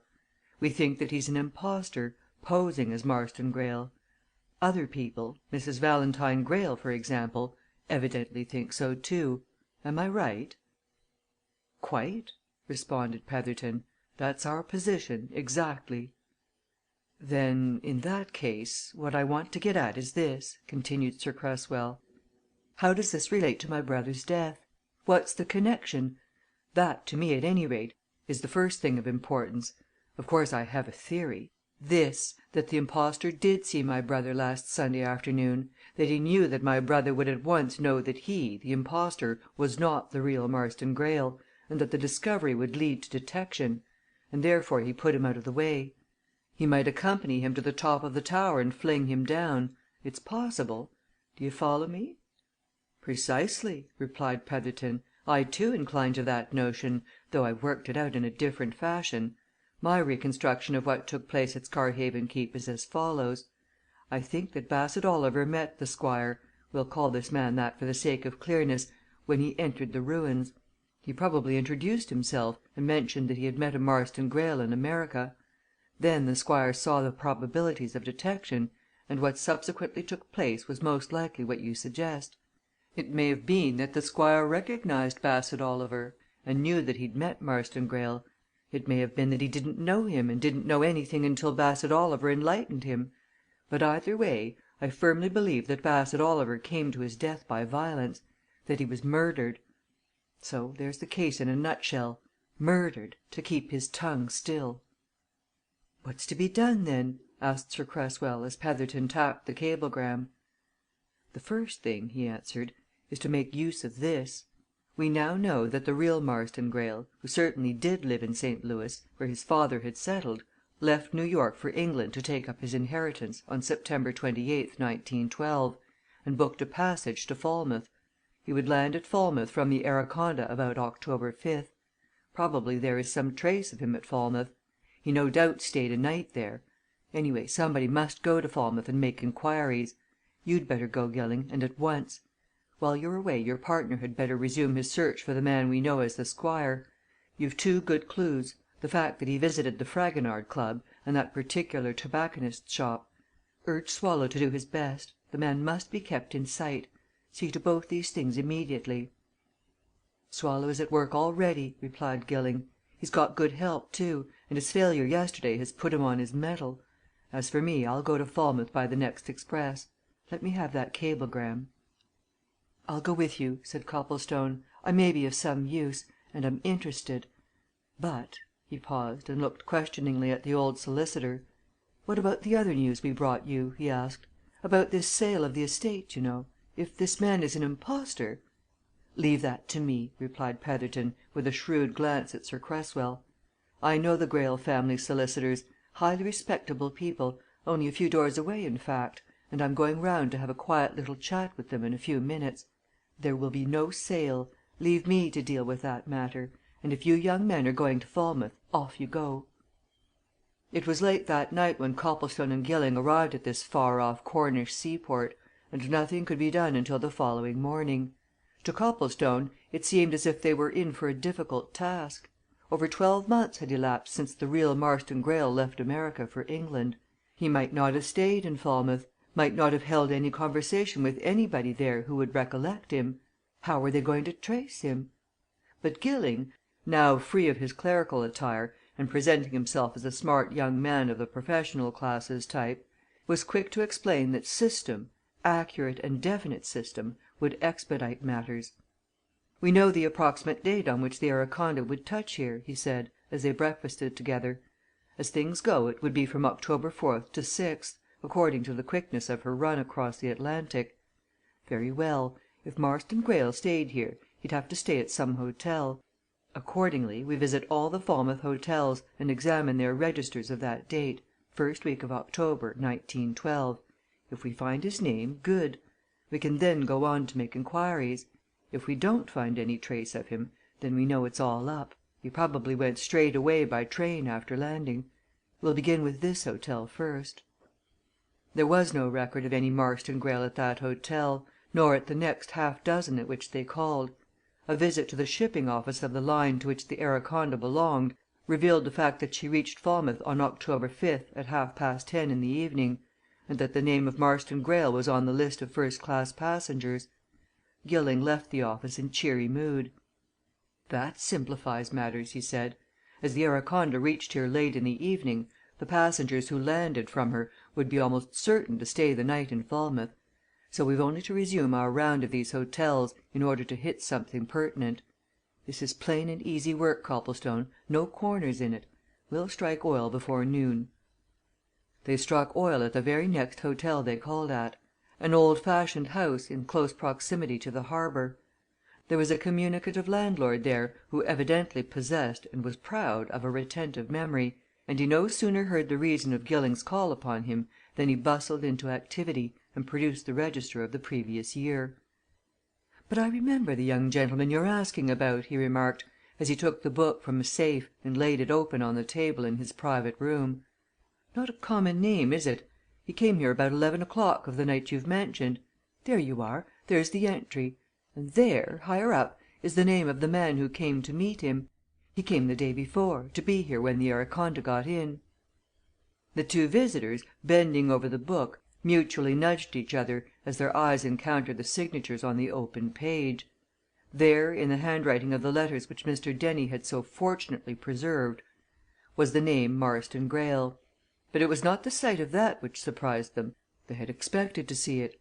What made them both thrill with the joy of an unexpected discovery was the sight of the signature inserted some lines above it under date October 4th. Lest they should exhibit that joy before the landlord, they mutually stuck their elbows into each other and immediately affected the unconcern of indifference. But there the signature was Peter Chatfield. Peter Chatfield! They both knew that they were entering on a new stage of their quest that the fact that Chatfield had travelled to Falmouth to meet the new owner of Scarhaven meant much, possibly meant everything. "Oh!" said Gilling, as steadily as possible. "That gentleman came to meet the other, did he? Just so. Now, what sort of man was he?" "Big, fleshy man elderly very solemn in manner and appearance," answered the landlord. "I remember him well came in about 5 o'clock in the afternoon of the 4th, just after the London train arrived, and booked a room. He told me he expected to meet a gentleman from New York, and was very fidgety about fixing it up to go off in the tender to the Araconda when she came into the bay. However, I found out for him that she wouldn't be in until next evening, so of course he settled down to wait. Very quiet, reserved old fellow never said much."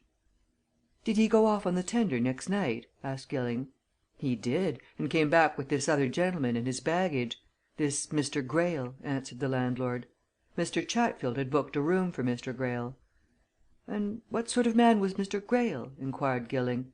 "That's really the important thing. You've an exceptionally good memory I can see that. Tell us all you can recollect about him." "I can recollect plenty," replied the landlord, shaking his head. "As for his looks a tallish, slightly built young fellow, between, I should say, 25 and 28. Stooped a good bit. Very dark hair and eyes a good deal sunken in his face. Very pale. Good looking, good features. But ill. My sakes, he was ill!" "Ill!" exclaimed Gilling, with a glance at Copplestone. "Really ill?" "He was that ill," said the landlord, "that me and my wife never expected to see him get up that next morning. We wanted them to have a doctor, but Mr. Greyle himself said that it was nothing, but that he had some heart trouble, and that the voyage had made it worse. He said that if he took some medicine which he had with him, and a drop of hot brandy and water, and got a good night's sleep, he'd be all right. And next morning he seemed better, and he got up to breakfast, but my wife said to me that if she'd seen death on a man's face it was on his. She's a bit of a persuasive tongue, has my wife, and when she heard that these two gentlemen were thinking of going a long journey right away to the far north it was, I believe she got 'em to go and see the doctor first, for she felt that Mr. Greyle wasn't fit for the exertion." "Did they go?" asked Gilling. "They did. I talked myself to the old gentleman," replied the landlord, "and I showed them the way to our own doctor, Dr. Tretheway, and as a result of what he said to them, I heard them decide to break up their journey into stages, as you might term it. They left here for Bristol that afternoon, to stay the night there."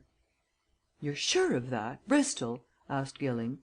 "Ought to be," replied the landlord, with laconic assurance.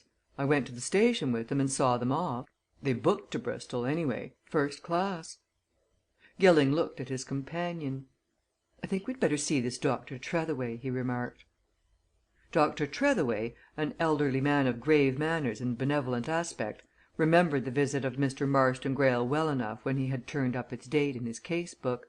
He also remembered the visitor's companion, Mr. Chatfield, who seemed unusually anxious and concerned about Mr. Greyle's health. "And as to that," continued Dr. Tretheway, "I learned from Mr. Greyle that he had been seriously indisposed for some months before setting out for England. The voyage had been rather a rough one he had suffered much from sea sickness, and in his state of health that was unfortunate for him. I made a careful examination of him, and I came to the conclusion that he was suffering from a form of myocarditis, which was rapidly assuming a very serious complexion. I earnestly advised him to take as much rest as possible, to avoid all unnecessary fatigue and all excitement, and I strongly deprecated his travelling in one journey to the north, whither I learned he was bound. On my advice, he and Mr. Chatfield decided to break that journey at Bristol, at Birmingham, and at Leeds. By so doing, you see, they would only have a short journey each day, and Mr. Greyle would be able to rest for a long time at a stretch. But I formed my own conclusions." "And they were what?" asked Gilling. "That he would not live long," said the doctor. "Finding that he was going to the neighbourhood of Norcaster, where there is a most excellent school of medicine, I advised him to get the best specialist he could from there, and to put himself under his treatment. But my impression was that he had already reached a very, very serious stage." "You think he was then likely to die suddenly?" suggested Gilling. "It was quite possible. I should not have been surprised to hear of his death," answered Dr. Tretheway. "He was, in short, very ill indeed." "You never heard anything?" inquired Gilling. "Nothing at all though I often wondered. Of course," said the doctor, with a smile, "they were only chance visitors. I often have transatlantic passengers drop in, and they forget that a physician would sometimes like to know how a case submitted to him in that way has turned out. No, I never heard any more." "Did they give you any address, either of them?" asked Copplestone, seeing that Gilling had no more to ask. "No," replied the doctor, "they did not. I knew, of course, from what they told me that Mr. Greyle had come off the Araconda the night before, and that he was passing on. No, I only gathered that they were going to the neighbourhood of Norcaster from the fact that Mr. Greyle asked if a journey to that place would be too much for him. He said with a laugh that over there in the United States a journey of 500 miles would be considered a mere jaunt. He was very plucky, poor fellow, but Dr. Tretheway ended with a significant shake of the head, and his two visitors left him and went out into the autumn sunlight. "Copplestone," said Gilling as they walked away, "that chap, the real Marston Greyle, is dead. That's as certain as that we're alive. And now the next thing is to find out where he died and when and by George, that's going to be a big job!" "How are you going to set about it?" asked Copplestone. "It seems as if we were up against a blank wall now." "Not at all, my son," retorted Gilling, cheerfully. "One step at a time that's the sure thing to go on in my calling. We've found out a lot here, and quickly, too. And we know where our next step lies Bristol. Like looking for needles in a bundle of hay? Not a bit of it. If those two broke their journey at Bristol, they'd have to stop at a hotel. Well, now we'll adjourn to Bristol, bearing in mind that we're on the track of Peter Chatfield."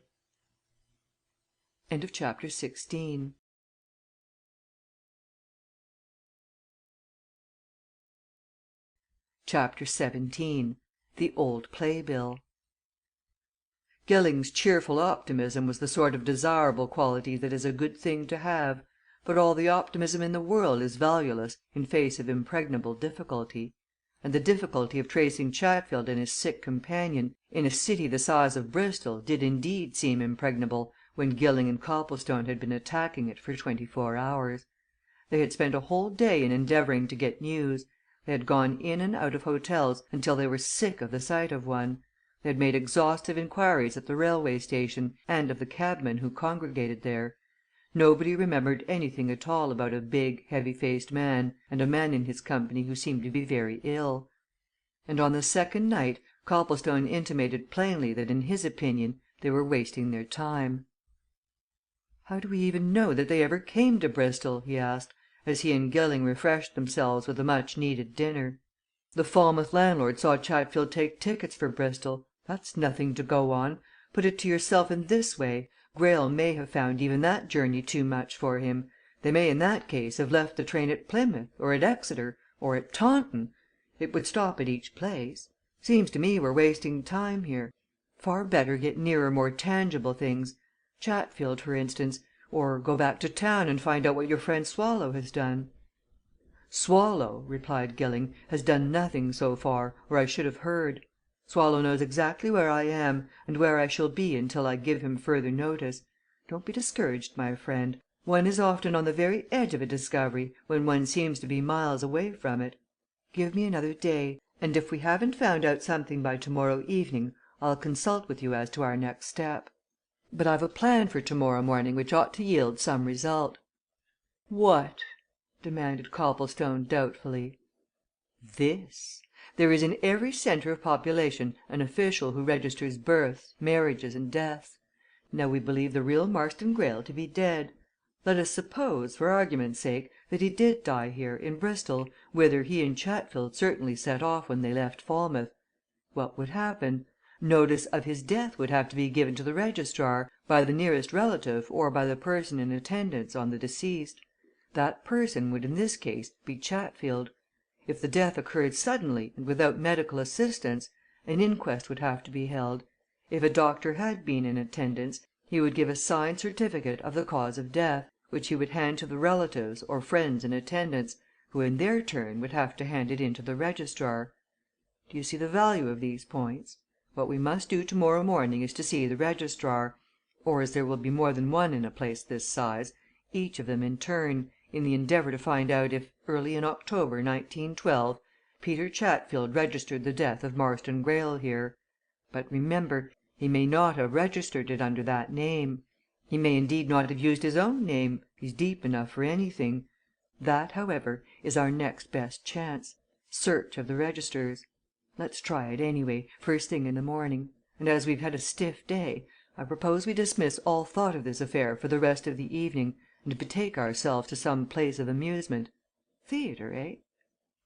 Copplestone made no objection to that, and when dinner was over, they walked round to the principal theatre, in time for the first act of a play which, having been highly successful in London, had just started on a round of the leading provincial theatres. Between the second and third acts of this production there was a long interval, and the two companions repaired to the foyer to recuperate their energies with a drink and a cigarette. While thus engaged, Copplestone encountered an old school friend with whom he exchanged a few words. Gilling meanwhile strolled about, inspecting the pictures, photographs and old playbills on the walls of the saloon and its adjacent apartments. And suddenly he turned back, waited until Copplestone's acquaintance had gone away, and then hurried up and smacked his co searcher on the shoulder. "Didn't I tell you that one's often close to a thing when one seems furthest off it?" he exclaimed triumphantly. "Come here, my son, and look at what I've just found." He drew Copplestone away to a quiet corner and pointed out an old playbill, framed and hung on the wall. Copplestone stared at it and saw nothing but the title of a well known comedy, the names of one or two fairly celebrated actors and actresses, and the usual particulars which appear on all similar announcements. "Well?" he asked. "What of this?" "That?" replied Gilling, flicking the tip of his finger on a line in the bill. "That, my boy." Copplestone looked again. He started at what he read. Margaret Sayers, Miss Adela Chatfield. "And now look at that," continued Gilling, with an accentuation of his triumphal note. "See? These people were here for a fortnight, from October 3rd to 17th, 1912. Therefore, if Peter Chatfield brought Marston Greyle to Bristol on October 6th, Peter Chatfield's daughter would also be in the town." Copplestone looked over the bill again, rapidly realizing possibilities. "Would Chatfield know that?" he asked reflectively. "It's only likely that he would," replied Gilling. "Even if father and daughter don't quite hit things off in their tastes, it's only reasonable to suppose that Peter would usually know his daughter's whereabouts. And if he brought Greyle here, ill, and they had to stop, it's only likely that Peter would turn to his daughter for help. Anyway, Copplestone, here are two undoubted facts. Chatfield and Greyle booked from Falmouth for Bristol on October 6th, 1912, and may therefore be supposed to have come here. That's one fact. The other is Addie Chatfield was certainly in Bristol on that date and for 11 days after it." "Well, what next?" asked Copplestone. "I've been thinking that over while you stared at the bill," answered Gilling. "I think the best thing will be to find out where Addie Chatfield put herself up during her stay. I daresay you know that in most of these towns there are lodgings which are almost exclusively devoted to the theatrical profession. Actors and actresses go to them year after year; their owners lay themselves out for their patrons. What's more, your theatrical landlady always remembers names and faces, and has her favourites. Now, in my stage experience, I never struck Bristol, so I don't know much about it, but I know where we can get information the stage doorkeeper. He'll tell us where the recognized lodgings are, and then we must begin a round of inquiry. When? Just now, my boy and a good time, too, as you'll see." "Why?" asked Copplestone. "Best hour of the evening," replied Gilling, with glib assurance. "Landladies enjoying an hour of ease before beginning to cook supper for their lodgers, now busy on the stage. Always ready to talk, theatrical landladies, when they've nothing to do. Trust me for knowing the ropes. Come round to the stage door and let's ask the keeper a question or two." But before they had quitted the foyer an interruption came in the shape of a shrewd looking gentleman in evening dress, who wore his opera hat at a rakish angle and seemed to be very much at home as he strolled about, hands in pockets, looking around him at all and sundry. He suddenly caught sight of Gilling, smiled surprisedly and expansively, and came forward with outstretched hand.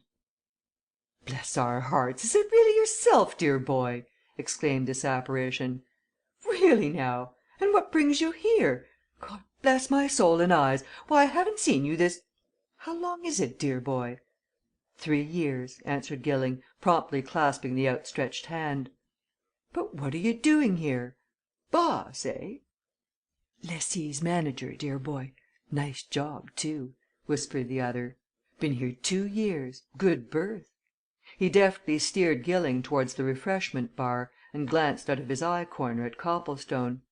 "Friend of yours?" he suggested hospitably. "Introduce us, dear boy. My name is the same as before, as you know." "Mr. Copplestone Mr. Montmorency," said Gilling. "Mr. Montmorency Mr. Copplestone." "Servant, sir," said Mr. Montmorency. "Pleased to meet any friend of my friend. And what will you take, dear boys? And how are things with you, Gilling, old man? Now who on earth would have thought of seeing you here?" Copplestone held his peace while Gilling and Mr. Montmorency held interesting converse.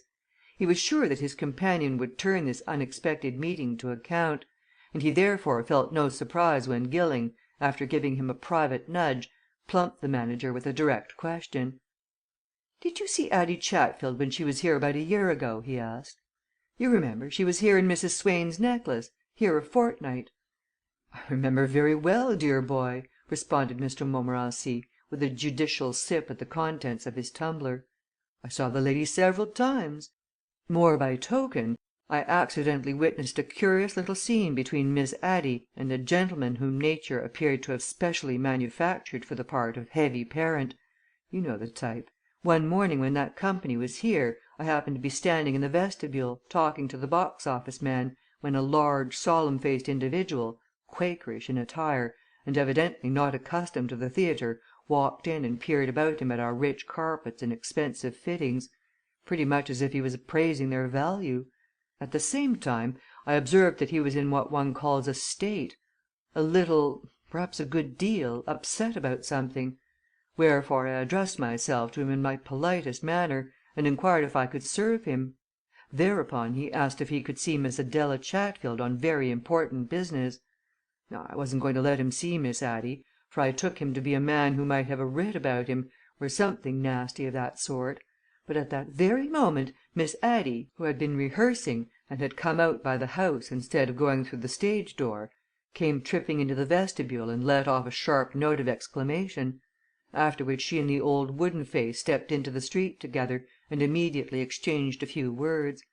And that the old man told her something very serious was abundantly evident from the expression of their respective countenances. But of course I never knew what it was, nor who he was, dear boy not my business, don't you know." "They went away together, those two?" asked Gilling, favouring Copplestone with another nudge. "Up the street together, certainly, talking most earnestly," replied Mr. Montmorency. "Ever see that old chap again?" asked Gilling. "I never did, dear boy once was sufficient," said Mr. Montmorency lightly. "But," he continued, dropping his bantering tone, "are these questions pertinent? Has this to do with this new profession of yours, dear boy? If so, mum's the word, you know." "I'll tell you what, Monty," answered Gilling. "I wish you'd find out for me where Addie Chatfield lodged when she was here that time. Can it be done? Between you and me, I do want to know about that, old chap. Never mind why, now I will tell you later. But it's serious." Mr. Montmorency tapped the side of his handsome nose. "All right, my boy," he said. "I understand. Wicked, wicked world! Done? Dear boy, it shall be done. Come down to the stage door our man knows every landlady in the town." By various winding ways and devious passages he led the two young men down to the stage door. Its keeper, not being particularly busy at that time, was reading the evening newspaper in his glass walled box, and glanced inquiringly at the strangers as Mr. Montmorency pulled them up before him. "Brickett," said Mr. Montmorency, leaning into the sanctum over its half door and speaking confidentially, "you keep a sort of register of lodgings, don't you, Brickett? Now I wonder if you could tell me where Miss Adela Chatfield, of the Mrs. Swain's Necklace Company, stopped when she was last here that's a year ago or about it. Brickett," he went on, turning to Gilling, "puts all this sort of thing down methodically, so that he can send callers on, or send up urgent letters or parcels during the day. Isn't that it, Brickett?" "That's about it, sir," answered the doorkeeper. He had taken down a sort of ledger as the manager spoke, and was now turning over its leaves. He suddenly ran his finger down a page and stopped its course at a particular line. "Mrs. Salmon, 5 Montargis Crescent second to the right outside," he announced briefly. "Very good lodgings, too, are those." Gilling promised Mr. Montmorency that he would look him up later on, and went away with Copplestone to Montargis Crescent. Within 5 minutes they were standing in a comfortably furnished, old fashioned sitting room, liberally ornamented with the photographs of actors and actresses, and confronting a stout, sharp eyed little woman who listened intently to all that Gilling said, and sniffed loudly when he had finished. "Remember Miss Chatfield being here?" she exclaimed. "I should think I do remember I ought to! Bringing mortal sickness into my house, and then death! And then a funeral! And her and her father going away, never giving me an extra penny for the trouble. Chapter XVIII.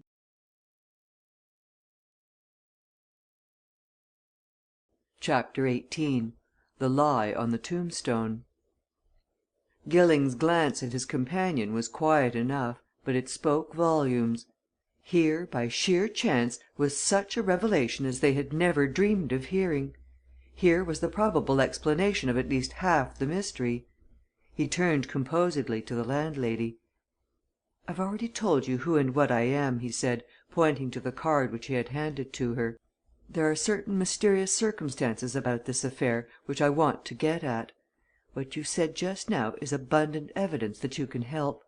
If you do and will help, you'll be well paid for your trouble. Now, you speak of sickness, death, a funeral. Will you tell us all about it?" "I never knew there was any mystery about it," answered the landlady, as she motioned her visitors to seat themselves. "It was all above board as far as I knew. Of course, I've always been sore about it. I had a great deal of trouble, and, as I say, I never got anything for it that is, anything extra. And me doing it really to oblige her and her father." "They brought a sick man here?" suggested Gilling. "I'll tell you how it was," said Mrs. Salmon, seating herself and showing signs of a disposition to confidence. "Miss Chatfield, she'd been here, I think, 3 days that time. I'd had her once before, a year or two previous. One morning I'm sure it was about the 3rd day that the Swain Necklace Company was here she came in here from Rehearsal in a regular take on. She said that her father had just called on her at the theatre. She said he'd been to Falmouth to meet a relation of theirs who'd come from America and had found him to be very ill on landing so ill that a Falmouth doctor had given strict orders that he mustn't travel any further than Bristol, on his way wherever he wanted to go. They'd got to Bristol, and the young man was so done up that Mr. Chatfield had had to drive him to another doctor, one close by here, Dr. Valdey, as soon as they arrived. Dr. Valdey said he must go to bed at once and have at least 2 days' complete rest in bed, and he advised Mr. Chatfield to get quiet rooms instead of going to a hotel. So Mr. Chatfield, knowing that his daughter was here, d'ye see, sought her out and told her all about it. She came to me and asked me if I knew where they could get rooms. Well, now, I had my drawing room floor empty that week, and as it was only for 2 or 3 days that they wanted rooms, I offered to take Mr. Chatfield and the young man in. Of course, if I'd known how ill he was, I shouldn't. What I understood and mind you, I don't say they wilfully deceived me, for I don't think they did what I understood was that the young man simply wanted a real good rest. But he was evidently a deal worse than what even Dr. Valdey thought. He'd stopped at Dr. Valdey's surgery while Mr. Chatfield went to see about rooms, and they moved him from there straight in here. And as I say, he was a deal worse than they thought much worse, and the doctor had to be fetched to him more than once during the afternoon. Still, Dr. Valdey himself never said to me that there was any immediate danger. But that's neither here nor there. The young fellow died that night." "That night!" exclaimed Gilling. "The night he came here?" "Very same night," assented Mrs. Salmon. "Brought in here about 2 in the afternoon, and died just before midnight, soon after Miss Chatfield came in from the theatre. Went very suddenly at the end." "Were you present?" asked Copplestone. "I wasn't. Nobody was with him but Mr. Chatfield. Miss Chatfield was getting her supper down here," replied Mrs. Salmon. "And I was busy elsewhere." "Was there an inquest, then?" inquired Gilling. "Oh, no!" said Mrs. Salmon, shaking her head. "Oh, no, there was no need for that. The doctor, you see, had been seeing him all day. Oh, no, the cause of death was evident enough in a way of speaking heart." "Did they bury him here, then?" asked Gilling. 2 days after," replied Mrs. Salmon. "Kept everything very quiet, they did. I don't believe Miss Chatfield told any of the theatre people. She went to her work just the same, of course. The old gentleman saw to everything funeral and all. I'll say this for them they gave me no unnecessary trouble, but still, there's trouble that is necessary when you've death in a house and a funeral at the door, and they ought to have given me something for what I did. But they didn't, so I considered it very mean. Mr. Chatfield, he stayed 2 days after the funeral, and when he left he just said that his daughter would settle up with me. But when she came to pay she added nothing to my bill, and she walked out remarking that if her father hadn't given me anything extra, she was sure she shouldn't. Shabby!" "Very shabby," agreed Gilling. "Well, you won't find my clients quite so mean, ma'am. But just a word don't mention this matter to anybody until you hear from me, and as I like to give some earnest of payment, here's a bank note which you can slip into your purse on account, you understand. Now, just a question or two did you hear the young man's name?" The landlady, whose spirits rose visibly on receipt of the bank note, appeared to reflect on hearing this question, and she shook her head as if surprised at her own inability to answer it satisfactorily. "Well, now," she said, "it may seem a queer thing to say, but I don't recollect that I ever did. You see, I didn't see much of him after he once got here. I was never in his room with them, and they didn't mention his name, that I can remember, when they spoke about him before me. I understood he was a relative cousin or something of that sort." "Didn't you see any name on the coffin?" asked Gilling. "I didn't," replied Mrs. Salmon. "You see, the undertaker fetched him away when him and his men brought the coffin the next day. He took charge of the coffin for the second night, and the funeral took place from there. But I'll tell you what the undertaker'll know the name, and of course the doctor does they're both close by." Gilling took names and addresses, and once more pledging the landlady to secrecy, led Copplestone away. "That's the end of another chapter," he said when they were clear of that place. "We know now that Marston Greyle died there, in that very house, Copplestone, and that Peter Chatfield was with him. That's fact!" "And it's fact, too, that the daughter knows," observed Copplestone in a low voice. "Fact, too, that Addie Chatfield was in it," agreed Gilling. "Well, but what happened next? However, before we go on to that, there are three things to do in the morning. We must see this Dr. Valdey, and the undertaker, and Marston Greyle's grave." "And then?" asked Copplestone. "Stiff, big question," sighed Gilling. "Go back to town and report, I think, and find out if Swallow has discovered anything. And egad, there's a lot to discover! For you see we're already certain that at the stage at which we've arrived a conspiracy began conspiracy between Chatfield, his daughter, and the man who's been passing himself off as Marston Greyle. Now, who is the man? Where did they get hold of him? Is he some relation of theirs? All that's got to be found out. Of course, their object is very clear Marston Greyle, the real Simon Pure, was dead on their hands. His legal successor was his cousin, Miss Audrey. Chatfield knew that when Miss Audrey came into power his own reign as steward of Scarhaven would be brief. And so but the thing is so plain that one needn't waste breath on it. And I tell you what's plain, too, Copplestone Miss Audrey Greyle is the lady of Scarhaven. Good luck to her you'll no doubt be glad to communicate the glad tidings." Copplestone made no answer. He was utterly confounded by the recent revelations, and was wondering what the mother and daughter in the little cottage so far away in the grey north would say when all these things were told them. "Let's make dead certain of everything," he said after a long pause. "Don't let's leave any loophole." "Oh, we'll leave nothing here, at any rate," replied Gilling confidently. "But you'll find in the morning that we already know almost everything." In this he was right. The doctor's story was a plain one. The young man was very ill indeed when brought to him, and though he did not anticipate so early or sudden an end, he was not surprised when death came, and had of course no difficulty about giving the necessary certificate. Just as plain was the undertaker's account of his connection with the affair a very ordinary transaction in his eyes, and having heard both stories, there was nothing to do but to visit one of the adjacent cemeteries and find a certain grave, the number of which they had ascertained from the undertaker's books.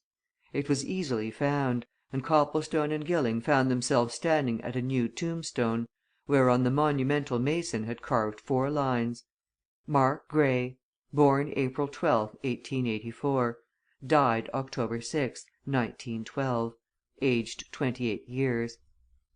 "Short, simple, eminently suited to the purpose," murmured Gilling as the two turned away. "Somebody thought things out quickly and well, Copplestone, when this poor fellow died. Do you know I've been thinking as we walked up here that if Bassett Oliver had never taken it into his head to visit Scarhaven that Sunday, this fraud would never have been found out. The chances were all against its ever being found out. Consider them! A young man who is an absolute stranger in England comes to take up an inheritance, having on him, no doubt, the necessary proofs of identification.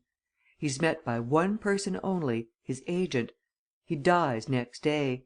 The agent buries him, under a false name, takes his effects and papers, gets some accomplice to personate him, introduces that accomplice to everybody as the real man, and there you are. Oh, Chatfield knew what he was doing. Who on earth, wandering in this cemetery, would ever connect Mark Grey with Marston Greyle?" "Just so but there was one danger spot which must have given Chatfield and his accomplices a good many uneasy hours," answered Copplestone. "You know that Marston Greyle actually registered in his own name at Falmouth, and was known to the landlord and the doctor there." "Yes and Falmouth is 300 miles from London and 500 from Scarhaven," replied Gilling drily. "And do you suppose that whoever saw Marston Greyle at Falmouth cared two pins, comparatively, what became of him after he left there? No Chatfield was almost safe from detection as soon as he'd got that unfortunate young fellow laid away in that grave. However, we know now what we do know, and the next thing, now that we know Marston Greyle lies behind us there, is to get back to town and catch the chap who took his place. We'll wire to Swallow and to Petherton and get the next express."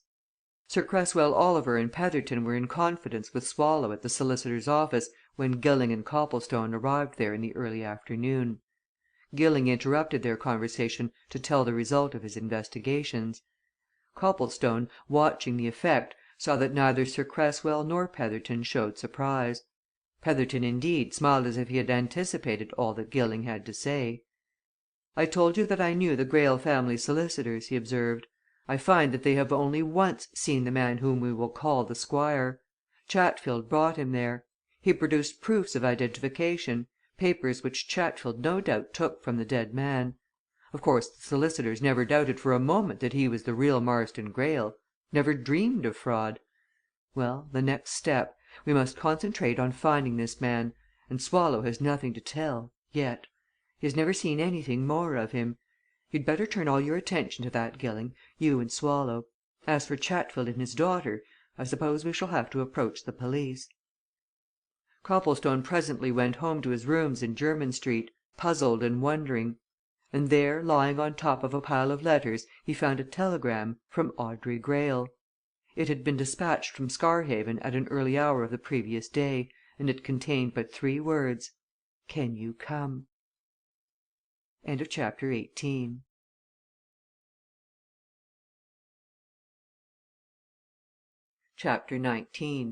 The Steam Yacht. Copplestone had seen and learned enough of Audrey Greyle during his brief stay at Scarhaven to make him assured that she would not have sent for him save for very good and grave reasons. It had been with manifest reluctance that she had given him her promise to do so. Her entire behaviour during the conference with Mr. Dennie and Gilling had convinced him that she had an inherent distaste for publicity and an instinctive repugnance to calling in the aid of strangers. He had never expected that she would send for him he himself knew that he should go back to her but the return would be on his own initiative. There, however, was her summons, definite as it was brief. He was wanted and by her. And without opening one of his letters, he snatched up the whole pile, thrust it into his pocket, hurriedly made some preparation for his journey, and raced off to King's Cross. He fumed and fretted with impatience during the 6 hours' journey down to Norcaster. It was 10 o'clock when he arrived there, and as he knew that the last train to Scarhaven left at 9:30, he hurried to get a fast motor car that would take him over the last 20 miles of his journey. He had wired to Audrey from Peterborough, telling her that he was on his way and should motor out from Norcaster, and when he had found a car to his liking, he ordered its driver to go straight to Mrs. Greyle's cottage, close by Scarhaven Church. And just then he heard a voice calling his name, and turning, saw, running out of the station, a young, athletic looking man, much wrapped and cloaked, who waved a hand at him and whose face he had some dim notion of having seen before. "Mr. Copplestone!" panted the new arrival, coming up hurriedly. "I almost missed you I got on the wrong platform to meet your train. You don't know me, though you may have seen me at the inquest on Mr. Bassett Oliver the other day. My name's Vickers Guy Vickers." "Yes?" said Copplestone. "And " "I'm a solicitor here in Norcaster," answered Vickers. At least my firm, you know we sometimes act for Mrs. Greyle at Scarhaven. I got a wire from Miss Greyle late this evening, asking me to meet you here when the London train got in, and to go on to Scarhaven with you at once. She added the words 'urgent business,' so " "Then in heaven's name let's be off!" exclaimed Copplestone. "It'll take us a good hour and a quarter as it is. Of course," he went on, as they moved away through the Norcaster streets, "of course you haven't any notion of what this urgent business is?" "None whatever," replied Vickers. "But I'm quite sure that it is urgent, or Miss Greyle wouldn't have said so. No, I don't know what her exact meaning was, but of course I know there's something wrong about the whole thing at Scarhaven seriously wrong." "You do, eh?" exclaimed Copplestone. "What now?" "Ah! that I don't know," replied Vickers with a dry laugh. "I wish I did. But you know how people talk in these provincial places. Ever since that inquest there have been all sorts of rumours. Every club and public place in Norcaster has been full of talk gossip, surmise, speculation naturally." "But about what?" asked Copplestone. "Squire Greyle, of course," said the young solicitor. "That inquest was enough to set the whole country talking. Everybody thinks they couldn't think otherwise that something is being hushed up. Everybody's agog to know if Sir Cresswell Oliver and Mr. Petherton are applying for a reopening of the inquest. You've just come from town, I believe. Did you hear anything?" Copplestone was wondering whether he ought to tell his companion of his own recent discoveries. Like all laymen, he had an idea that you can tell anything to a lawyer, and he was half minded to pour out the whole story to Vickers, especially as he was Mrs. Greyle's solicitor. But on second thoughts he decided to wait until he had ascertained the state of affairs at Scarhaven. "I didn't hear anything about that," he replied. "Of course that inquest was a mere travesty of what such an inquiry should have been." "Oh, an utter farce!" agreed Vickers. "However, it produced just the opposite effect to that which the wire pullers wanted. Of course Chatfield had squared that jury, but he forgot the press, and the local reporters were so glad to get hold of what was really spicy news that all the Norcaster and Northborough papers have been full of it everybody's talking of it, as I said. People are asking what this evidence from America is why was there such mystery about the whole thing, and so on. And since then everybody knows that Squire Greyle has left Scarhaven."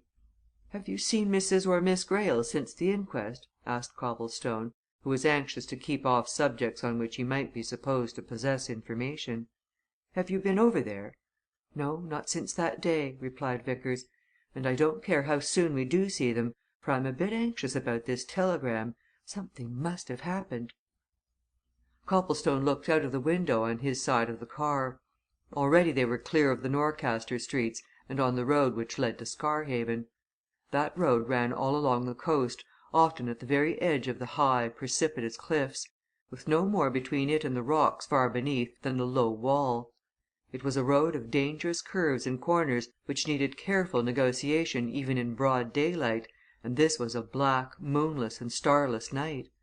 But Copplestone had impressed upon his driver that he must get to Scarhaven as quickly as possible, and he and his companion were both so full of their purpose that they paid no heed to the perpetual danger which they ran as the car tore round projections and down deep cuts at a speed which at other times they would have considered suicidal. And at just under the hour they ran on the level stretch by the "Admiral's Arms," and looking down at the harbour saw the lighted portholes of some ship which lay against the south quay, and on the quay itself men moving about in the glare of lamps. "What's going on there?" said Vickers. "Late for a vessel to be loading at a place like this, where time's of no great importance." Copplestone offered no suggestion. He was hotly impatient to reach the cottage, and as soon as the car drew up at its gate he burst out, bade the driver wait, and ran eagerly up to the path to Audrey, who opened the door as he advanced.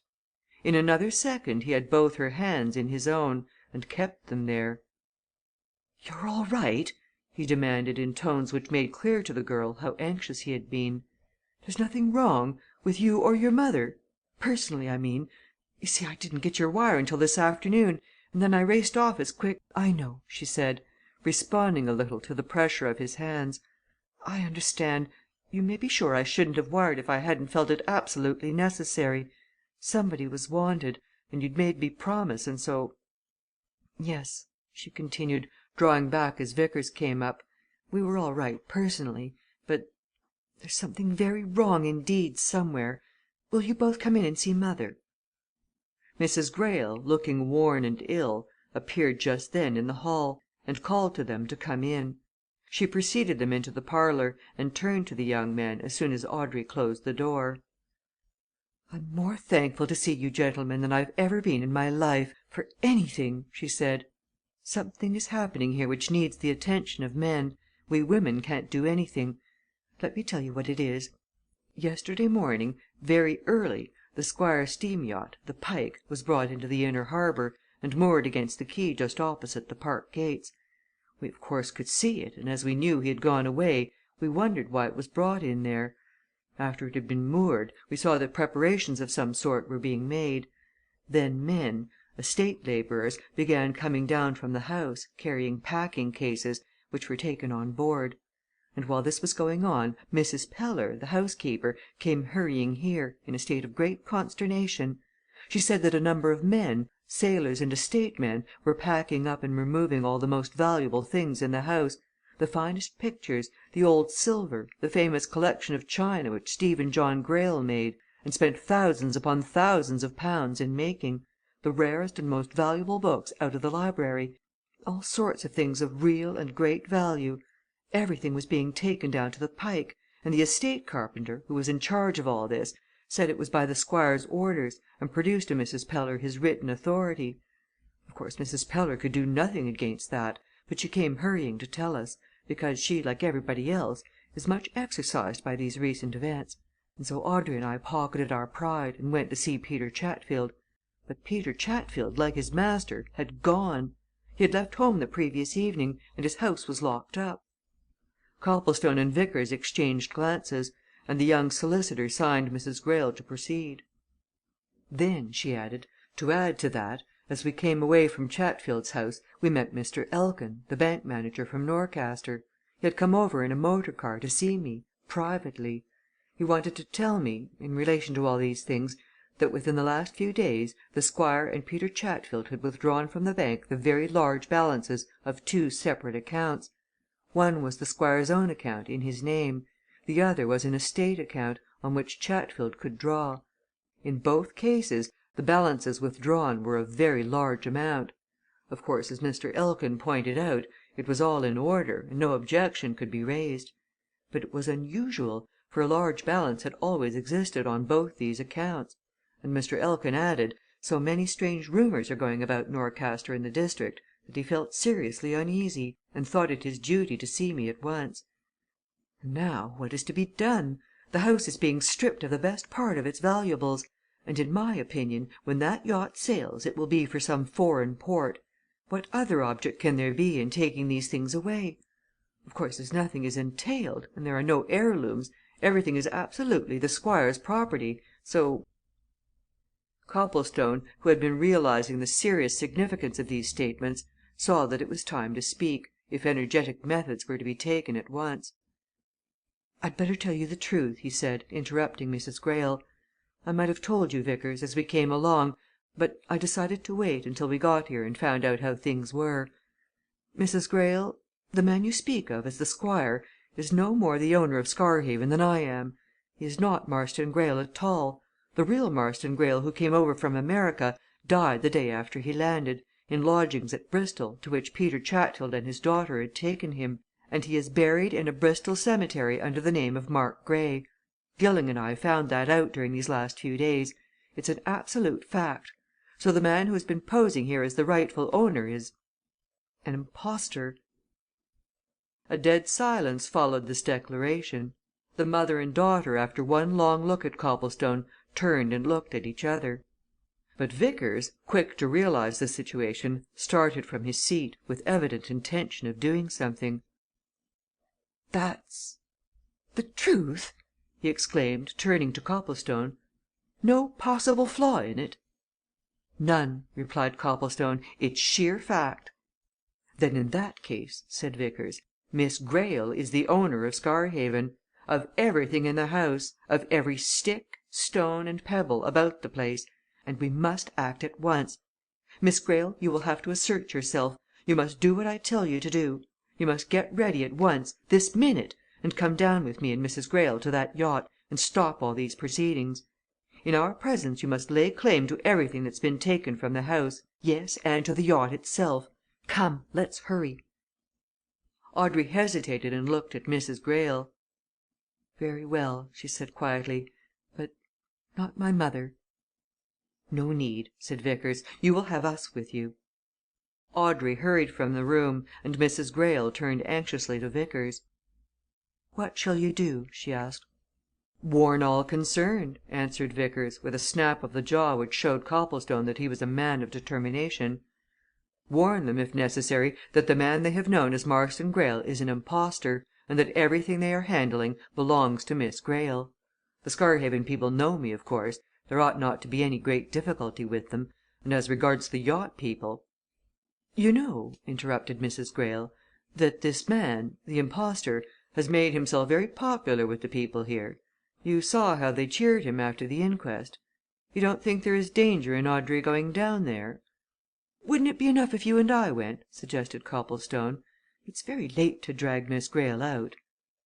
"I'm sorry, but it's absolutely necessary," said Vickers. "If your story is true I mean, of course, since it is true Miss Greyle is owner and mistress, and she must be on the spot. It's all we can do, anyway," he continued, as Audrey, wrapped in a big ulster, came back to the parlour. "Even now we may be too late, and if that yacht once sails away from here " There were signs that the yacht's departure was imminent when they went down to the south quay and came abreast of her. The lights on the shore were being extinguished; the estate labourers were gone; only 2 or 3 sailors were busy with ropes and gear. And Vickers hurried his little party up a gangway and on to the deck. A hard faced, keen eyed man, evidently in authority, came forward. "Are you the captain of this vessel?" demanded Vickers, in tones of authority. "You are? I'm Mr. Vickers, solicitor, of Norcaster. I give you formal warning that the man you have known as Marston Greyle is not Marston Greyle at all, but an impostor. All the property which you have removed from the house and now have on this vessel belongs to this lady, Miss Audrey Greyle, lady of the Manor of Scarhaven. It is at your peril that you move it, or that you cause this vessel to leave this harbour. I claim the vessel and all that is on it on behalf of Miss Greyle." The man addressed listened in silent attention and showed no sign of any surprise. As soon as Vickers had finished he turned, hurried down a stairway, remained below for a few minutes, and came up again. "Will you kindly step this way, Miss Greyle and gentlemen?" he said politely. "You must remember that I am only a servant. If you will come down." He led them down the stairs, along a thickly carpeted passage, and opened the door of a lighted saloon. All unthinking, the three stepped in to hear the door closed and locked behind them. XX.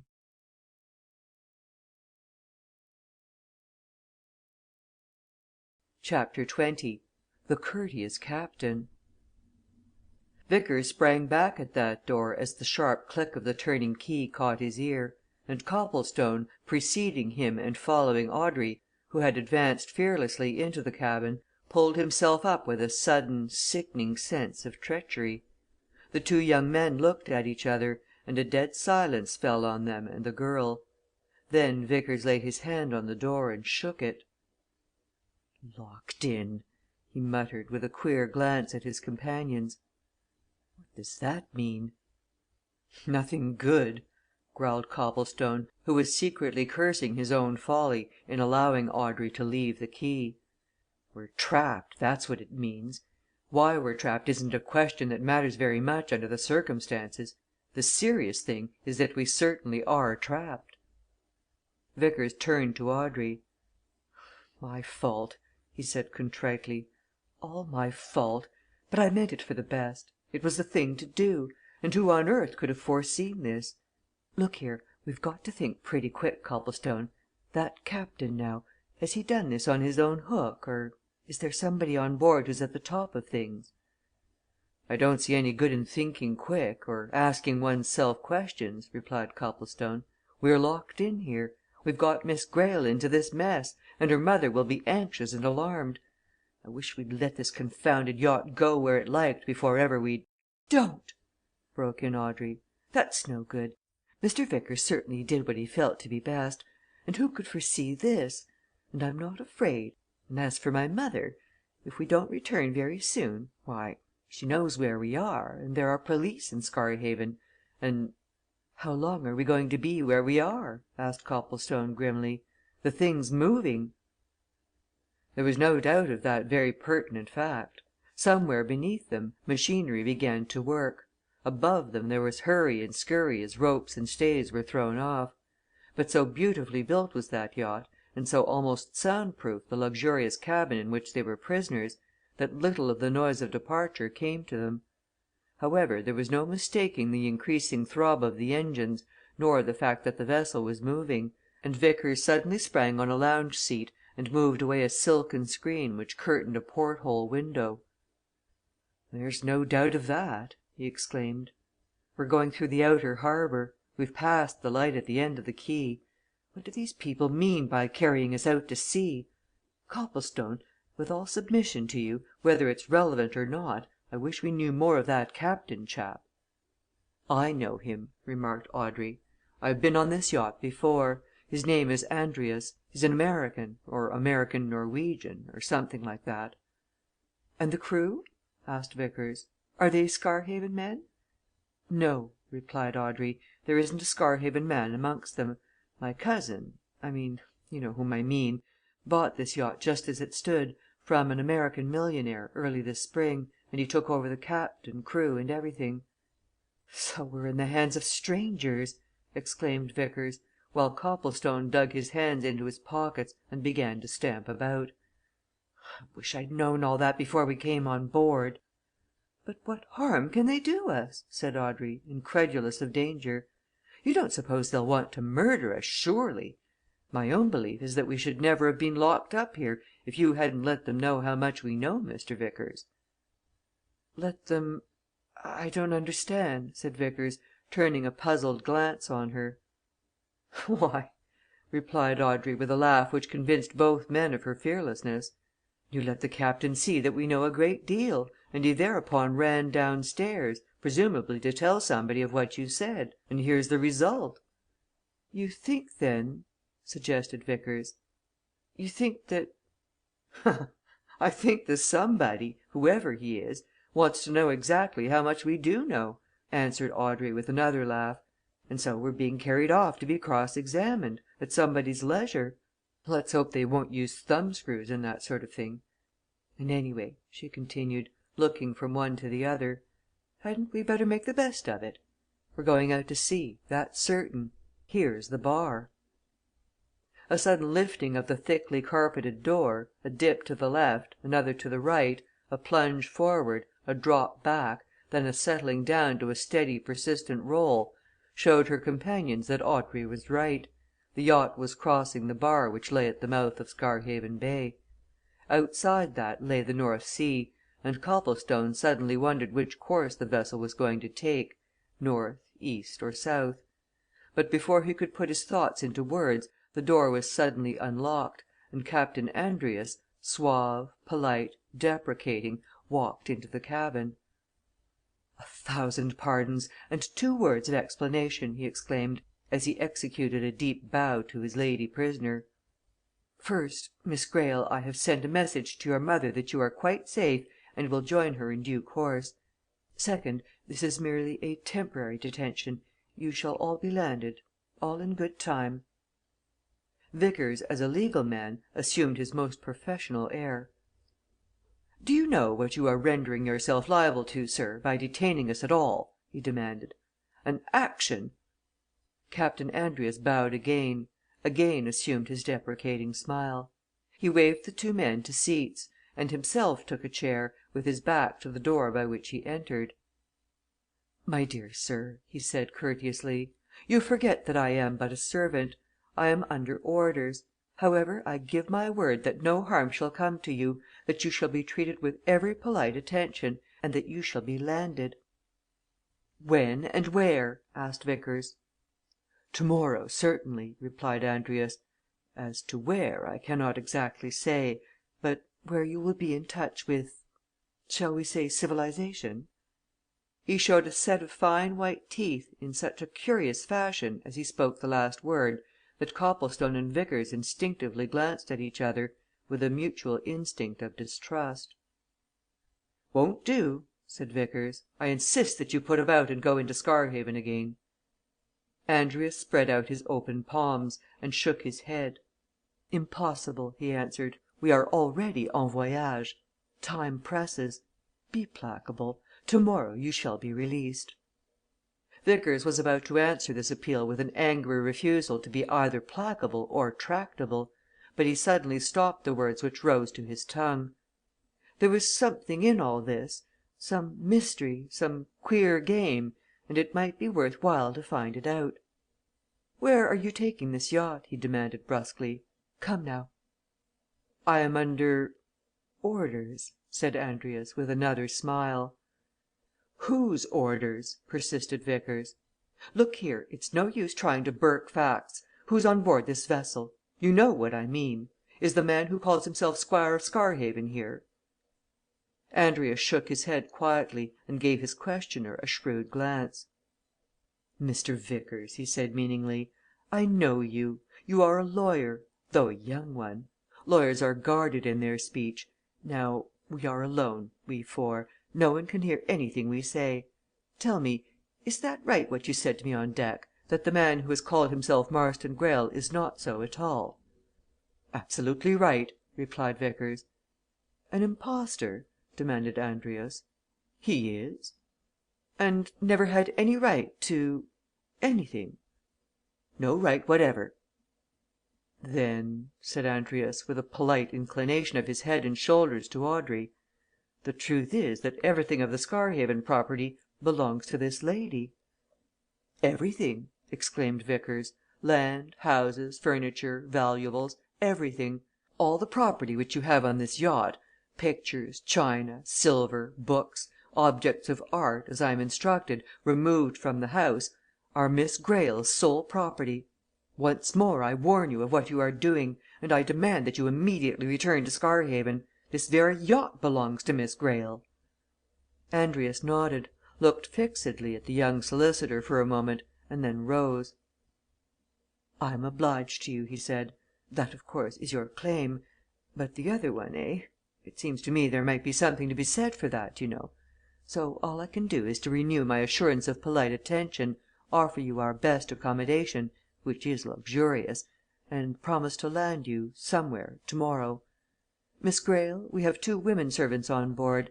I shall send them to you at once and they will attend to you. Please consider them your own. You, gentlemen, will perhaps join me in my quarters? I have 2 spare cabins close to my own which are at your service."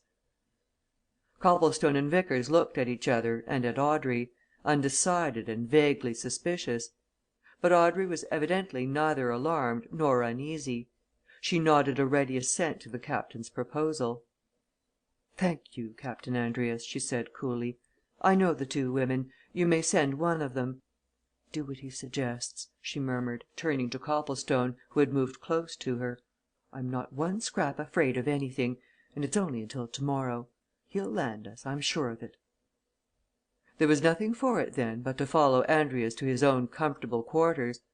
There, utterly ignoring the strange circumstances under which they met, he played the part of host with genuine desire to make his guests feel at ease, and when he showed them to their berths a little later he emphasized his assurance of their absolute safety and liberty. "You see, gentlemen, your movements are untrammelled," he said. "You can go where you like on the yacht tomorrow morning. There is no restriction on you. Sleep well, and tomorrow you are all free again, eh?" Copplestone got a word or two with Vickers alone. "What do you think?" he muttered. "Shall you sleep?" "My impression for I know what you're thinking about," said Vickers, "is that Miss Greyle's as safe as if she were in her mother's house. She's no fear herself, anyway. There's some mystery somewhere, and I can't make this Andrius man out at all. but I believe all's right as regards personal safety. There's Miss Greyle's cabin, anyhow, right opposite ours, and I can keep an eye and an ear open even when I'm asleep."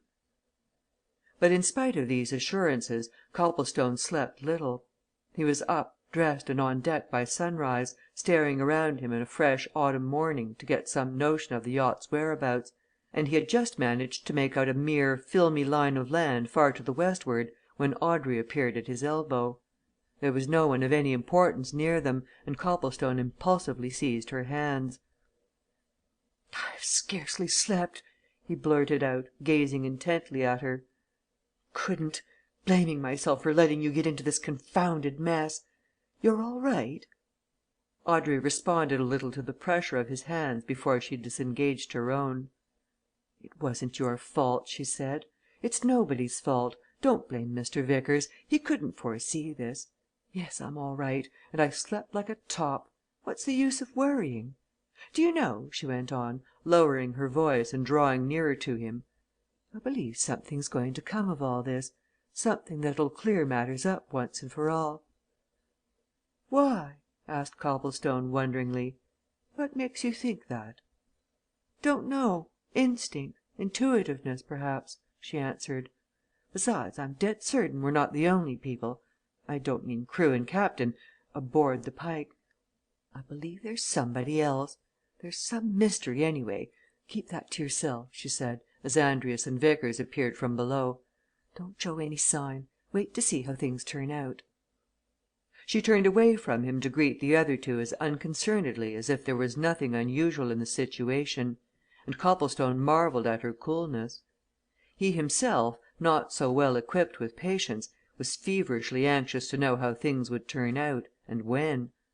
But the day went by and nothing happened, except that Captain Andrius was very polite to his guests, and that the yacht, a particularly fast sailer, continued to make headway through the grey seas, sometimes in bare sight of land and sometimes out of it.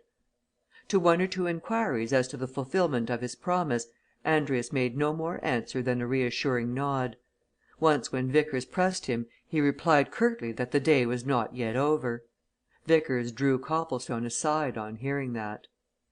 "Look here," he said, "I've been reckoning things up as near as I can.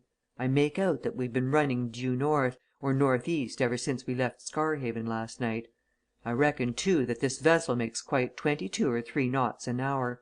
We must be off the extreme north east coast of Scotland and night's coming on." "There are ports there that he can put into," said Copplestone.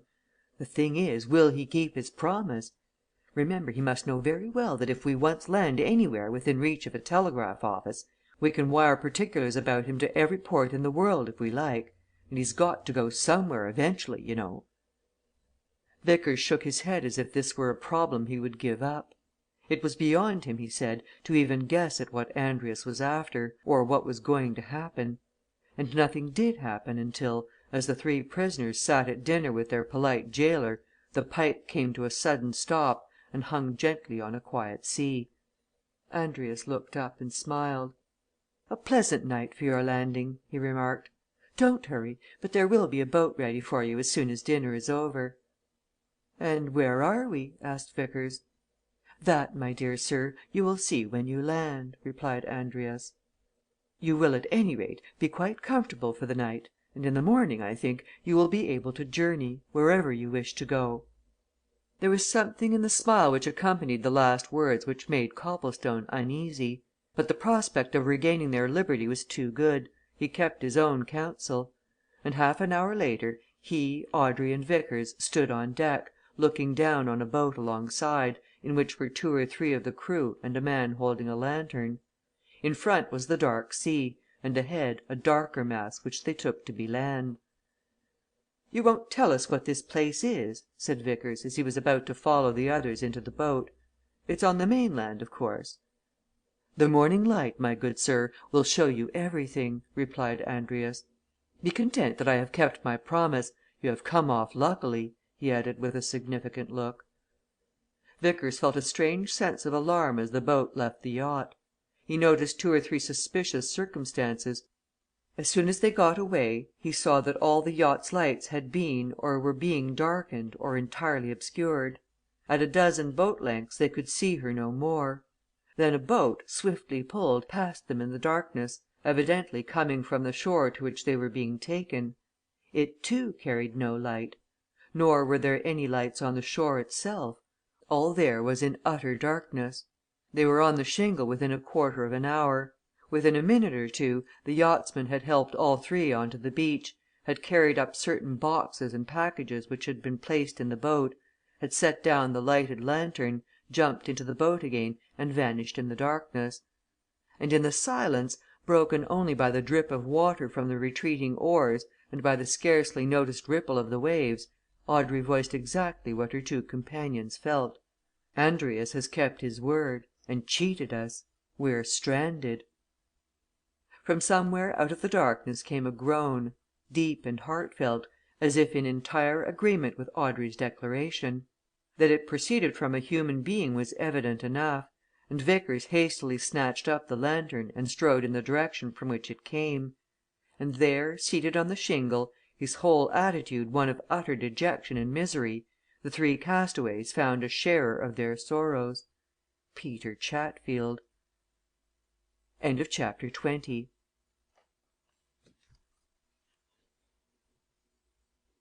Chapter 21.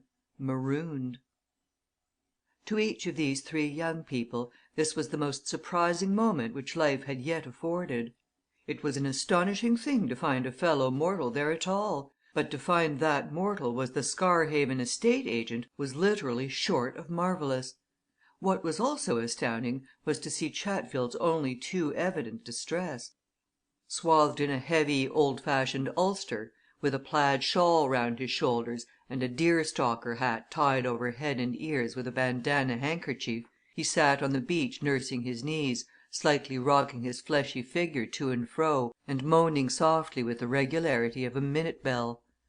His eyes were fixed on the dark expanse of waters at his feet. His lips, when he was not moaning, worked incessantly. As he rocked his body, he beat his toes on the shingle.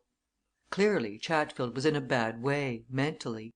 That he was not so badly off materially was made evident by the presence of a half open kit bag which obviously contained food and a bottle of spirits. For any notice that he took of them, Audrey, Vickers and Copplestone might have been no more than the pebbles on which they stood. In spite of the fact that Vickers shone the light on his fat face, and that three inquisitive pairs of eyes were trained on it, Chatfield continued to stare moodily and disgustedly out to sea, and to take no notice of his gratuitous company. And so utterly extraordinary was his behaviour and attitude that Audrey suddenly and almost involuntarily stepped forward and laid a hand on his shoulder. "Mr. Chatfield!" she exclaimed. "What's the matter? Are you ill?" The emphasis which she gave to the last word roused some quality of Chatfield's subtle intellect. He flashed a swift look at his questioner, a look of mingled contempt and derision spiced with a dash of sneering humour, and he found his tongue. "Ill!" he snorted. "Ill! She asks if I'm ill me, a respectable man what's maltreated and robbed before his own eyes by them as ought to fall in humble gratitude at his feet. Ill! Aye, ill with something that's worse nor any bodily aches and pains. Let me tell you that but not done for, neither." "He's all right," said Copplestone. "That's a flash of his old spirit. You're all right, Chatfield, aren't you? And who's robbed and maltreated you? And how and when especially when did you come here?" Chatfield looked up at his old assailant with a glare of dislike. "You keep your tongue to yourself, young feller!" he growled. "I should never ha' been here at all if it hadn't been for the likes of you. A poke in your nose where it isn't wanted. It's 'cause of you three coming aboard of that there yacht last night as I am here a castaway." "Well, we're castaways, too, Mr. Chatfield," said Audrey, "and we can't help believing that it's all your naughty conduct that's made us so. Why don't you tell the truth?" Chatfield uttered a few grumpy and inarticulate sounds. "It'll be a bad day for more than one when I do that as I will," he muttered presently. "Oh, aye, I'll tell the truth when it suits me. But I'll be out of this first." "You'll never get out of this first or last unless you tell us how you got in," said Vickers, assuming a threatening tone. You'd better tell us all about it, you know. Come now, you know me and my firm." Chatfield laughed grimly and shook his much swathed head. "I ought to," he said. "I've given 'em more than one nice job, and said naught about their bills o' costs, neither, my lad. You keep a civil tongue in your mouth. I ain't done for yet, no ways. You let me get off this here place, wherever it is, and within touch of a telegraph office, and I'll make somebody suffer." "Andrius, of course," said Copplestone. "Come now, he put you ashore before he sent us off, didn't he? Why don't you own up?" "Never you mind, young feller!" retorted Chatfield. "I was feeling very cast down, but I'm better. I've something that'll keep me going revenge. I'll show 'em once I'm off this place I will so!" "Look here, Chatfield," said Vickers. "Do you know where this place is? What is it? Is it on the mainland, or is it an island, or where are we? It's all very well talking about getting off, but when and how are we to get off? Why don't you be sensible and tell us what you know?" The estate agent arose slowly and ponderously, drawing his shawl about him. He looked out seawards. In that black waste the steady beat of the yacht's propellers could be clearly heard, but not a gleam of light came from her, and it was impossible to decide in which direction she was going. And Chatfield suddenly shook his fist at the throbbing sound which came in regular pulsations through the night. "Never mind!" he said sneeringly. "We aren't at the North Pole, neither. I ain't a seafaring man, but I've a good idea of where we are. And perhaps there won't be naught to take me off when it's daylight, and perhaps there won't be no telegraphs near at hand, nor within 100 miles, and perhaps there ain't such a blessed person as that there Marconi and his wireless in the world. Oh, no just you wait, my fine fellers that's all." "He's not addressing us, Vickers," said Copplestone. "You're decidedly better, Chatfield you're quite better. The notion of revenge and of circumvention has come to you like balm. But you'd a lot better tell us who you're referring to, and why you were put ashore. Listen, Chatfield there's property of your own on that yacht, eh? That it? Come, now!" Chatfield gave his questioner a look of indignant scorn. He stooped for the kit bag, picked it up, and turned away. "I don't want to have naught to do with you," he remarked over his shoulder. "You keep yourselves to yourselves, and I'll keep myself to myself. If it hadn't been for what you blabbed out last night, them ungrateful devils 'd never have had such ideas put into their heads." As if he knew his way, Chatfield plodded heavily up the beach and was lost in the darkness, and the three left behind stood helplessly staring at each other. For a long time there was silence, broken only by the agent's heavy tread on the shingle. At last Vickers spoke. "I think I can see through all this," he said. Chatfield's cryptic utterances were somewhat suggestive. Robbed, maltreated them as ought to have fallen in humble gratitude at his feet. Vengeance, revenge, Marconi telegrams, ungrateful devils ah, I see it. Chatfield had associates on the Pike, probably the impostor himself and Andrius. Probably, too, he had property of his own, as you suggested to him, Copplestone. The whole gang was doubtless off with their loot to far quarters of the globe. Very good the other members have shelved Chatfield. They've done with him. But not if he knows it that man will hunt the Pike and her people, whoever they are, relentlessly when he gets off this." "I wish we knew what it is that we're on," said Copplestone. "Impossible till daybreak," replied Vickers. "But I've an idea. This is probably one of the 70 odd islands of the Orkneys. I've sailed round here before. If I'm right, it's most likely one of the outlying and uninhabited ones. Andrius, or his controlling power, has dropped us and Chatfield here, knowing that we may have to spend a few days on this island before we succeed in getting off. Those few days will mean a great deal to the Pike. She can be run into some safe harbourage on this coast, given a new coat of paint and a new name, and be off before we can do anything to stop her. I allow Chatfield to be right in this that my perhaps too hasty declaration to Andrius revealed to that gentleman how he could make off with other people's property." "Nothing will make me believe that Andrius is the solely responsible person for this last development," said Copplestone moodily. "There were other people on board, cleverly concealed. And what are we going to do?" Audrey had stepped away from the circle of light made by the lantern, and was gazing steadily in the direction which Chatfield had taken. "Those are cliffs, surely," she said presently. "Hadn't we better go up the beach and see if we can't find some shelter until morning? Fortunately we're all warmly clad, and Andrius was considerate enough to throw rugs and things into the boat, as well as provisions. Come along. After all, we're not so badly off, and we have the satisfaction of knowing that we can keep Chatfield under observation. Remember that." But in the morning, when the first gleam of light came across the sea, and Vickers, leaving his companions to prepare some breakfast from the store of provisions which had been sent ashore with them, set out to make a first examination of their surroundings, the agent was not to be seen. What was to be seen was a breach of rock, sand, shingle, not a mile in length, lying at the foot of high cliffs, and on the grey sea in front not a sign of a sail, nor a wisp of smoke from a passing steamer. The apparent solitude and isolation of the place was as profound as the silence which overhung everything. Vickers made his way up the cliffs to their highest point and from its summit took a leisurely view of his surroundings. He saw at once that they were on an island, and that it was but one of many which lay spread out over the sea towards the north and the west. It was a wedge shaped island this, and the cliffs on which he stood and the beach beneath formed the widest side of it. From thence its lines drew away to a point in the distance which he judged to be 2 miles off. Between him and that point lay a sloping expanse of rough land, never cultivated since creation, whereon there were vast masses of rock and boulder, but no sign of human life. No curling column of smoke went up from hut or cottage. His ears caught neither the bleating of sheep nor the cry of shepherd. All was still as only such places can be still. Nor could he perceive any signs of life on the adjacent islands, which, to be sure, were not very near.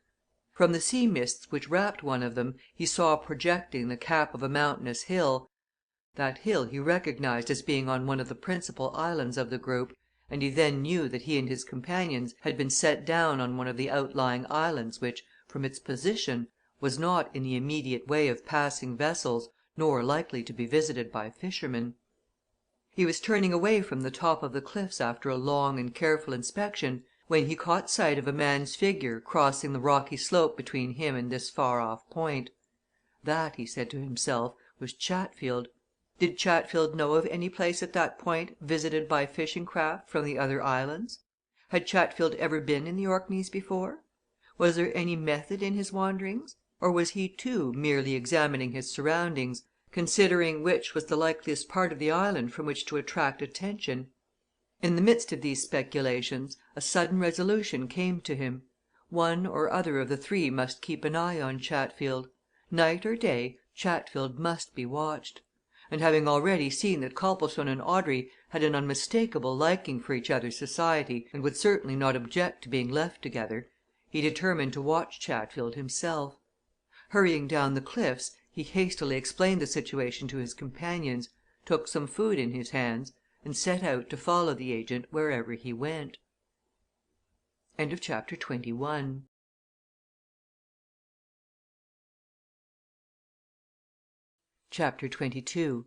The Old Hand. Half an hour later, when Vickers regained the top of the cliff and once more looked across the island towards the far off point, the figure which he had previously seen making for it had turned back, was plodding steadily across the coarse grass and rock strewn moorland in his own direction. Chatfield had evidently taken a bird's eye view of the situation from the vantage point of the slope, and had come to the conclusion that the higher part of the island was the most likely point from which to attract attention.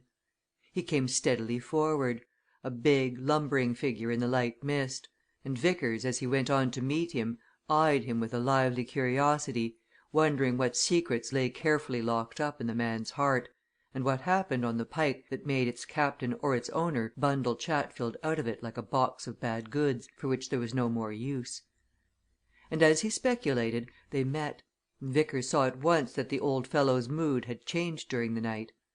An atmosphere of smug oiliness sat upon Chatfield in the freshness of the morning, and he greeted the young solicitor in tones which were suggestive of a chastened spirit. "Morning, Mr. Vickers," he said. "A sweetly pretty spot it is that we find ourselves in, sir. Nevertheless, one's affairs sometimes makes us long to quit the side of beauty, however much we would tarry by it." In plain words, Mr. Vickers, I want to get out of this, and I've been looking round, and my opinion is that the best thing we can do is to start as big a fire as we can find stuff for on yon bluff and keep a feeding on it. In the meantime, while you're considering of that, I'll burn something of my own. I'm weary." He dropped down on a convenient boulder of limestone, settled his big frame comfortably, and producing a pipe and a tobacco pouch, proceeded to smoke. Vickers himself took another boulder and looked inquisitively at his strange companion. He felt sure that Chatfield was up to something. "You say 'we' now," he remarked suddenly. "Last night you said you didn't want to have anything to do with us.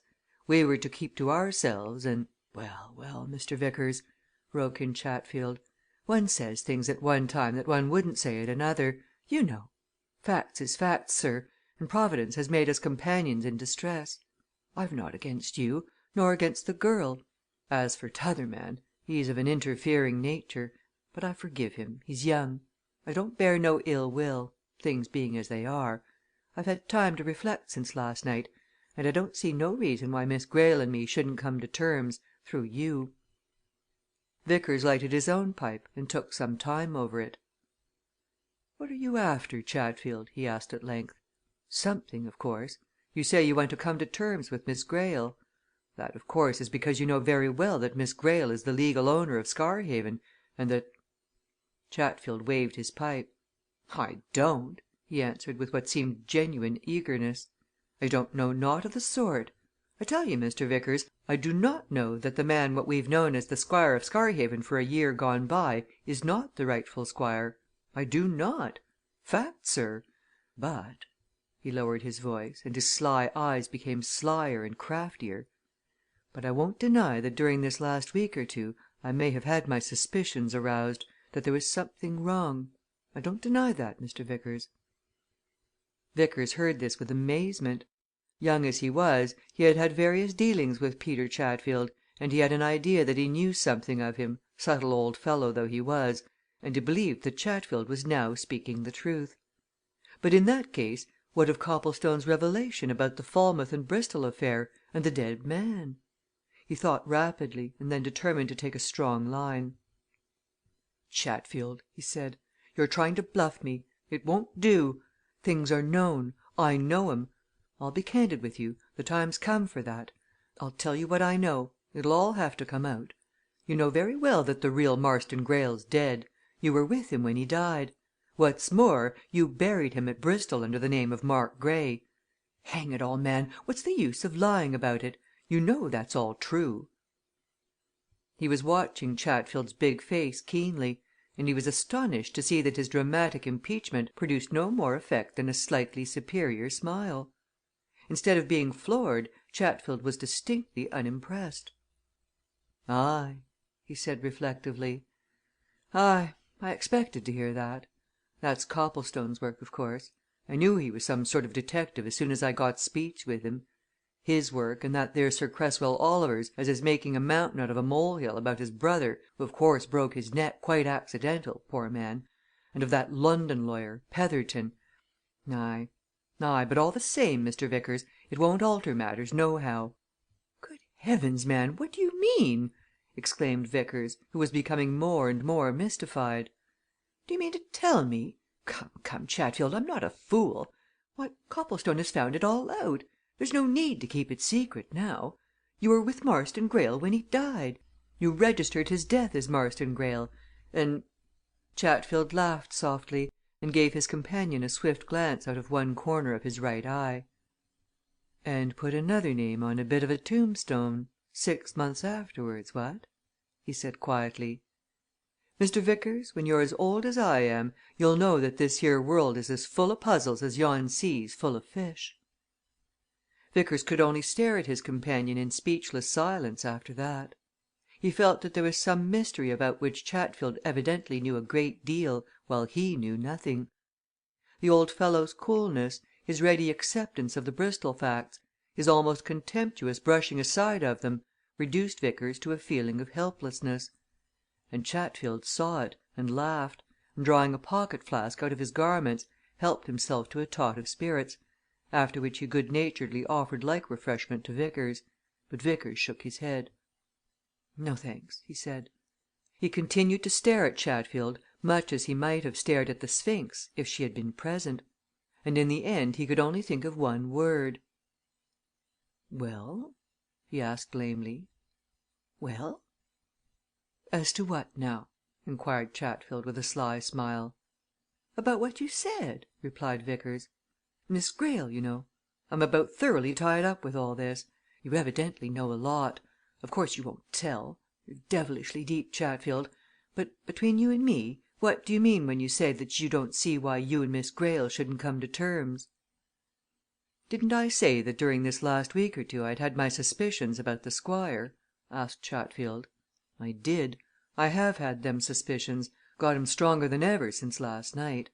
So what I say is this if things should turn out that Miss Greyle's the rightful owner of Scarhaven, and if I help her to establish her claim, and if I help, too, to recover them valuables that are on the Pike there's a good £60,000 to £80,000 worth of stuff silver, china, paintings, books, tapestry, on that there craft, Mr. Vickers. If, I say, I do all that, what will Miss Greyle give me? That's it, in a plain way of speaking." "I thought it was," said Vickers dryly. "Of course. Very well you'd better come and talk to Miss Greyle. Come on now." Copplestone and Audrey, having made a breakfast from the box of provisions which Andrius had been good enough to send ashore with them, had climbed to the head of the cliff after Vickers, and they were presently astonished beyond measure to see him returning with Chatfield under outward signs which suggested amity, if not friendship. They paused by a convenient nook in the rocks and silently awaited the approach of these two strangely assorted companions. Vickers, coming near, gave them a queer and a knowing look. "Mr. Chatfield," he said gravely, "has had the night in which to reflect. Mr. Chatfield desires peaceable relations. Mr. Chatfield doesn't see now, having reflected why he and Miss Greyle shouldn't be on good terms. Mr. Chatfield desires to discuss these terms. Is that right, Chatfield?" "Quite right, sir," assented the agent. He had been regarding the couple who faced him benevolently and indulgently, and he now raised his hat to them. "Servant, ma'am," he said with a bow to Audrey. "Servant, sir," he continued, with another bow to Copplestone. "It's far better to be at peace one with another than to let misunderstandings exist for ever. Mr. Copplestone, sir, you and me's had words in times past. I brush 'em away, sir, like that there the memory's departed. I desire naught but better feelings. Happen Mr. Vickers'll repeat what's passed between him and me." Copplestone stood rooted to the spot with amazement while Vickers hastily epitomized the recent conversation. His mouth opened and his speech failed him. But Audrey laughed and looked at Vickers as if Chatfield were a new sort of entertainment. "What do you say to this, Mr. Vickers?" she asked.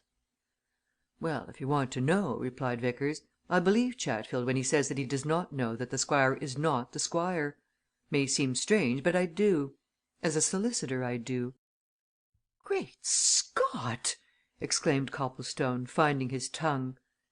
"You believe that?" "I've said so," retorted Vickers. "Thank you, sir," said Chatfield. "I'm obliged to you. Mr. Copplestone, sir, doesn't yet understand that there's a deal of conundrum in life. He'll know better some day. He'll know, too, that the poet spoke truthful when he said that things isn't what they seem." Copplestone turned angrily on Vickers. "Is this a farce?" he demanded. "Good heavens, man, you know what I told you!" "Mr. Chatfield has a version," answered Vickers. "Why not hear it?" "On terms, Mr. Vickers," remarked Chatfield. "On terms, sir." "What terms?" asked Audrey. "To Mr. Chatfield's personal advantage, of course." Chatfield, who was still the most unconcerned of the group, seated himself on the rocks and looked at his audience. "I've said to Mr. Vickers here that if I help Miss Greyle to the estate I ought to be rewarded handsome," he said. "Mind you, I don't know that I can, for as I say I do not know, as a matter of strict fact, that this man as we've called the Squire isn't the Squire. But recent events very recent events has made me suspicious that he isn't, and happen I can do a good bit a very good bit to turning him out. Now if I help in that there work, Will Miss Greyle continue me in my post of estate agent at Scarhaven?" "Not for any longer than it will take to turn you out of it, Mr. Chatfield," replied Audrey with an energy and promptitude which surprised her companions. "So we need not discuss that. You will never be my agent." "Very good, ma'am. That's quite according to my expectations," said Chatfield meekly. "I was always a misunderstood man. However, this here proposition will perhaps be more welcome. It's always been understood that I was to have a retiring pension of £500 per annum. The family has always promised it I've letters to prove it. Will Miss Greyle stand to that if she comes in? I've been a faithful servant for nigh on to 50 years, Mr. Vickers, as all the neighbourhood is aware." "If I come in, as you call it, you shall have your pension," said Audrey. Chatfield slowly felt in a capacious inner pocket and produced a large note book and a fountain pen. He passed them to Vickers. "We'll have that there in writing, signed and witnessed," he said. "Put, if you please, Mr. Vickers, I agree that if I come into the Scarhaven estate, Peter Chatfield shall at once be pensioned off with £500 per year, to be paid quarterly. Same to be properly assured to him for his life. And then if Miss Greyle'll sign that document and you gentlemen'll witness it, I shall consider that henceforth I'm in Miss Greyle's service. And," he added, with a significant glance all round, "I shall be a deal more use as a friend nor what I should be as what you might term an enemy. Mr. Vickers knows that." Vickers held a short consultation with Audrey, the result of which was that the paper was duly signed, witnessed and deposited in Chatfield's pocket. And Chatfield nodded his satisfaction. "All right," he said. "Now then, ma'am and gentlemen, the next thing is to get away out o' this, and get on the track o' them as put us here. We'd better start a big fire out of this dry stuff." "But what about these revelations you were going to make?" said Vickers. "I understood you were to tell us " "Sir," replied Chatfield, "I'll tell and I'll reveal in due course and in good order. Events, sir, is the thing. Let me get to the nearest telegraph office and we'll have some events right smart. Let me attract attention I've sailed in these seas before. There's steamers goes out o' Kirkwall yonder, frequent. We must get hold of one. A telegraph office that's what I want. I'm a going to set up a blaze, and I'll set up a blaze elsewhere as soon as I can lay hands on a bundle of telegraph forms."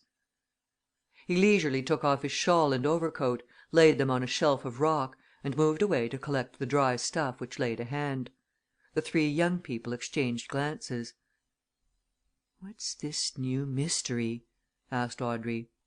"Oh, bluff! Some deep game of his own," growled Copplestone. "He's the most consummate old liar I ever " "You're wrong this time, old chap," interrupted Vickers. "He's a bad 'un, but he's on our side now I'm convinced. It is a game he's playing, and a deep one, and I don't know what it is, but it's for our benefit. Chatfield simply transferred his interest and influence to us that's all. For his own purposes, of course, and " He suddenly paused, gazed seaward, and then jumped to his feet. "Chatfield!" he called quietly. "You needn't light any fire. Here's a steamer!"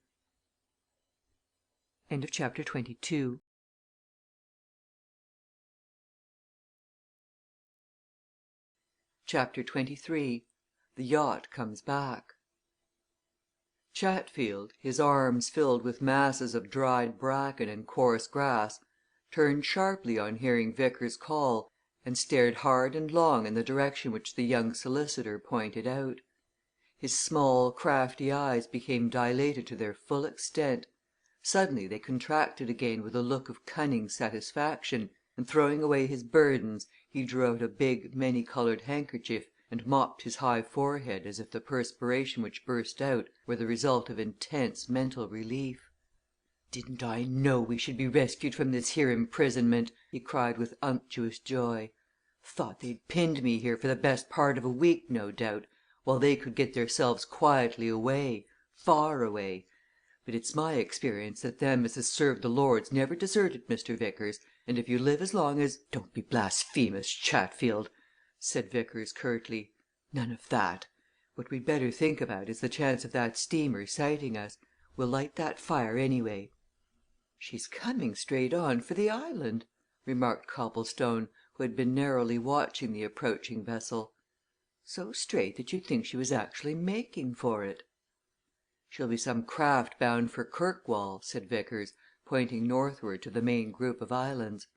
"And in that case she'll probably take this channel on our west. That fire, now come on, all of you, and let's make as big a smoke as we can get out of this stuff." The weather being calm and the grass and bracken which they heaped together as dry as tinder, there was little difficulty about raising a thick column of smoke which presently rose high in the sky. But Audrey, turning away from the successful result of their labours, suddenly glanced at Copplestone with a look that challenged an answer to her own thoughts. They were standing a little apart from the others, and she lowered her voice. "I say," she murmured, "I don't think we need have bothered ourselves to light that fire. That vessel, whatever it is making for us. Look!" Copplestone shaded his eyes and stared out across the sea.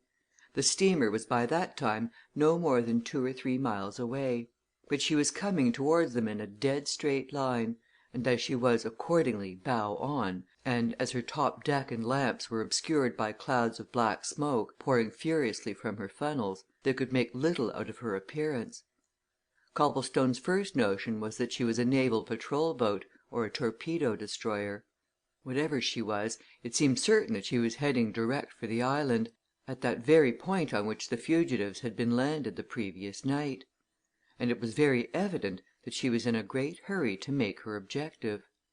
"I think you're right," he said, turning to Audrey. "But it's strange that any vessel should be making for an uninhabited island like this. What but you've got some notion in your mind," he broke off suddenly, seeing her glance at him again. "What is it?" Audrey shook her head, with a cautious look at Chatfield. "I was wondering if that's the Pike. Come back," she whispered. "And if it is why?" Copplestone started and took a longer and keener look at the vessel. Before he could speak again, Vickers called out cheerily across the rocks. "Come on, you two!" he cried. "She's seen us she's coming in. They'll have to send off a boat. Let's get down to the beach so that they'll know where there's a safe landing." He sprang over the edge of the cliff and hurried down the rough path. Chatfield, picking up his coat and shawl, prepared to follow him. Audrey and Copplestone lingered until he, too, had begun to lumber downward. "If that is the Pike," said Audrey, "there is something wrong. Whoever it is that is on the Pike wouldn't come back to take us." "You think there is somebody on the Pike somebody other than Andrius?" suggested Copplestone. "I believe the man who calls himself Marston Greyle was on the Pike," announced Audrey. "I've always thought so. Whether Chatfield knew that or not, I don't know. My own belief is that Chatfield did know. I believe Chatfield was in with them, as the saying is. I think they were all running away with as much of the Scarhaven property as they could lay hands on, and that having got it, they bundled Chatfield out and dumped him down here, having no further use for him. And if that's the Pike, and they're returning here, it's because they want Chatfield." Copplestone suddenly recognized that feminine instinct had solved a problem which masculine reason had so far left unsolved. "By Gad!" he exclaimed softly. "Then if that is so, this is merely another of Chatfield's games. You don't believe him?" "I would think myself within approachable distance of lunacy if I believed a word that Peter Chatfield said," she answered calmly. "Of course, he is playing a game of his own all through. He shall have his pension, if I have the power to give it. But believe him? Oh, no!" "Let's follow them," said Copplestone. "Something's going to happen if that is the Pike." "Look there, then!" exclaimed Audrey as they began to descend the cliff. "Chatfield's already uneasy." She pointed to the beach below, where Chatfield, now fully overcoated and shawled again, had mounted a ridge of rock, and while gazing intently at the vessel was exchanging remarks with Vickers, who had evidently said something which had alarmed him.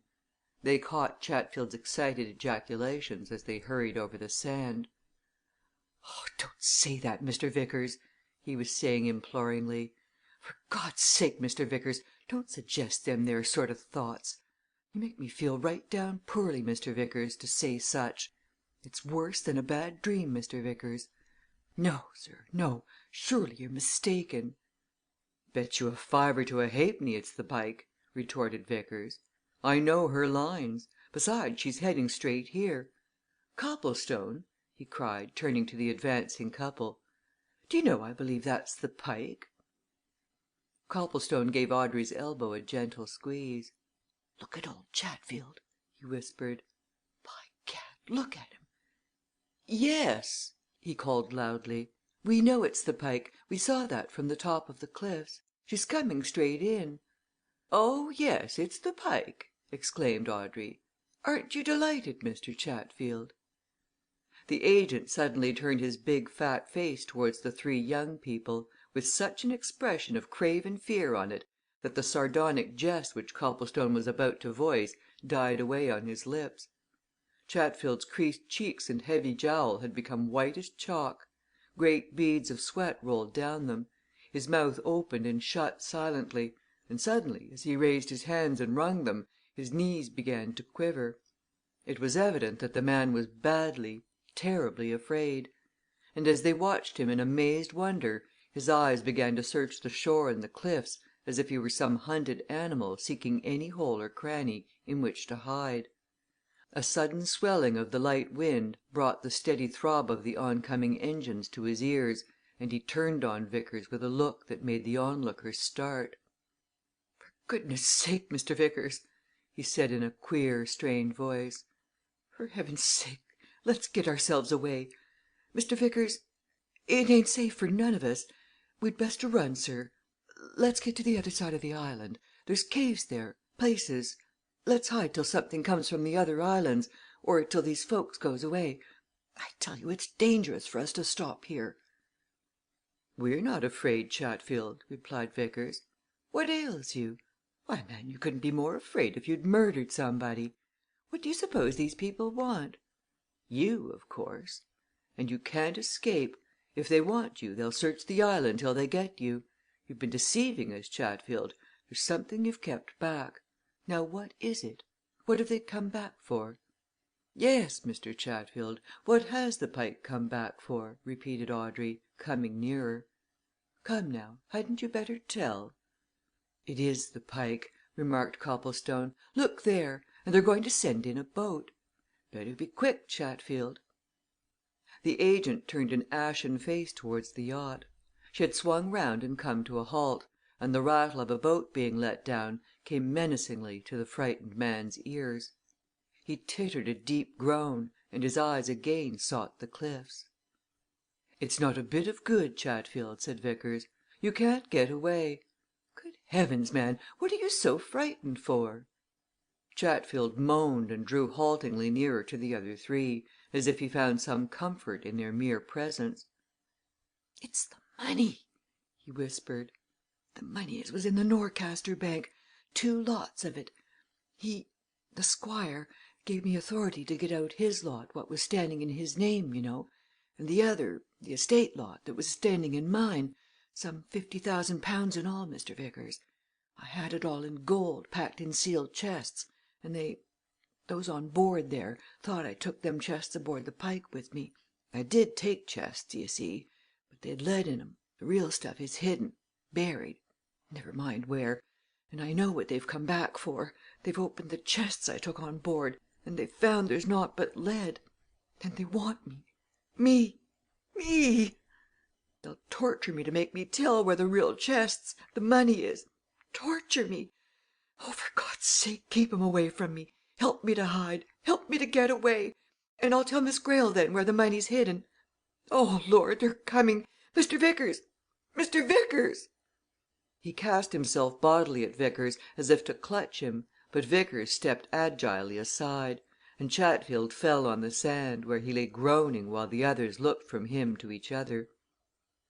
"Ah!" said Vickers at last. "So that's it, is it, Chatfield? Trying to cheat everybody all round, eh? I suppose you'd have told Miss Greyle later that these people had collared all that gold, and then you'd have helped yourself to it.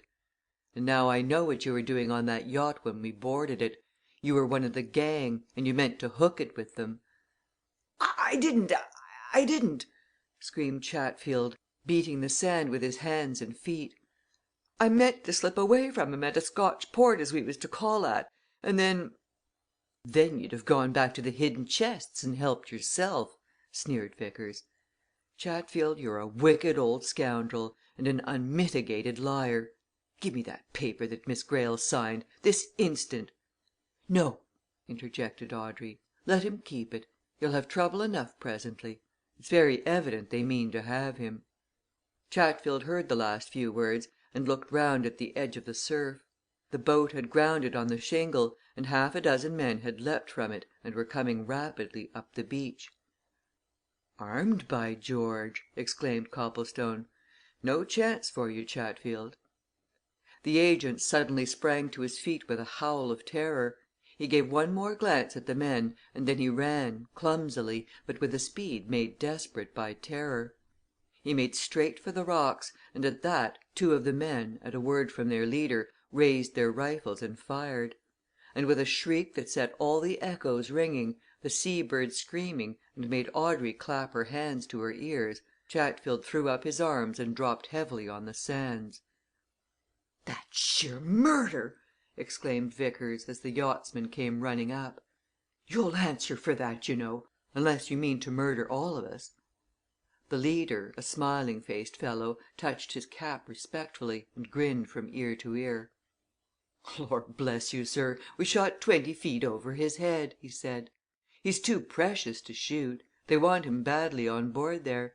Now then, men, pick him up and get him into the boat he'll come round quick enough when he finds he hasn't even a pellet in him. Handy, now. Captain's compliments, sir," he went on, turning again to Vickers, and pointing to certain things which were being unloaded from the boat. "And as he understands that no vessel will pass here for 2 more days, sir, he's sent you further provisions, some more wraps, and some books and papers." Chapter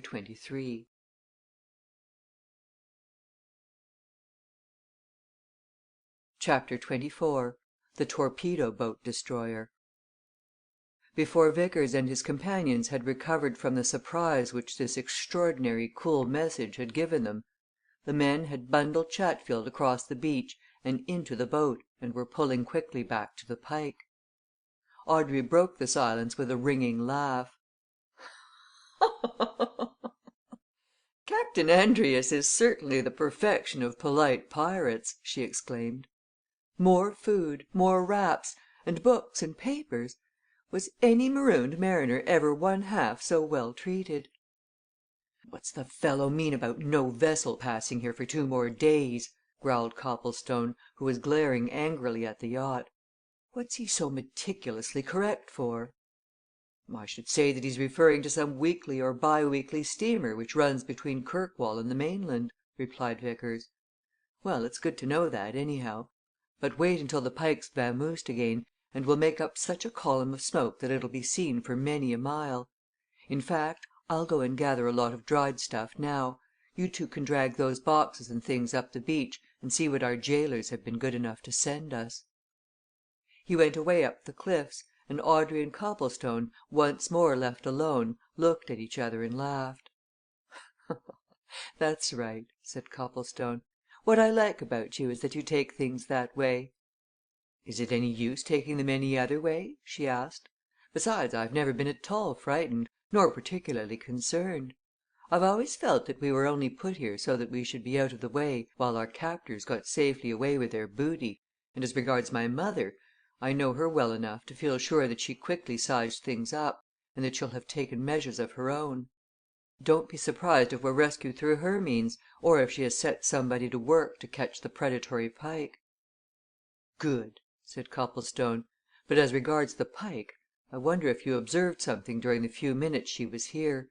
I'm sure Vickers didn't he was too busy watching Chatfield." "So was I," replied Audrey. "What was it?" "I believe I'm unusually observant," answered Copplestone. "I seem to see things all at once, don't you know. I saw that since we made her acquaintance, and were unceremoniously bundled off her, the Pike has got a new and quite different coat of paint. And I dare say she's changed her name, too. From all of which I argue that when they got rid of us here, the people who are working all this slipped quietly back to some cove or creek on the Scotch coast, did a stiff turn at repainting, and meant to be off to the other side of the world under new colours. And while this was going on, Andrius, or his co-villain, found time to examine those chests that Chatfield told us of, and when they found that Chatfield had done them, they came back here quick. Now they're off to make him reveal the whereabouts of the real chests." "Won't they be rather running their necks into a noose?" suggested Audrey. "I'm dead certain that my mother will have raised a hue and cry after them." "They're cute enough," said Copplestone. "Anyway, they'll run a good many risks for the sake of £50,000. What they may do is to run into some very quiet inlet there are hundreds on these northern coasts and take Chatfield to his hiding place. Chatfield's like all scoundrels of his type a horrible coward if a pistol's held to his head. Now they've got him, they'll force him to disgorge. Hang this compulsory inactivity! My nerves are all a tingle to get going at things." "Let's occupy ourselves with the things our generous gaolers have been kind enough to send us, then," suggested Audrey. "We'd better carry them up to our shelter." Copplestone went down to the things which the boat's crew had deposited on the beach a couple of small packing cases, a bundle of wraps and cushions, and some books, magazines and newspapers. He picked up a paper with a cry which suggested a discovery of importance. "Look at that!" he exclaimed. "D'you see? A Scotsman today's date! And here, Aberdeen Free Press same date." "Well?" asked Audrey. "And what then?" "What then?" demanded Copplestone. "Where are your powers of deduction? Why, that shows that the Pike was somewhere this morning where she could get the morning papers from Aberdeen and Edinburgh. Therefore, she's been, as I suggested, somewhere on the Scotch coast all night. It's now noon. She's a fast sailer. I guess she's been within 60 miles of us ever since she left us." "Isn't it more pertinent to speculate on where she'll be when we want to find her?" asked Audrey. "More pertinent still to wonder when somebody will come to find us," answered Copplestone as he shouldered one of the cases. "However, there's a certain joy in uncertainty, so they say. We're tasting it." The joys of uncertainty, however, were not to endure. They had scarcely completed the task of carrying up the newly arrived stores to the shelter which they had made in an angle of the rocks when Vickers hailed them from a spur of the cliffs and waved his arms excitedly. "I say, you two!" he shouted. "There's a craft coming from the southwest! Come up! There!" he added a few minutes later, when they arrived, breathless, at his side. "Out yonder a mere black blot, but unmistakable. Do you know what that is, either of you? You don't? All right, I do. Ought to, because I'm an R.N.V.R. man myself. That's a T.B.D., my friends. Torpedo-Boat destroyer. What's more, far off as she is, my experienced eye and sure knowledge tell me exactly what she is. She's a Class H boat built last year oil fuel, turbines, runs up to 30 knots and she's doing 'em, too, just now. Come on, Copplestone, more stuff on this fire." "I don't think we need be uneasy," said Copplestone. "Miss Greyle thinks that her mother will have raised a hue and cry after the Pike. This torpedo thing is probably looking round for us. She what's that?" The sudden sharp crack of a gun came across the calm surface of the sea, and the watchers turning from their fire towards the black object in the distance saw a cloud of white smoke drifting away from it. "Hooray!" shouted Vickers. "She's seen our smoke pillar! Shove more on, just to let her know we understand. Saved! This time, anyway."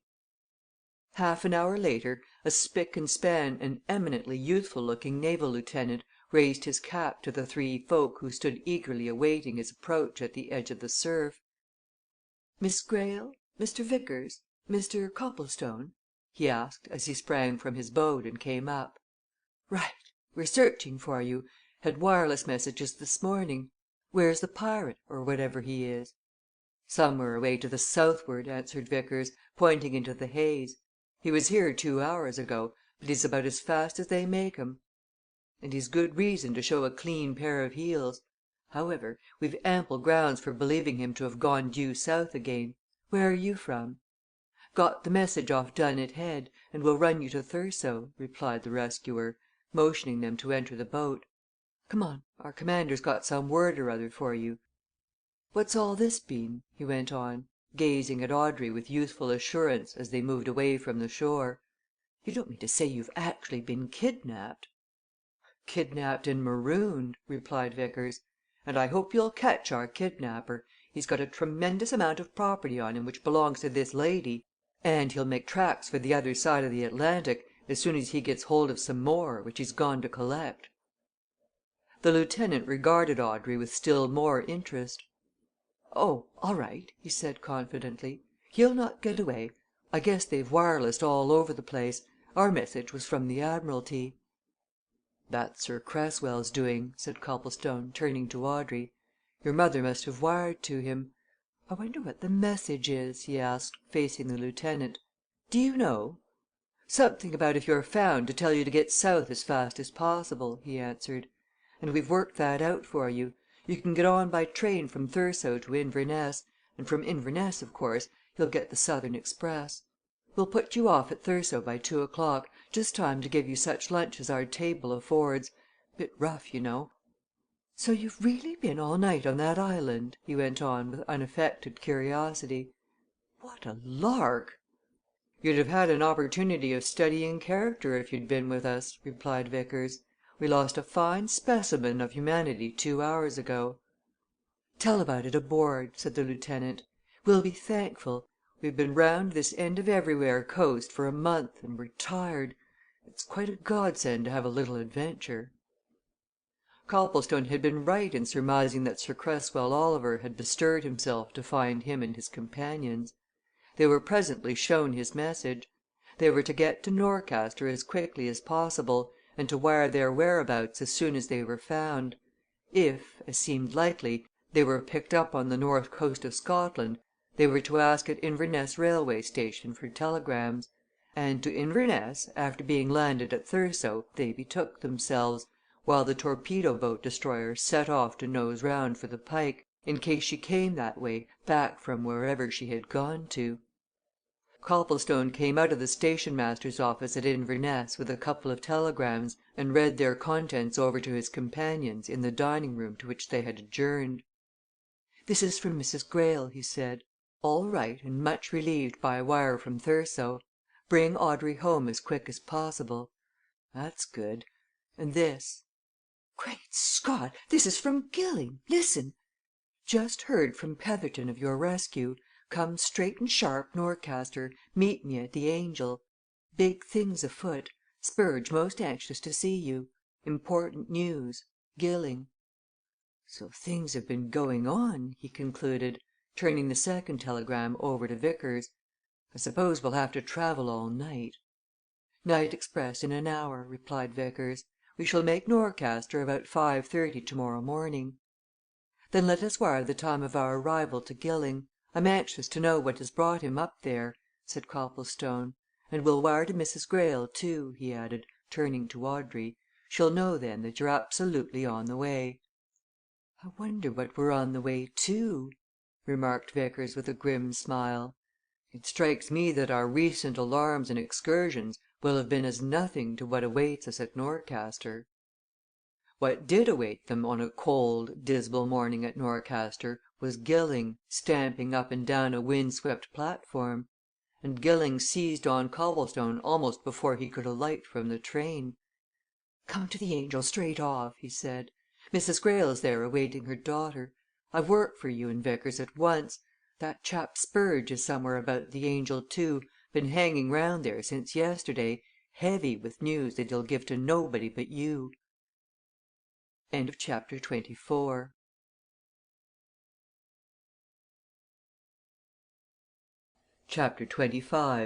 The Squire Such of the folk of the "Angel" hotel a night porter, a waiter, a chambermaid as were up and about that grey morning, wondered why the two old gentlemen who had arrived from London the day before should rise from their beds to hold a secret and mysterious conference with the three young ones who, with a charming if tired-looking young lady, drove up before the city clocks had struck 6.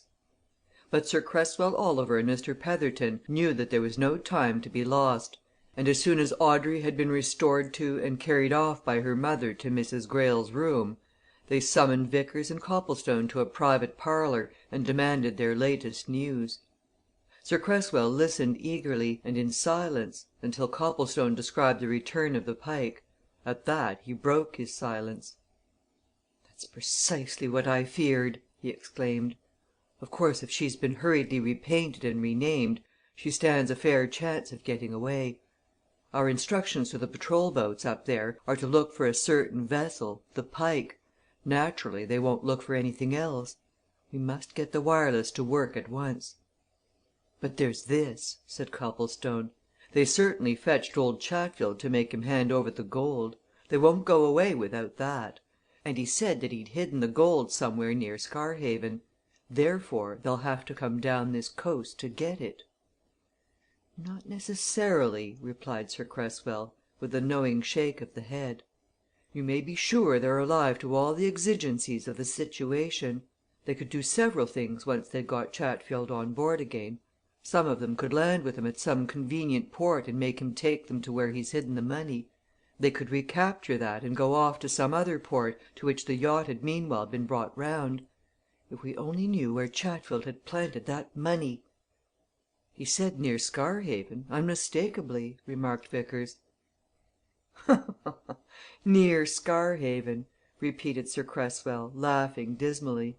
"That's a wide term a very wide one. Behind Scarhaven, as you all know, are hills and moors and valleys and ravines in which one could hide a dreadnought. Well, that's all I can think of getting into communication with patrol boats and coastguard stations all along the coast between here and Wick. And that mayn't be the least good. Somebody may have escorted Chatfield ashore after they left you yesterday, brought him hereabouts by rail or motor car, and the yacht may have made a wide detour round the Shetlands and be now well on her way to the North Atlantic." "But in that case the money?" asked Copplestone. "They would get hold of the money, take it clean away, and ship it from Liverpool, or Glasgow, or anywhere," replied Sir Cresswell. "You may be sure they've plenty of resources at command, and that they'll work secretly. Of course, we must keep a lookout round about here for any sign or reappearance of Chatfield, but, as I say, this country is so wild that he and his companions can easily elude observation, especially as they're sure to come by night. Still, we must do what we can, and at once. But first, there are one or two things I want to ask you young men. You said, Mr. Vickers, that Chatfield solemnly insisted to you that he did not know that the man who had posed as Marston Greyle was not Marston Greyle."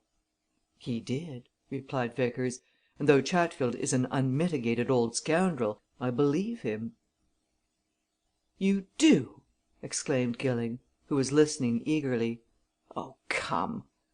"I do as a professional man," answered Vickers stoutly, and with an appealing glance at his brother solicitor. "Mr. Petherton will tell you that we lawyers have a curious gift of intuition. With all Chatfield's badness, I do really believe that the old fellow does not know whether the man we'll call the Squire is Marston Greyle or not. He's doubtful he's puzzled but he doesn't know." "Odd!" murmured Sir Cresswell, after a minute's silence. "Odd very, very odd. That shows that there's still some extraordinary mystery about this which we haven't even guessed at. Well, now, another question you got the idea that someone else was aboard the yacht?" "Someone other than Andrius, in authority, yes," answered Vickers. "We certainly thought that." "Did you think it was the man we know as the Squire?" asked Sir Cresswell. "We had a notion that he might be there," replied Vickers, with a glance at Copplestone. "Especially after what happened to Chatfield. Of course, we never saw him, or heard his voice, or saw a sign of him. Still, we fancied " Sir Cresswell rose from his chair and motioned to Petherton. "Well," he said, "I think you and I, Petherton, had better complete our toilets, and then give a look in at the authorities here and find out if anything has been received by wireless, or from the coastguard stations about the yacht. In the meantime," he added, turning to Vickers and Copplestone, "Gilling can tell you what's been going on in your absence.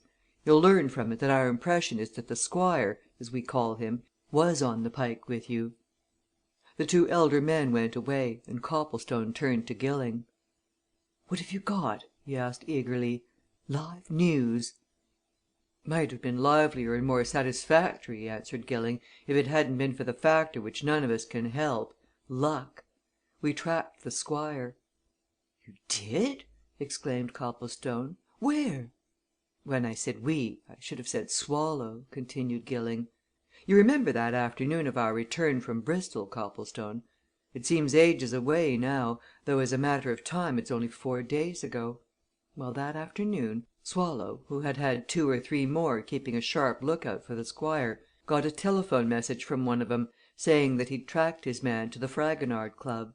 I'd gone home to my chambers, to rest a bit after our adventures at Bristol and Falmouth, so Swallow had to act on his own initiative. He set off for the Fragonard Club, and outside it met his man. This particular man had been keeping a watch for days on that tobacconist's shop in Wardour Street. That afternoon he suddenly saw the Squire leave it by a side door. He followed him to the Fragonard Club, watched him enter. Then he himself turned into a neighbouring bar and telephoned to Swallow. The Squire was still in the Fragonard when Swallow got there. From that time he kept a watch. The Squire remained in the club for an hour." "Which proves," interrupted Copplestone, "that he's a member, and that I ought to have followed up my attempt to get in there. Well, anyway," continued Gilling, "there he was, and thence he eventually emerged, with a kit bag. He got into a taxi, and Swallow heard him order its driver to go to King's Cross. Now Swallow was there alone, and he had just before that met his man scooting round to see if there was a rear exit from the Fragonard, and he hadn't returned. Swallow, of course, couldn't wait every minute was precious. He followed the Squire to King's Cross, and heard him book for Northborough." "Northborough!" exclaimed Copplestone in surprise. "Not Norcaster? Ah, well, Northborough's a port too, isn't it?" "Northborough is as near to Scarhaven as Norcaster, you know," said Gilling. "To Northborough he booked, anyhow. So did Swallow, who, now that he'd got him, was going to follow him to the North Pole if need be. The train was just starting Swallow had no time to communicate with me. Also, the train didn't stop until it reached Grantham. There he sent me a wire saying he was on the track of his man. Well, they went on to Northborough, where they arrived late in the evening. There what is it, Copplestone?" he broke off, seeing signs of a desire to speak on Copplestone's part. "You're talking of the very same afternoon and evening that I came down 4 evenings ago," said Copplestone. "My train was the 4 o'clock. I got to Norcaster at 10. Surely they didn't come on the same train?" "I feel sure they did, but, anyhow, these trains to the north are usually very long ones, and you were probably in a different part," replied Gilling. "Anyway, they got to Northborough soon after 9. Swallow followed his man on to the platform, out to some taxi cabs, and heard him commission one of the chauffeurs to take him to Scarhaven. When they'd gone, Swallow got hold of another taxi and told its driver to take him to Scarhaven too. Off they went, in a pitch black night, I'm told." "We know that," said Vickers with a glance at Copplestone. "We motored from Norcaster just about the same time." "Well," continued Gilling, "it was at any rate so dark that Swallow's driver, who appears to have been a very nervous chap, made very poor progress. Also he took 1 or 2 wrong turnings. Finally he ran his car into a guide post which stood where 2 roads forked, and there Swallow was landed, scarcely half way to Scarhaven. They couldn't get the car to move, and it was some time before Swallow could persuade the landlord at the nearest inn to hire out a horse and trap to him. Altogether, it was near or just past midnight when he reached Scarhaven, and when he did get there, it was to see the lights of a steamer going out of the bay." "The Pike, of course!" muttered Copplestone. "Of course and some men on the quay told him," continued Gilling. "Well, that put Swallow in a fix. He was dead certain, of course, that his man was on that yacht. However, he didn't want to rouse suspicion, so he didn't ask any of those quayside men if they'd seen the Squire. Instead, remembering what I'd told him about Mrs. Greyle, he asked for her house and was directed to it. He found Mrs. Greyle in a state of great anxiety. Her daughter had gone with you two to the yacht and had never returned. Mrs. Greyle, watching from her windows, had seen the yacht go out to sea. Swallow found her, of course, seriously alarmed as to what had happened.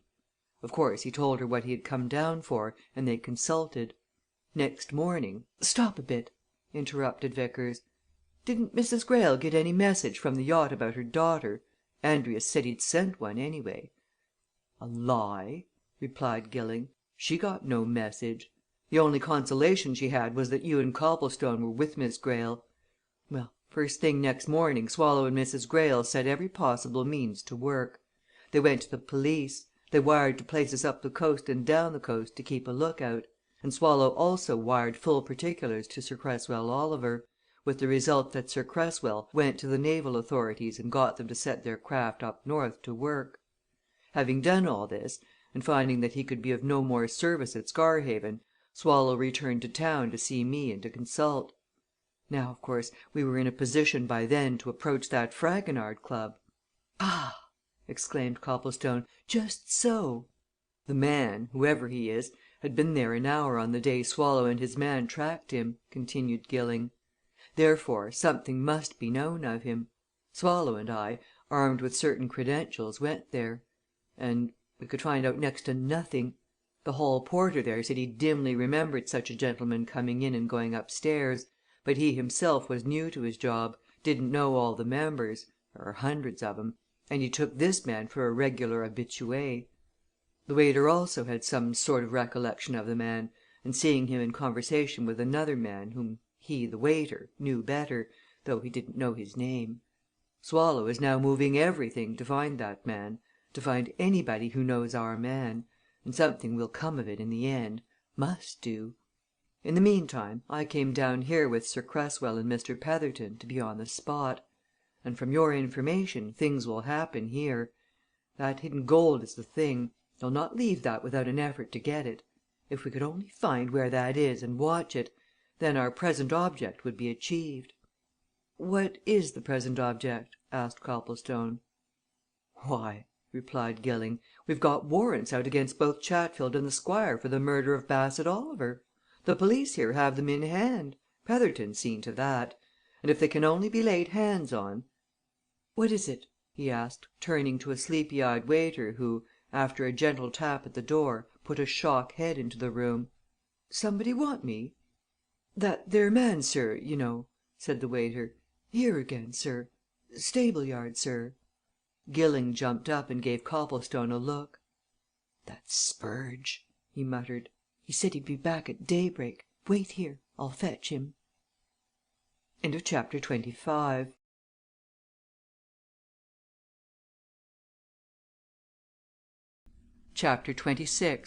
The Reaver's Glen.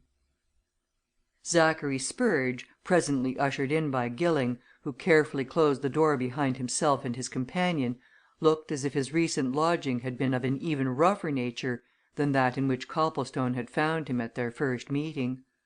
The rough horseman's cloak in which he was buttoned to the edge of a red neckerchief and a stubbly chin was liberally ornamented with bits of straw, scraps of furze and other odds and ends picked up in woods and hedgerows. Spurge, indeed, bore unmistakable evidence of having slept out in wild places for some nights, and his general atmosphere was little more respectable than that of a scarecrow. But he grinned cheerfully at Copplestone and then frowned at Vickers. "I didn't count for to meet no lawyers, gentlemen," he said, pausing on the outer boundaries of the parlour. "I ain't a going to talk before 'em, neither." "He's a grudge against me I've had to appear against him once or twice," whispered Vickers to Copplestone. "You'd better soothe him down I want to know what he's got to tell." "It's all right, Spurge," said Copplestone.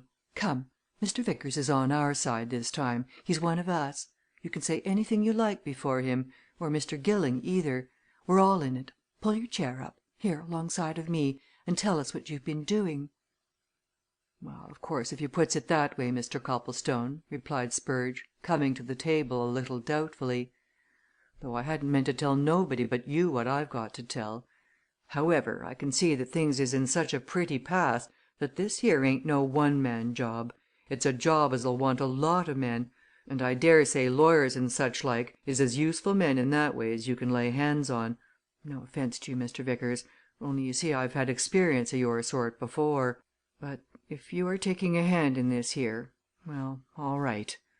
But now, gentlemen," he continued, dropping into a chair at the table and laying his fur cap on its polished surface, "afore ever I says a word, do you think that I could be provided with a cup of hot coffee or tea, with a stiff dose of rum in it?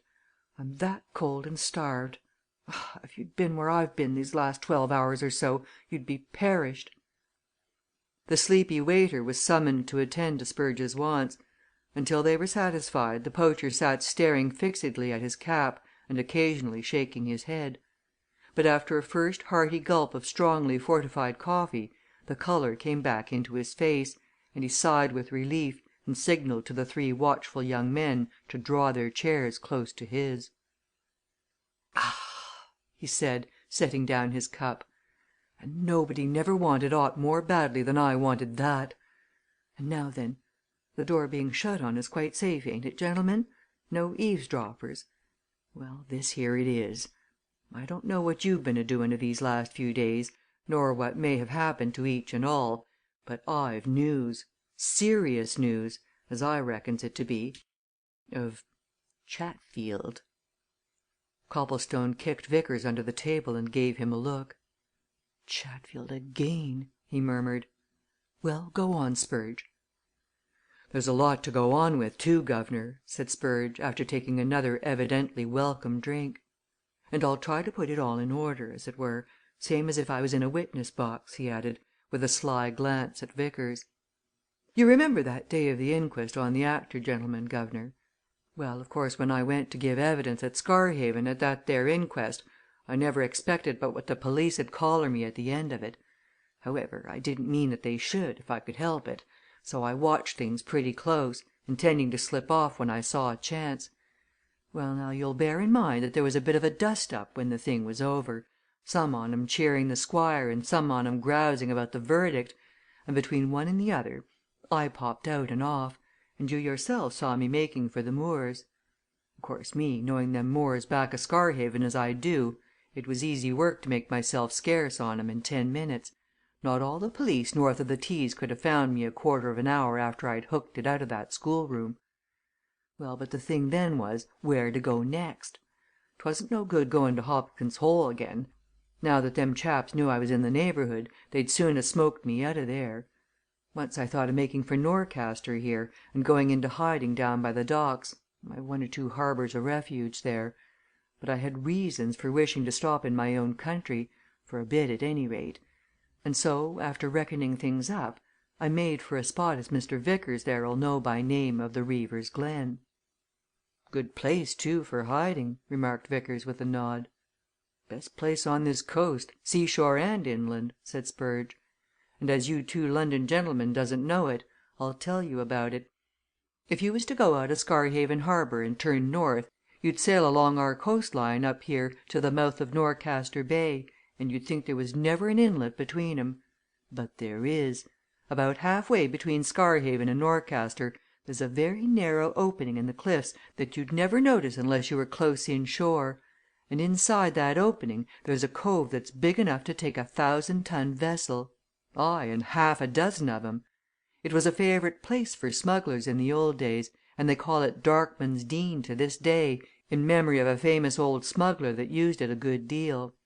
Well, now, at the land end of that cove there's a narrow valley that runs up to the moorland and the hills, full o' rocks and crags and precipices and such like, something of the same sort as Hobkin's Hole, but a deal wilder, and that's known as the Reaver's Glen, because in other days the cattle lifters used to bring their stolen goods, cattle and sheep, down there, where they could pen 'em in, as it were.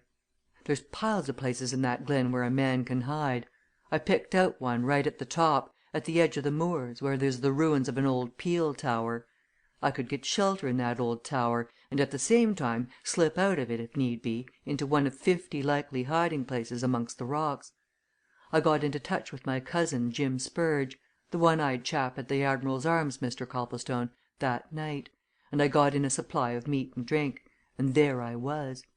And as things turned out Chatfield had got his eye on the very same spot.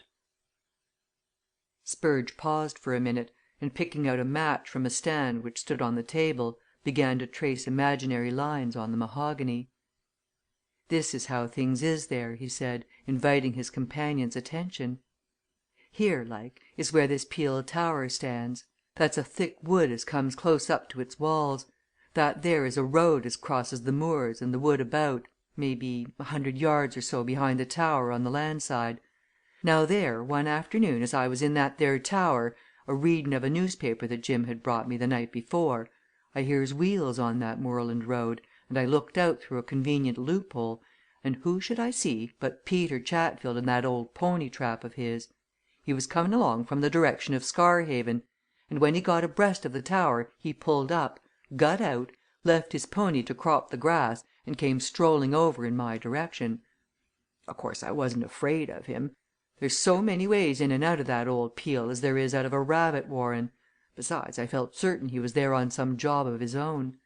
Well, he comes up to the edge of the glen, and he looks into it and round it, and up and down at the tower, and he wanders about the heaps of fallen masonry that there is there, and finally he puts thumbs in his armhole and went back to his trap. 'But you'll be coming back, my old swindler,' says I to myself. 'You'll be back again, I doubt not at all.' And back he did come, that very night. Oh, yes!" "Alone?" asked Copplestone. "Alone!" replied Spurge. "It had got to be dark, and I was thinking o' going to sleep, having naught else to do, and not expecting cousin Jim that night, when I heard the sound of horses' feet and of wheels. So I cleared out o' my hole to where I could see better. Of course, it was Chatfield same old trap and pony. But this time he came from Norcaster way. Well, he gets out, just where he'd got out before, and he leads the pony and trap across the moor to close by the tower. I could tell by the way that trap went over the grass that there was some sort of a load in it, and it wouldn't ha' surprised me, gentlemen, if the old reptile had brought a dead body out of it. After a bit I hear him taking something out, something which he bumped down on the ground with a thump. I counted 9 o' them thumps. And then after a bit I heard him begin a moving of some of the loose masonry that lies in such heaps at the foot of the peel tower. Dark though it was, there was light enough in the sky for him to see to do that. But after he'd been at it some time, puffing and groaning and grunting, he evidently wanted to see better, and he suddenly flashed a light on things from one o' them electric torches. And then I see it, me being not so many yards away from him, 9 small white wood boxes, all clamped with metal bands, lying in a row on the grass, and I see, too, that Chatfield had been making a place for 'em amongst the stones. Yes, that was it, 9 small white wood boxes, so small, considerin', that I wondered what made 'em so heavy. Copplestone favoured Vickers with another quiet kick. They were, without doubt, hearing the story of the hidden gold, and it was becoming exciting. "Well," continued Spurge, "into the place he'd cleared out, them boxes went, and once they were all in he heaped the stones over 'em as natural as they were before, and he kicked a lot o' small loose stones round about and over the place where he'd been standing. And then the old sinner let out a great groan as if something troubled him, and he fetched a bottle out of his pocket and took a good pull at whatever was in it, after which, gentlemen, he wiped his forehead with his handkerchief and groaned again. He'd had his bit o' light on all that time, but he doused it then, and after that he led the old pony away across the bit o' moor to the road, and presently in he gets and drives slowly away towards Scarhaven. And so there was I, d'ye see, Mr. Copplestone, left, as it were, sole guardian of what?" The 3 young men exchanged glances with each other while Spurge refreshed himself with his fortified coffee, and their eyes asked similar questions. "Ah!" observed Copplestone at last. "You don't know what, Spurge? You haven't examined one of those boxes?" Spurge set his cup down and gave his questioner a knowing look. "I'll tell you my line o' conduct, guv'nor," he said. "So certain sure have I been that something 'ud come o' this business of hiding them boxes, and that something valuable is in 'em, that I've taken particular care ever since Chatfield planted 'em there that night never to set foot within a dozen yards of 'em. Why? 'Cause I know he'll ha' left footprints of his own there, and them footprints may be useful. No, sir, them boxes has been guarded careful ever since Chatfield placed 'em where he did.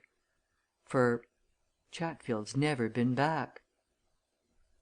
"Never back, eh?" said Copplestone, winking at the other two.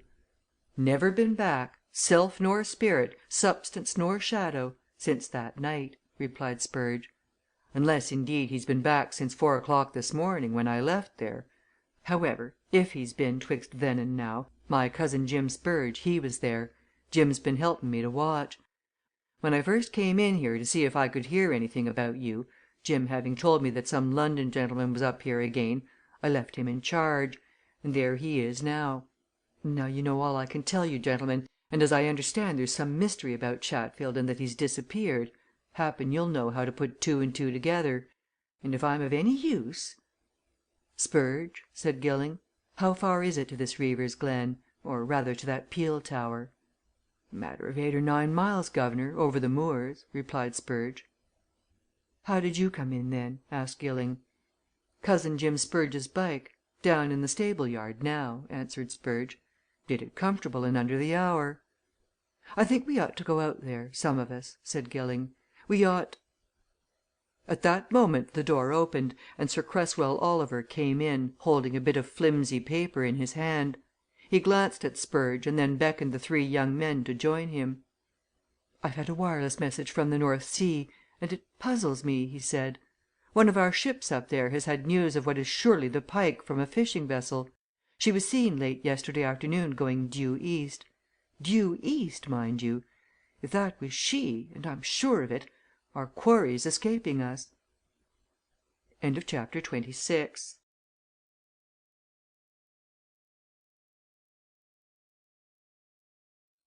27 The Peel Tower Gilling took the message from Sir Cresswell and thoughtfully read it over. Then he handed it back and motioned the old seaman to look at Spurge. "I think you ought to know what this man has just told us, sir," he said. "We've got a story from him that exactly fits in with what Chatfield told Mr. Vickers when the Pike returned to carry him off yesterday. Chatfield, you'll remember, said that the gold he'd withdrawn from the bank is hidden somewhere. Well, there's no doubt that this man Zachary Spurge knows where it is hidden. It's there now and the presumption is, of course, that these people on the Pike will certainly come into this coast, somehow, to get it. So in that case eh?" "Gad! That's valuable!"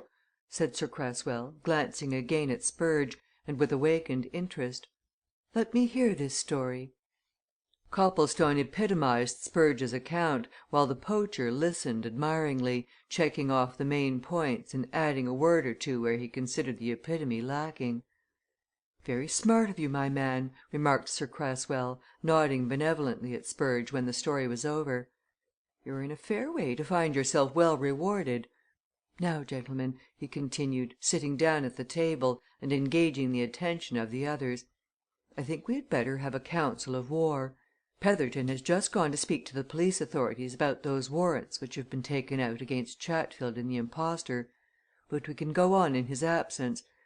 Now, there seems to be no doubt that those chests which Spurge tells us of contain the gold which Chatfield procured from the bank, and concerning which he seems to have played his associates more tricks than one. However, his associates, whoever they are and mind you, gentlemen, I believe there are more men than Chatfield and the Squire in all this have now got a tight grip on Chatfield, and they'll force him to show them where that gold is. They'll certainly not give up the chances of £50,000 without a stiff try to get it. So I'm considering all the possibilities and probabilities.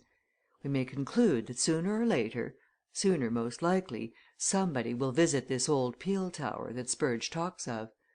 But who? For we're faced with this wireless message. I've no doubt the vessel here referred to is the Pike no doubt at all. Now, she was seen making due east, near this side of the Dogger Bank, late last night, so that it would look as if these men were making for Denmark or Germany rather than for this coast. But since receiving this message I have thought that point out. The Pike is, I believe, a very fast vessel." "Very," answered Vickers. "She can do 27 or 8 knots an hour." "Exactly," said Sir Cresswell. Then in that case they may have put in at some northern port, landed Chatfield and 2 or 3 men to keep an eye on him and to accompany him to this old tower, while the Pike herself has gone off till a more fitting opportunity arises of dodging in somewhere to pick up the chests which Chatfield and his party will in the meantime have removed. From what I have seen of it, this is such a wild part of the coast that Chatfield and such a small gang as I'm imagining could easily come back here, keep themselves hidden, and recover the chests without observation. So our plain duty is to now devise some plan for going to the Reaver's Glen and keeping a watch there until somebody comes eh?" "There's another thing that's possible, sir," said Vickers, who had listened carefully to all that Sir Cresswell had said. "The Pike is fitted for wireless telegraphy." "Yes?" said Sir Cresswell expectantly. "And you think " "You suggested that there may be more people than Chatfield and the Squire in at this business," continued Vickers. "Just so. We Copplestone and myself know very well that the skipper of the Pike, Andrius, is in it that's undeniable. But there may be others, or one other, or two, on shore here. And as the Pike can communicate by wireless, those on board her may have sent a message to their shore confederates to remove those chests. So " "Capital suggestion!" said Sir Cresswell, who saw this point at once. "So we'd better lose no time in arranging our expedition out there. Spurge, you're the man who knows the spot best. What ought we to do about getting there in force?" Spurge, obviously flattered at being called upon to advise a great man, entered into the discussion with enthusiasm. "Your honour mustn't go in force at all," he said. "What's wanted, gentlemen, is strategy. Now, if you'll let me put it to you, me knowing the lie of the land, this is what had ought to be done. A small party ought to go, with me to lead. We'll follow the road that cuts across the moorland to a certain point, then we'll take a by track that gets you to High Nick, there we'll take to a thick bit o' wood and coppice that runs right up to the peel tower. Nobody'll track us, nor see us from any point, going that way. 3 or 4 of us these here young gentlemen, now, and me, 'll be enough for the job if armed. A revolver apiece, your honour that'll be plenty. And as for the rest what you might call a reserve force your honour said something just now about some warrants. Is the police to be in at it, then?" "The police hold warrants for the 2 men we've been chiefly talking about," replied Sir Cresswell. "Well, let your honour come on a bit later with not more than 3 police plain clothes fellows as far as High Nick," said Spurge. "The police'll know where that is. Let 'em wait there don't let 'em come further until I send back a message by my cousin Jim. You see, guv'nor," he added, turning to Copplestone, whom he seemed to regard as his own special associate, "we don't know how long things may be. We might have to wait hours. As I view it me having listened careful to what his honour the Admiral there says best respects to your honour them chaps'll never come anigh that place till it's night again, or at any rate dusk, which'll be about 7 o'clock this evening. But they may watch during the day, and it'd be a foolish thing to have a lot of men about. A small force, such as I can hide in that wood, and another in reserve at High Nick, which, guv'nor, is a deep hole in the hill top that's the ticket." "Spurge is right," said Sir Cresswell. "You youngsters go with him get a motor car, and I'll see about following you over to High Nick with the detectives. Now, what about being armed?" "I've a supply of service revolvers at my office, down this very street," replied Vickers. "I'll go and get them. Here, let's apportion our duties. I'll see to that. Gilling, you see about the car. Copplestone, you order some breakfast for us sharp." "And I'll go round to the police," said Sir Cresswell. "Now, be careful to take care of yourselves. You don't know what you've got to deal with, remember." The group separated, and Copplestone went off to find the hotel people and order an immediate breakfast. And passing along a corridor on his way downstairs he encountered Mrs. Greyle, who came out of a room near by and stared at sight of him. "Audrey's asleep!" she whispered, pointing to the door she had just left. "Thank you for taking care of her. Of course I was afraid, but that's all over now. And now the thing is how are things?" "Coming to a head, in my opinion," answered Copplestone. "But how or in what way I don't know. Anyway, we know where that gold is, and they'll make an attempt on it, that's sure. So we shall be there. But what fools Peter Chatfield and his associates must be, from their own villainous standpoint, to have encumbered themselves with all that weight of gold!" exclaimed Mrs. Greyle. "The folly of it seems incredible, when they could have taken it in some more easily portable form." "Ha, ha!" laughed Copplestone. "But that just shows Chatfield's extraordinary deepness and craft. He no doubt persuaded his associates that it was better to have actual bullion where they were going, and tricked them into believing that he'd actually put it aboard the Pike. If it hadn't been that they examined the boxes which he put on the Pike, and found they contained lead or bricks, the old scoundrel would have collared the real stuff for himself." "Ha, ha, ha! Take care that he doesn't collar it yet!" said Mrs. Greyle with a laugh as she went into her own room. "Chatfield is resourceful enough for anything. And take care of yourselves."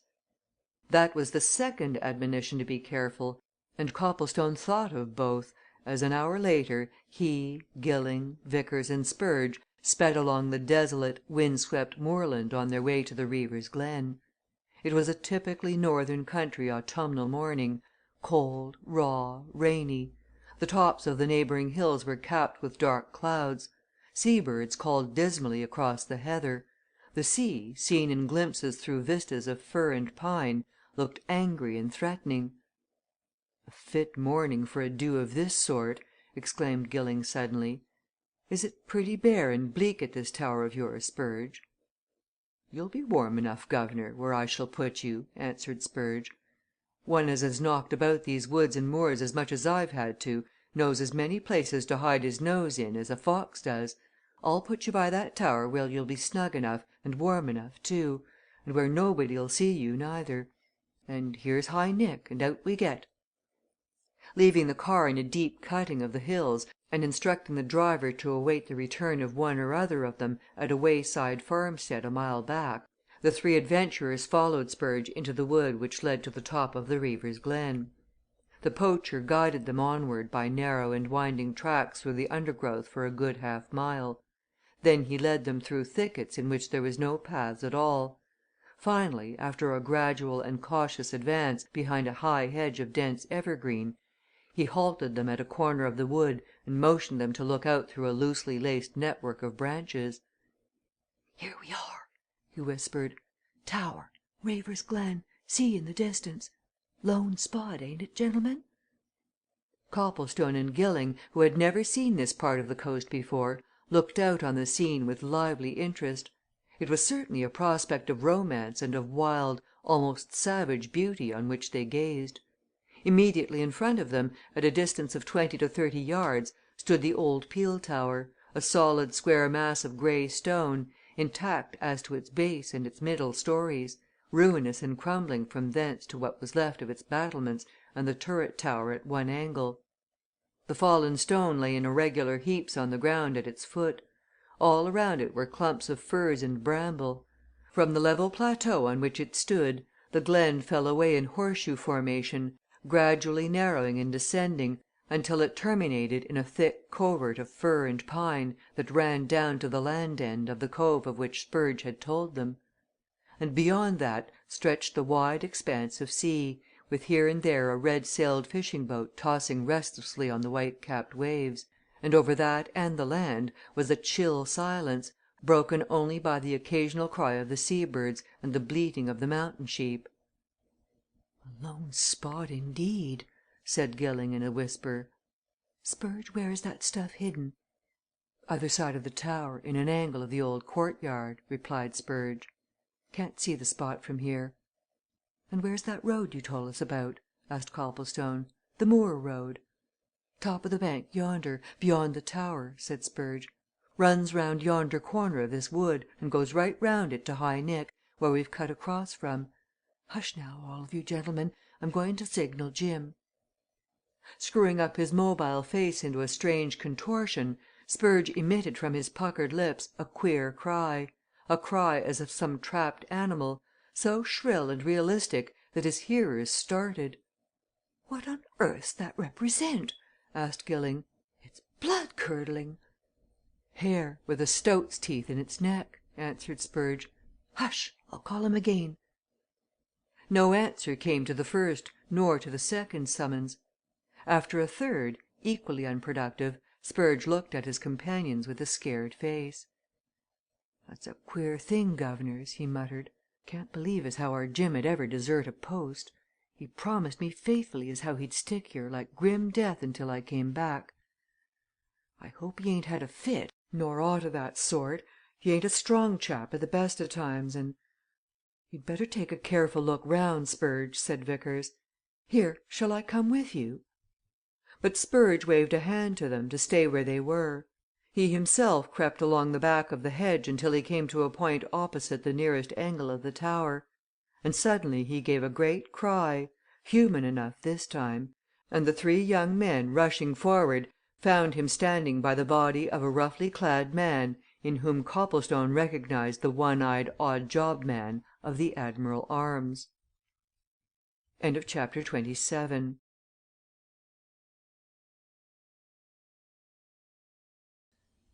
XXVIII. The Footprints.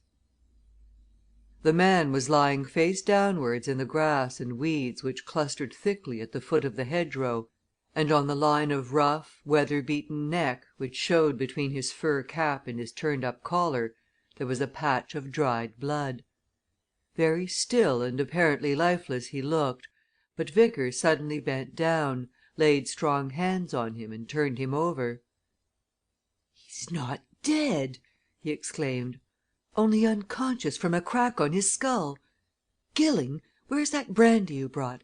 Hand me the flask." Zachary Spurge watched in silence as Vickers and Gilling busied themselves in reviving the stricken man. Then he quickly pulled Copplestone's sleeve and motioned him away from the group. "Guv'nor," he muttered, "there's been foul play here and all along of them 9 boxes that I'll warrant. Look you here, guv'nor, Jim's been dragged to where we found him, dragged through this here gap in the hedge and flung where he's lying. See there's the plain marks, all through the grass and stuff. Come on, guv'nor, let's see where they lead." The marks of a heavy, inanimate body having been dragged through the wet grass were evidence enough, and Copplestone and Spurge followed them to a corner of the old tower, where they ceased. Spurge glanced round that corner and uttered a sharp exclamation. "Just what I expected!" he said. "Leastways, what I expected as soon as I see Jim a lying there. Guv'nor, the stuff's gone!" He drew Copplestone after him and pointed to a corner of the weed grown courtyard where a cavity had been made in the mass of fallen masonry, and the stones taken from it lay about just as they had been displaced and thrown aside. "That's where the 9 boxes were," he continued. "Well, there ain't one of 'em there now not but the hole where they was. Well, this must ha' been during the early morning, after I left Jim to go into Norcaster. And of course him as put the stuff there must be him as fetched it away Chatfield. Let's see if there's footmarks about, guv'nor." "Wait a bit," said Copplestone. "We must be careful about that. Move warily we'd better do it systematically. There'd have to be some sort of a trap, a vehicle, to carry away those chests. Where's the nearest point of that road you spoke of?" "Up there," replied Spurge, pointing to a flanking bank of heather. "But they or him wasn't forced to come that way, guv'nor. He or them could have come up from that cove down yonder. It wouldn't surprise me if that there yacht the Pike, you know had turned on her tracks and come in here during the night. It's not more than a mile from this tower down to the shore, and " At that moment Vickers called to them, and they went back to find Jim Spurge slowly opening his eyes and looking round him with consciousness of his company. His one eye lightened a little as he caught sight of Zachary, and the poacher bent down to him. "Jim, old man," he said soothingly. "How are you, Jim? You been hit by somebody? Who was it, Jim?" "Give him a drop more brandy and lift him up a bit," counselled Gilling. "He's improving." But it needed more than a mere drop of brandy, more than cousinly words of adjuration, to bring the wounded man back to a state of speech.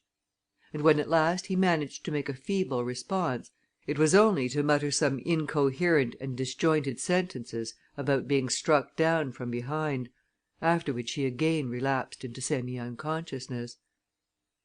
"Oh, that's it, guv'nor," muttered Spurge, nudging Copplestone.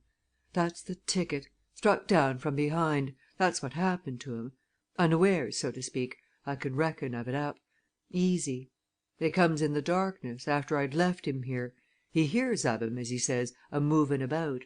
Then he no doubt starts moving about, watching 'em, as far as he can see.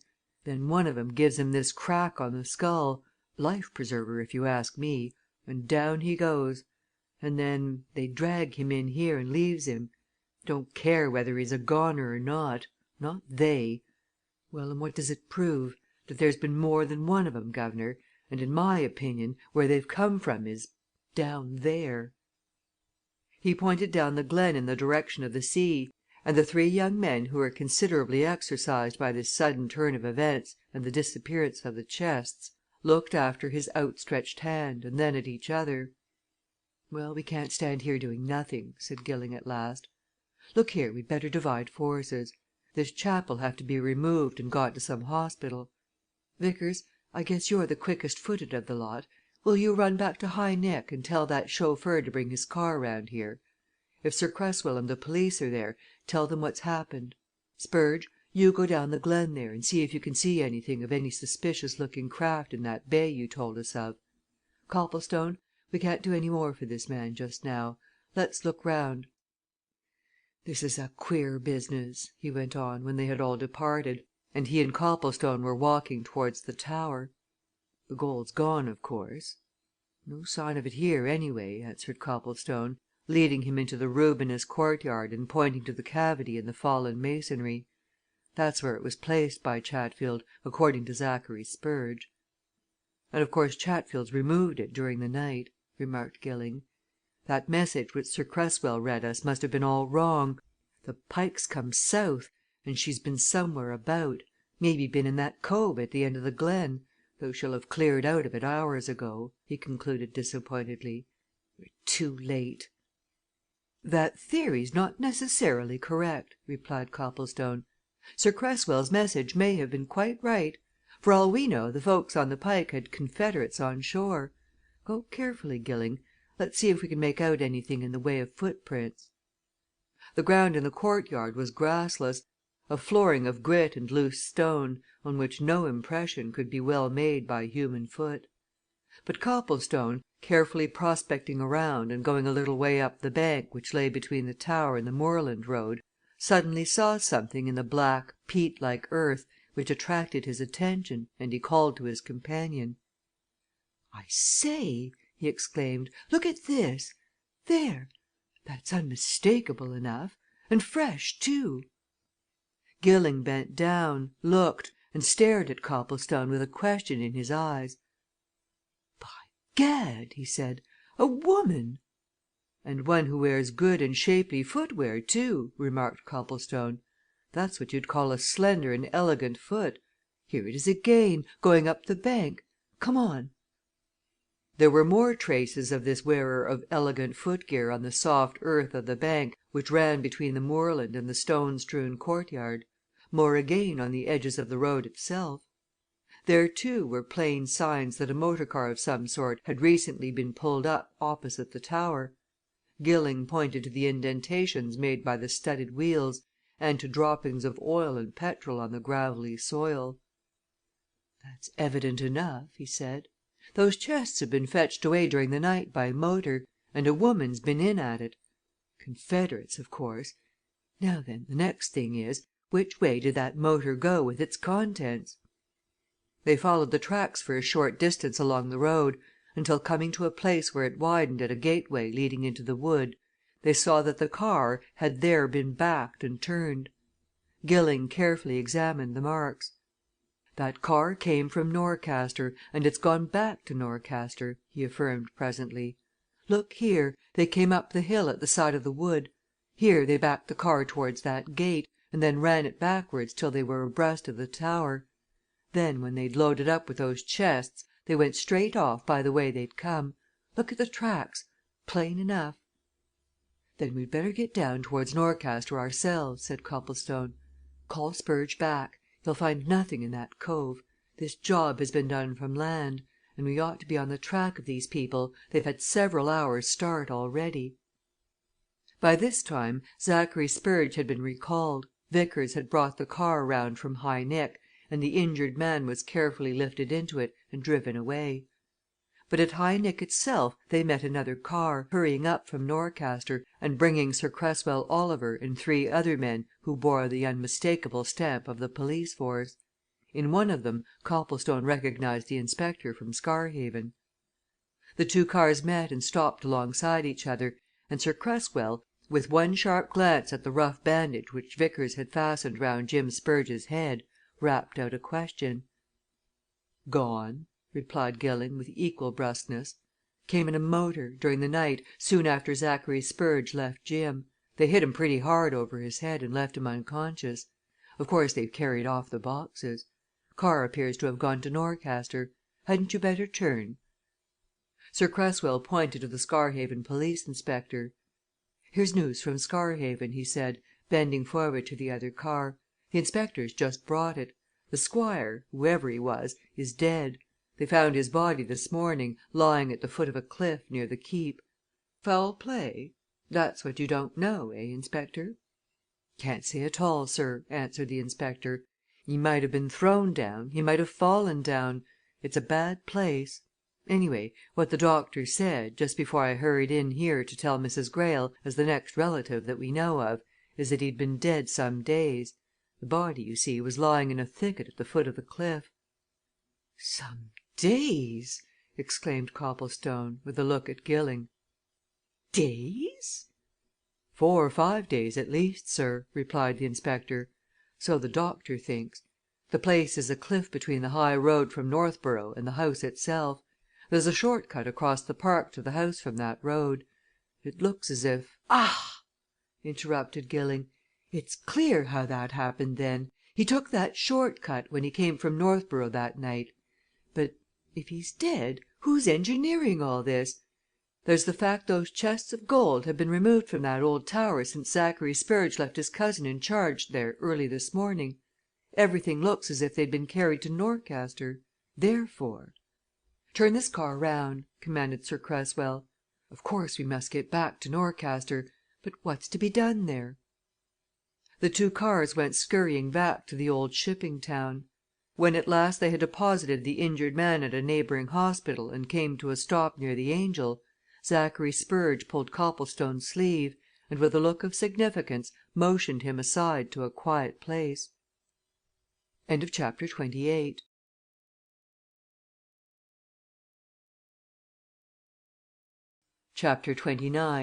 Scarvell's Cut.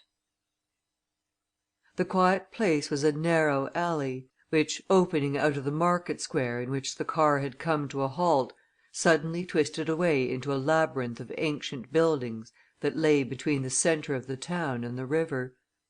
Not until Spurge had conducted Copplestone quite away from their late companions did he turn and speak. When he spoke, his words were accompanied by a glance which suggested mystery as well as confidence. "Guv'nor," he said, "what's going to be done?" "Have you pulled me down here to ask that?" exclaimed Copplestone, a little impatiently. "Good heavens, man, with all these complications arising the gold gone, the Squire dead why, there'll have to be a pretty deep consultation, of course. We'd better get back to it." But Spurge shook his head. "Not me, guv'nor," he said resolutely. "I ain't no opinion o' consultations with lawyers and policemen, plain clothes or otherwise. They ain't no mortal good whatever, guv'nor, when it comes to horse sense. 'Cause why? 'Tain't their fault it's the system. They can't do nothin', start nothin', suggest nothin'. They can only do things in the official, cut and dried, red tape way, guv'nor. You and me can do better." "Well?" asked Copplestone. "Listen," continued Spurge. "There ain't no doubt that that gold was carried off early this morning must ha' been between the time I left Jim and sun up, 'cause they'd want to do the job in darkness. Ain't no reasonable doubt, neither, that the motor car what they used came here into Norcaster. Now, guv'nor, I ask you, where is it possible they'd make for? Not a railway station, 'cause them boxes 'ud be conspicuous and easy traced when inquiry was made, and yet they'd want to get 'em away as soon as possible. Very well what's the other way o' getting any stuff out o' Norcaster? What? Why, that!" He jerked his thumb in the direction of a patch of grey water which shone dully at the end of the alley, and while his thumb jerked, his eye winked. "The river," he went on. "The river, guv'nor! Don't this here river, running into the free and bounding ocean 6 miles away, offer the best chance? What we want to do is to take a look round these here docks and quays and wharves keeping our eyes open, and our ears as well. Come on with me, guv'nor I know places all along this riverside where you could hide the Bank of England till it was wanted, so to speak." "But the others?" suggested Copplestone. "Hadn't we better fetch them?" "No!" retorted Spurge, assertively. "Two of us is enough. You trust to me, guv'nor I'll find out something. I know these docks, and all that's alongside 'em. I'd do the job myself, now, but it'd be better to have somebody along of me, in case we want a message sending for help or anything o' that nature. Come on and if I don't find out before noon if there's any queer craft gone out o' this place since morning, why, then, I ain't what I believe myself to be." Copplestone, who had considerable faith in the poacher's shrewdness, allowed himself to be led into the lowest part of the town, low in more than one sense of the word. Norcaster itself, as regards its ancient and time hallowed portions, its church, its castle, its official buildings and highly respectable houses, stood on the top of a low hill, its docks and wharves and the mean streets which intersected them had been made on a stretch of marshland that lay between the foot of that hill and the river. And down there was the smell of tar and of merchandise, and narrow alleys full of sea going men and raucous voiced women, and queer nooks and corners, and ships being laden and ships being stripped of their cargoes, and such noise and confusion and inextricable mingling and elbowing that Copplestone thought it was as likely to find a needle in a haystack as to make anything out of relating to the quest they were engaged in. But Zachary Spurge, leading him in and out of the throngs on the wharves, now taking a look into a dock, now inspecting a quay, now stopping to exchange a word or two with taciturn gentlemen who sucked their pipes at the corners of narrow streets, now going into shady looking public houses by one door and coming out at another, seemed to be remarkably well satisfied with his doings, and kept remarking to his companion that they would hear something yet. Nevertheless, by noon they had heard nothing, and Copplestone, who considered casual search of this sort utterly purposeless, announced that he was going to more savoury neighbourhoods. "Give it another turn, guv'nor," urged Spurge. "Have a bit of faith in me, now. You see, guv'nor, I've an idea, a theory, as you might term it, of my very own, only time's too short to go into details, like. Trust me a bit longer, guv'nor there's a spot or two down here that I'm fair keen on taking a look at. Come on, guv'nor once more. This is Scarvell's Cut." He drew his unwilling companion round a corner of the wharf which they were just then patrolling, and showed him a narrow creek which, hemmed in by ancient buildings, some of them half ruinous, sail lofts, and sheds full of odds and ends of merchandise, cut into the land at an irregular angle, and was at that moment affording harbourage to a mass of small vessels just then lying high and dry on the banks from which the tide had retreated. Along the side of this creek there was just as much crowding and confusion as on the wider quays. Men were going in and out of the sheds and lofts. Men were busy about the sides of the small craft.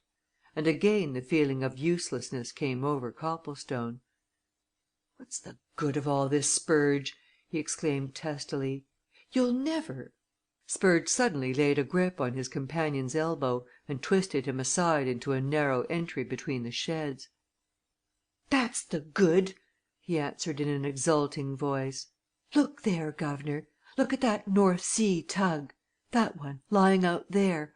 Whose face is now a peeping out of that hatch? Come, now!" Copplestone looked in the direction which Spurge indicated. There, lying moored to the wharf, at a point exactly opposite a tumble down sail loft, was one of those strongly built tugs which ply between the fishing fleets and the ports. It was an eminently business looking craft, rakish for its class, and it bore marks of much recent sea usage. But Copplestone gave no more than a passing glance at it. What attracted and fascinated his eyes was the face of a man who had come up from her depths and was looking out of a hatchway on the top deck looking expectantly at the sail loft. There was grime and oil on that face, and the neck which supported the unkempt head rose out of a rough jersey, but Copplestone recognized his man smartly enough. In spite of the attempt to look like a tug deck hand, there was no mistaking the skipper of the Pike. "Good heavens!" he muttered as he stared across the crowded quay. "Andrius!" "Right you are, guv'nor!" whispered Spurge. "It's that very same, and no mistake. And now you'll perhaps see how I put things together, like. No doubt those folk as sent Sir Cresswell that message did see the Pike going east last evening. Just so but there wasn't no reason, considering what that chap and his lot had at stake, why they shouldn't put him, and one or two more, very likely, on one of the many tugs that's to be met with out there off the fishing grounds. What I conclude they did, guv'nor, was to charter one of them tugs and run her in here. And I expect they've got the stuff on board her now, and when the tide comes up, out they'll go, and be off into the free and open again, to pick the Pike up somewhere 'twixt here and the Dogger Bank. Ah, smart 'uns they are, no doubt but we've got 'em!" "Not yet," said Copplestone. "What are we to do? Better go back and get help, eh?" He was keenly watching Andrius, and as the skipper of the Pike suddenly moved, he drew Spurge further into the alley. "He's coming out of that hatchway!" whispered Copplestone. "If he comes ashore he'll see us, and then " "No matter, guv'nor," said Spurge reassuringly. "They can't get out of Scarvell's Cut into the river till the tide serves. Yes, that's Cap'n Andrius right enough and he's coming ashore." Andrius had by that time drawn himself out of the hatchway, and now revealed himself in the jersey, the thick leg wear and short sea boots of an ocean going man. Copplestone's recollection of him as he showed himself on board the Pike was of a very smartly attired, rather dandified person only some deep scheme, he knew, would have caused him to assume this disguise, and he watched him with interest as he rolled ashore and disappeared within the lower story of the sail loft. Spurge, too, watched with all his eyes, and he turned to Copplestone with a gleam of excitement. "Guv'nor," he said, "we've trapped 'em beautiful! I know that place I worked in there in my time. I know a way into it from the back we'll get in that way, and see what's being done. 'Tain't work no longer, that sail loft it's all falling to pieces. But first help!" "How are we to get that?" asked Copplestone eagerly. "I'll go it," replied Spurge. "I know a man just aback of here that'll run up to the town with a message chap that can be trusted, sure and faithful. Bide here 5 minutes, sir I'll send a message to Mr. Vickers. This chap'll know him and'll find him. He can come down with the rest, and the police, too, if he likes. Keep your eyes skinned, guv'nor." He twisted away like an eel into the crowd of workers and idlers, and left Copplestone at the entrance to an alley, watching. And he had not been so left more than a couple of minutes when a woman slipped past the mouth of the alley, swiftly, quietly, looking neither to right nor left, of whose veiled head and face he caught one glance, and in that glance he recognized her Addie Chatfield. But in the moment of that glance Copplestone also recognized something vastly more important. Here was the explanation of the mystery of the early morning doings at the old tower. The footprints of a woman who wore fashionable and elegant boots? Addie Chatfield, of course. Was she not old Peter's daughter, a chip of the old block, even though a feminine chip? And did not he and Gilling know that she had been mixed up with Peter at the Bristol affair? Great Scott! Why, of course! Addie was an accomplice in all these things. If Copplestone had the least shadow of doubt remaining in his mind as to this conclusion, it was utterly dissipated when, peering cautiously round the corner of his hiding place, he saw Addie disappear within the old sail loft into which Andrius had betaken himself. Of course she had gone to join her fellow conspirators. He began to fume and fret, cursing himself for allowing Spurge to bring him down there alone. If only they had had Gilling and Vickers with them, armed as they were! "All right, guv'nor," Spurge suddenly whispered at his shoulder. "They'll be here in a quarter of an hour. I telephoned to 'em." "Do you know what?" exclaimed Copplestone, excitedly. "Old Chatfield's daughter's gone in there, where Andrius went just now." "What, the play actress?" said Spurge. "You don't say, guv'nor! Ha! That explains everything that's the missing link. Ha! But we'll know soon what they're after, Mr. Copplestone. Follow me quiet as a mouse." Once more submitting to be led, Copplestone followed his queer guide along the alley. Chapter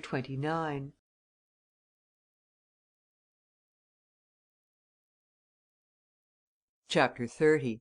The greengrocer's cart.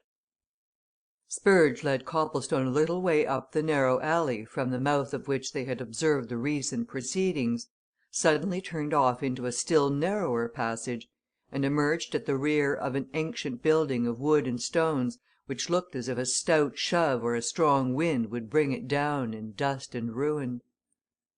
"Back o' that old sail loft what looks out on this cut," he whispered, glancing over his shoulder at Copplestone. "Now, guv'nor, we're going in here. As I said before, I've worked in this place did a spell here when I was once lying low for a month or two. I know every inch of it, and if that lot are under this roof, I know where they'll be." "They'll show fight, you know," remarked Copplestone. "Well, but ain't we got something to show fight with, too?" answered Spurge with a knowing wink. "I've got my revolver handy, what Mr. Vickers give me, and I reckon you can handle yours. However, it ain't come to no revolver yet. What I want to see and hear, guv'nor follow me." He had opened a ramshackle door in the rear of the premises as he spoke, and he now beckoned his companion to follow him down a passage which evidently led to the front.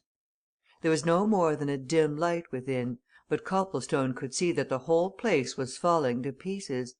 And it was all wrapped in a dead silence.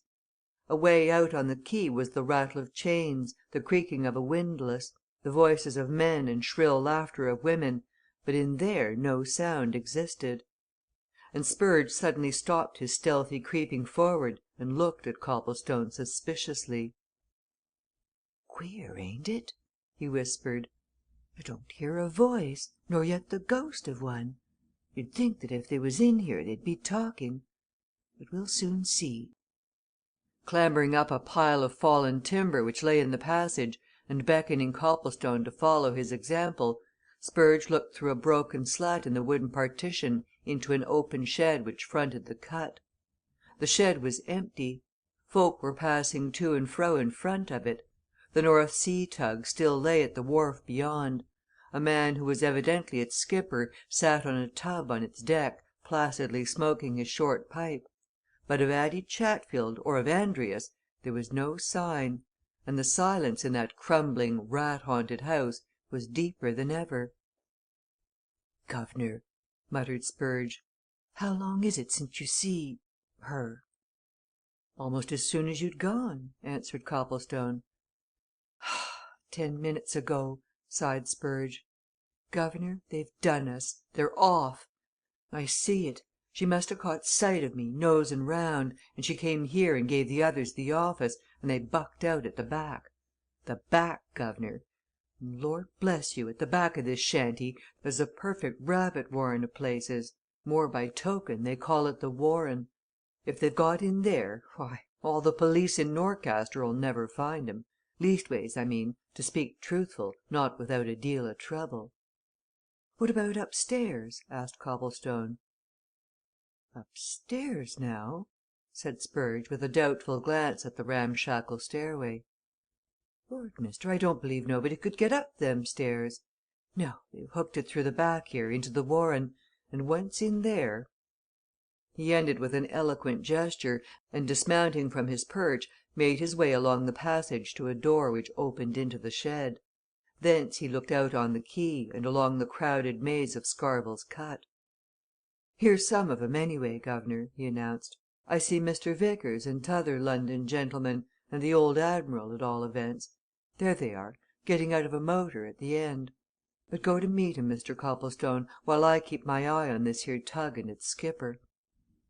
Copplestone elbowed his way through the crowd until he met Sir Cresswell and his two companions. All three were eager and excited. Copplestone could only respond to their inquiries with a gloomy shake of the head. "We seem to have the devil's own luck!" he growled dismally. "Spurge and I spotted Andrius by sheer accident. He was on a North Sea tug, or trawler, along the quay here. Then Spurge ran off to summon you. While he was away Miss Chatfield appeared."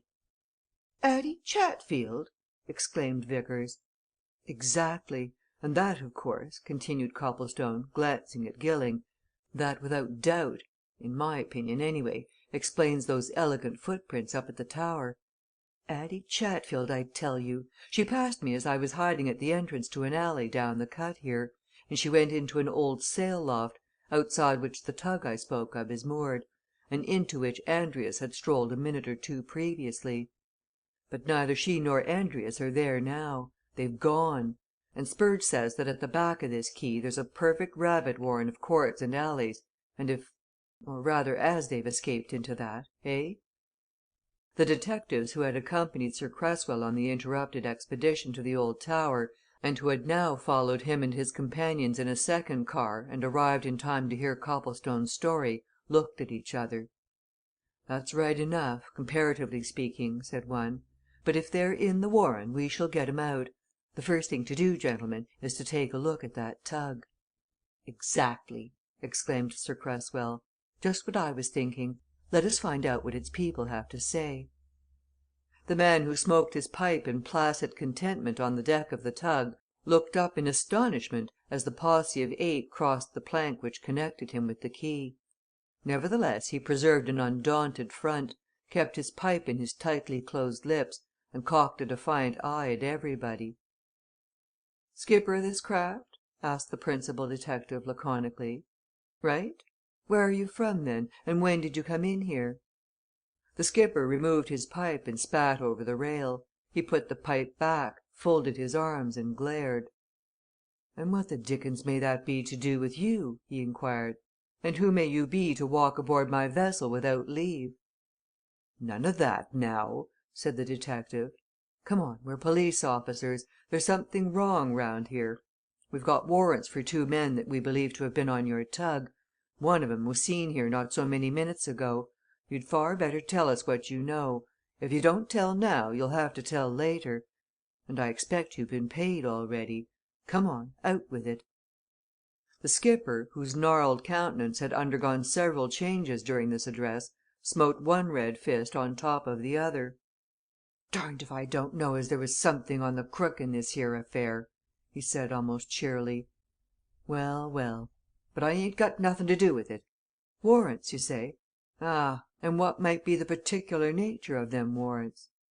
"Murder," answered the detective. "That's one charge, anyhow for one of 'em, at any rate. There's others."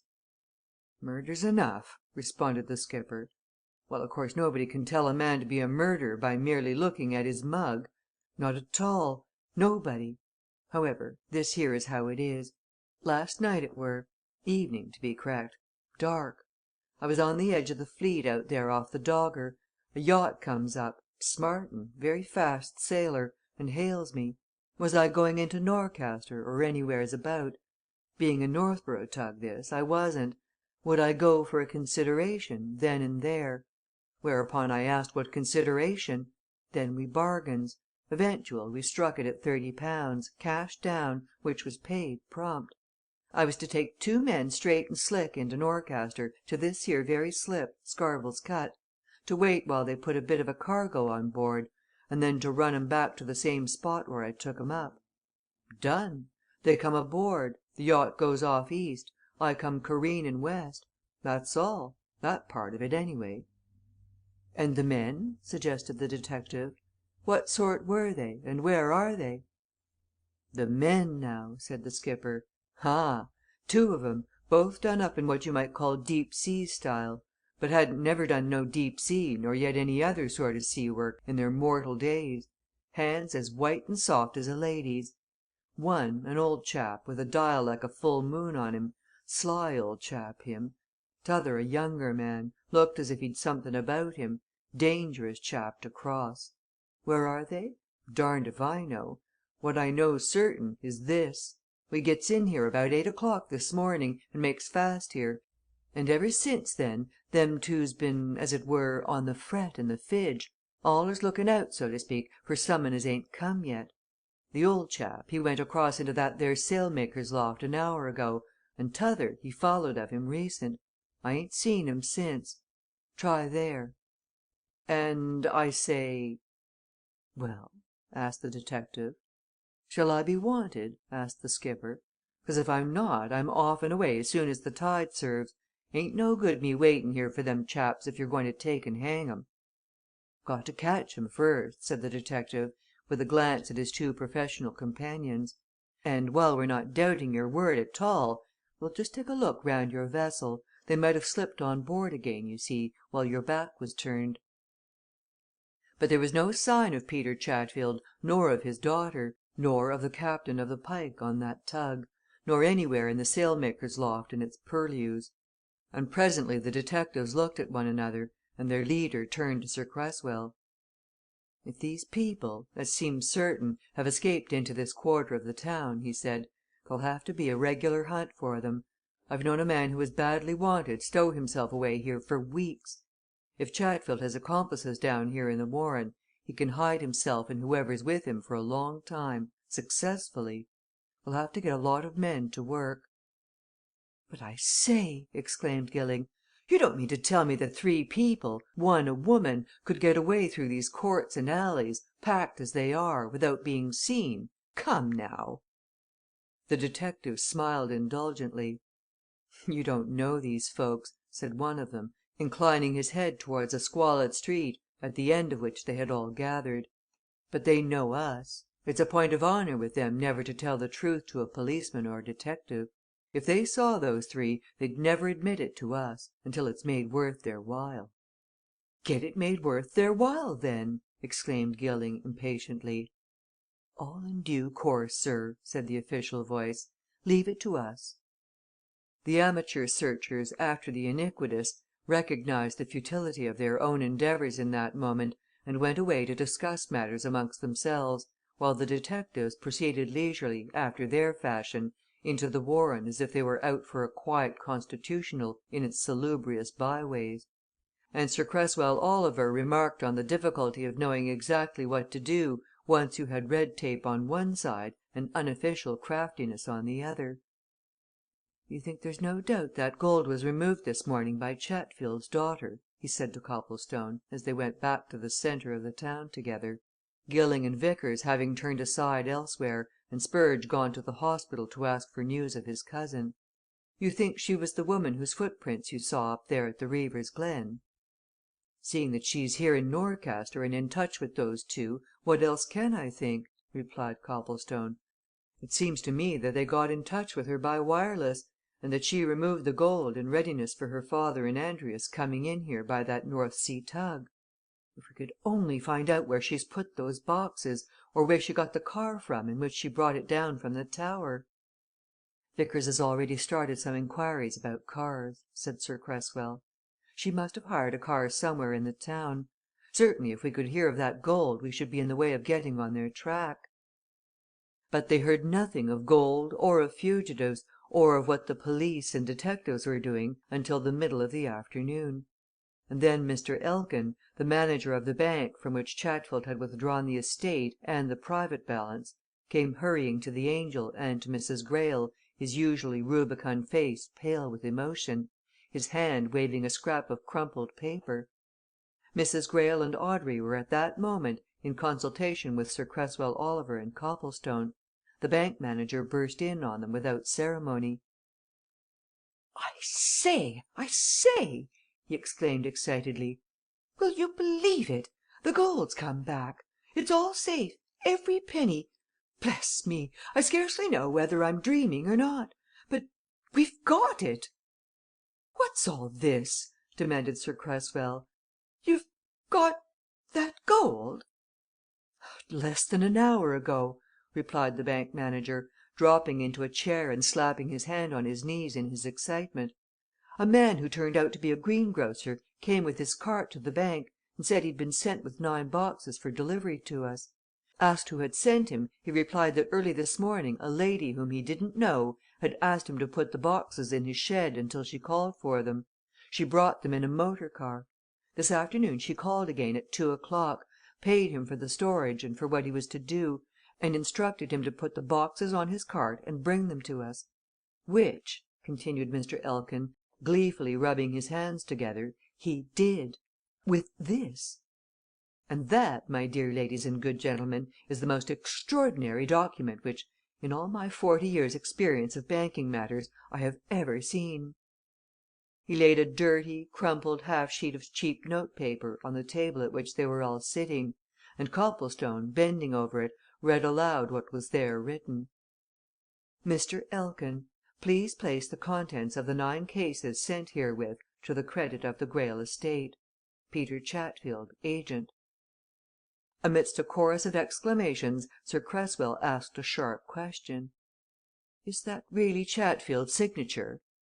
"Oh, undoubtedly!" replied Mr. Elkin. "Not a doubt of it. Of course, as soon as I saw it, I closely questioned the greengrocer, but he knew nothing. He said the lady was what he called wrapped up about her face veiled, of course on both her visits, and that as soon as she'd seen him set off with his load of boxes, she disappeared. He lives, this greengrocer, on the edge of the town I've got his address but I'm sure he knows no more." "And the cases have been examined?" asked Copplestone. "Every one, my dear sir," answered the bank manager with a satisfied smirk. "Every penny is there. Glorious!" "This is most extraordinary!" said Sir Cresswell. "What on earth does it all mean? If we could only trace that woman from the greengrocer's place!" But nothing came of an attempt to carry out this proposal, and no news arrived from the police, and the evening had grown far advanced, and Mrs. Greyle and Audrey, with Sir Cresswell, Mr. Petherton and Vickers, Copplestone and Gilling, were all in a private parlour together at a late hour, when the door suddenly opened and a woman entered, who threw back a heavy veil and revealed herself as Addie Chatfield. Chapter XXXI.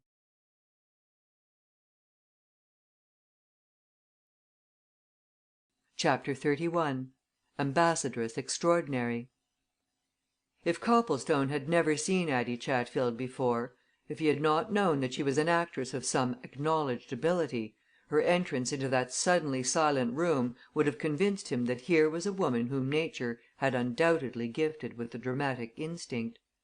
Addie's presentation of herself to the small and select audience was eminently dramatic, without being theatrical. She filled the stage. It was as if the lights had suddenly gone down in the auditorium and up in the proscenium, as if a hush fell, as if every ear opened wide to catch a first accent. And Addie's first accents were soft and liquid, and accompanied by a smile which was calculated to soften the 7 hearts which had begun to beat a little quicker at her coming. With the smile and the soft accent came a highly successful attempt at a shy and modest blush which mounted to her cheek as she moved towards the centre table and bowed to the startled and inquisitive eyes. "I've come to ask mercy." There was a faint sigh of surprise from somebody. Sir Cresswell Oliver, only realizing that a pretty woman had entered the room, had made haste to place a chair for her. But before Addie could respond to his old fashioned bow, Mr. Petherton was on his legs. "I take it that this is the young the Miss Chatfield of whom we have had occasion to speak a good deal today," he said very stiffly. "I think, Sir Cresswell eh?" "Yes," said Sir Cresswell, glancing from the visitor to the old lawyer. "You think, Petherton yes?" "The situation is decidedly unpleasant," said Mr. Petherton, more icily than ever. "Mr. Vickers will agree with me that it is most unpleasant and very unusual. The fact is, the police are now searching for this young lady." "But I am here!" exclaimed Addie. "Doesn't that show that I'm not afraid of the police? I came of my own free will to explain. And to ask you all to be merciful." "To whom?" demanded Mr. Petherton. "Well, to my father, if you want to know," replied Addie, with another softening glance. "Come now, all of you, what's the good of being so down on an old man who, after all, hasn't got so very long to live? There are two of you here who are getting on, you know. It doesn't become old men to be so hard. Good doctrine that, anyway, isn't it, Sir Cresswell?" Sir Cresswell turned away, obviously disconcerted. When he looked round again, he avoided the eyes of the young men, and glanced a little sheepishly at Mr. Petherton. "It seems to me, Petherton," he said, "that we ought to hear what Miss Chatfield has to say. Evidently she comes to tell us of her own free will something. I should like to know what that something is. I think Mrs. Greyle would like to know, too." "Decidedly!" exclaimed Mrs. Greyle, who was watching the central figure with great curiosity. "I should indeed like to know especially if Miss Chatfield proposes to tell us something about her father." Mr. Petherton, who frowned very much and appeared to be greatly disturbed by these irregularities, twisted sharply round on the visitor. "Where is your father?" he demanded. "Where you can't find him," retorted Addie, with a flash of the eye that lit up her whole face. "So's Andrius. They're off, my good sir, both of 'em. Neither you nor the police can lay hands on 'em now and you'll do no good by laying hands on me. Come, now," she went on, "I said I'd come to ask for mercy, but I came for more. This game's all over. It's up. The curtain's down. At least it's going down. Why don't you let me tell you all about it and then we can be friends?" Mr. Petherton gazed at Addie for a moment as if she were some extraordinary specimen of a new race. Then he took off his glasses, waved them at Sir Cresswell and dropped into a chair with a snort. "I wash my hands of the whole thing!" he exclaimed. "Do what you like, all of you. Irregular most irregular!" Vickers gave Addie a sly look. "Don't incriminate yourself, Miss Chatfield," he said. "There's no need for you to tell anything against yourself, you know." "Me?" exclaimed Addie. "Why, I've been playing good angel all day long! Me incriminate myself, indeed!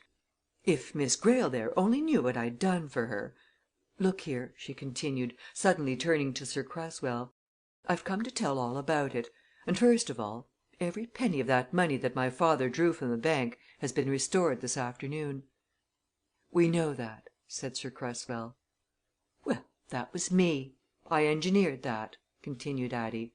"And second, the Pike will be back at Scarhaven during the night, to unload everything that was being carried away. My doing again because I'm no fool, and I know when a game's up." "So there was a game?" suggested Vickers. Addie leaned forward from the chair which Sir Cresswell had given her at the end of the table, and planting her elbows on the table edge, began to check off her points on the tips of her slender fingers. She was well aware that she had the stage to herself by that time, and she showed her consciousness of it. "You have it," she answered. "There was a game, and perhaps I know more of it than anybody. I'll tell now. It began at Bristol. I was playing there. One morning my father fetched me out from rehearsal to tell me that he'd been down to Falmouth to meet the new Squire of Scarhaven, Marston Greyle, and that he found him so ill that they'd had to go to a doctor, who forbade Greyle to travel far at a time. They'd got to Bristol. There Greyle was so much worse that my father didn't know what to do with him. He knew that I was in the town, so he came to me. I got Greyle a quiet room at my lodgings. A doctor saw him. He said he was very bad, but he didn't say that he was in immediate danger. However, he died that very night." Addie paused for a moment, and Copplestone and Gilling exchanged glances. So far, this was all known to them. But what was coming? "Now, I was alone with Greyle for a while that evening," continued Addie. "It was while my father was getting some food downstairs. Greyle said to me that he knew he was dying, and he gave me a pocket book in which he said all his papers were. He said I could give it to my father. I believe he became unconscious soon after that. Anyway, he never mentioned that pocket book to my father. Neither did I. But after Greyle was dead I examined its contents carefully, and when I was in London at the end of the week I showed them to my husband." Addie again paused, and at least two of the men glanced at each other with a look of surmise. Her husband! Who the fact is," she went on suddenly, "Captain Andrius is my husband. But nobody knew that not even my own father. We've been married 3 years. I met him when I was crossing over to America once. We got married. We kept the marriage secret for reasons of our own. Well, he met me in London the Sunday after Greyle's death, and I showed him the papers which were in Greyle's pocket book. And now this, of course, was where it was very wicked in me and him though we've tried to make up for it today, anyhow. We fixed up what I suppose you two gentlemen would call a conspiracy. My husband had a brother, an actor not up to much, nor of much experience who had been brought up in the States and who was then in town, doing nothing. We took him into confidence, coached him up in everything, furnished him with all the papers in the pocket book, and resolved to pass him off as the real Marston Greyle." Mr. Petherton stirred angrily in his chair, and turned a protesting face on Sir Cresswell. "Apart from being irregular," he exclaimed, "this is altogether outrageous! This woman is openly boasting of conspiracy and " "You're wrong!" said Addie. "I'm not boasting I'm explaining. You ought to be obliged to me. And if Mrs. Andrius to give the lady her real name cares to unburden her secrets to us, I really don't see why we shouldn't listen to them, Mr. Petherton," observed Vickers. "It simplifies matters greatly." "That's what I say," agreed Addie. "I'm done with all this, and I want to clear things up, whatever comes of it. Well, I say we fix that up with my brother in law." "His real name, if you please?" inquired Vickers. "Oh well, his real name was Martin Andrius, but he'd another name for the stage," replied Addie. "We gave him the papers and arranged for him to go down to Scarhaven to my father. Now I want to assure you all, right here, that my father never did really know that Martin was an impostor. He began to suspect something at the end, but he didn't know for a fact. Martin went down to him at Scarhaven just a week after the real Marston Greyle had died. He claimed to be Marston Greyle he produced his papers. My father told about the Marston Greyle he'd buried. Martin pooh poohed that. He said that man must be a secretary of his, Mark Grey, who, after stealing some documents, had left him in New York and slipped across here, no doubt meaning to pass himself off as the real man until he could get something substantial out of the estate, when he'd have vanished. I tell you my father accepted that story. Why? Because he knew that if Miss Greyle there came into the estate, she and her mother would have bundled Peter Chatfield out of his stewardship quick." "Proceed, if you please," said Sir Cresswell. "There are other details about which I am anxious to hear." "Meaning about your own brother," remarked Addie. "I'm coming to that. Well, on his story and on his production of those papers birth certificates, Greyle papers of their life in America, and so on everybody accepted Martin as the real man, and things seemed to go on smoothly till that Sunday when Bassett Oliver had the bad luck to go to Scarhaven. And now, Sir Cresswell, I'll tell you the plain and absolute truth about your brother's death. It's the absolute truth, mind nobody knows it better than I do. On that Sunday I was at Scarhaven. I wanted to speak privately to Martin. I arranged to meet him in the grounds of the Keep during the afternoon. I did meet him there. We hadn't been talking many minutes when Bassett Oliver came in through the door in the wall, which one of us had carelessly left open. He didn't see us, but we saw him. And we were afraid. Why? Because Bassett Oliver knew both of us. He'd met Martin several times, in London and in New York. And of course he knew that Martin was no more Marston Greyle than he himself was. Well, we both shrank behind some shrubs that we were standing amongst, and we gave each other one look, and Martin went white as death.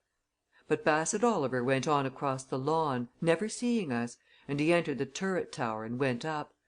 Martin just said to me, 'If Bassett Oliver sees me, there's an end to all this. What's to be done?' But before I could speak or think, we saw Bassett at the top of the tower, making his way round the inside parapet. And suddenly he disappeared." Addie's voice had become low and grave during the last few minutes, and she kept her eyes on the table at the end. But she looked up readily enough when Sir Cresswell seized her arm and rapped out a question almost in her ear. "Is that the truth the real truth?" "It's the absolute truth," she answered, regarding him steadily.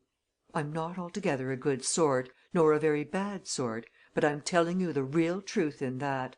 It was a sheer accident he stepped off the parapet and fell. Martin went into the base of the tower, and came back saying he was dead. We were both dazed. We separated.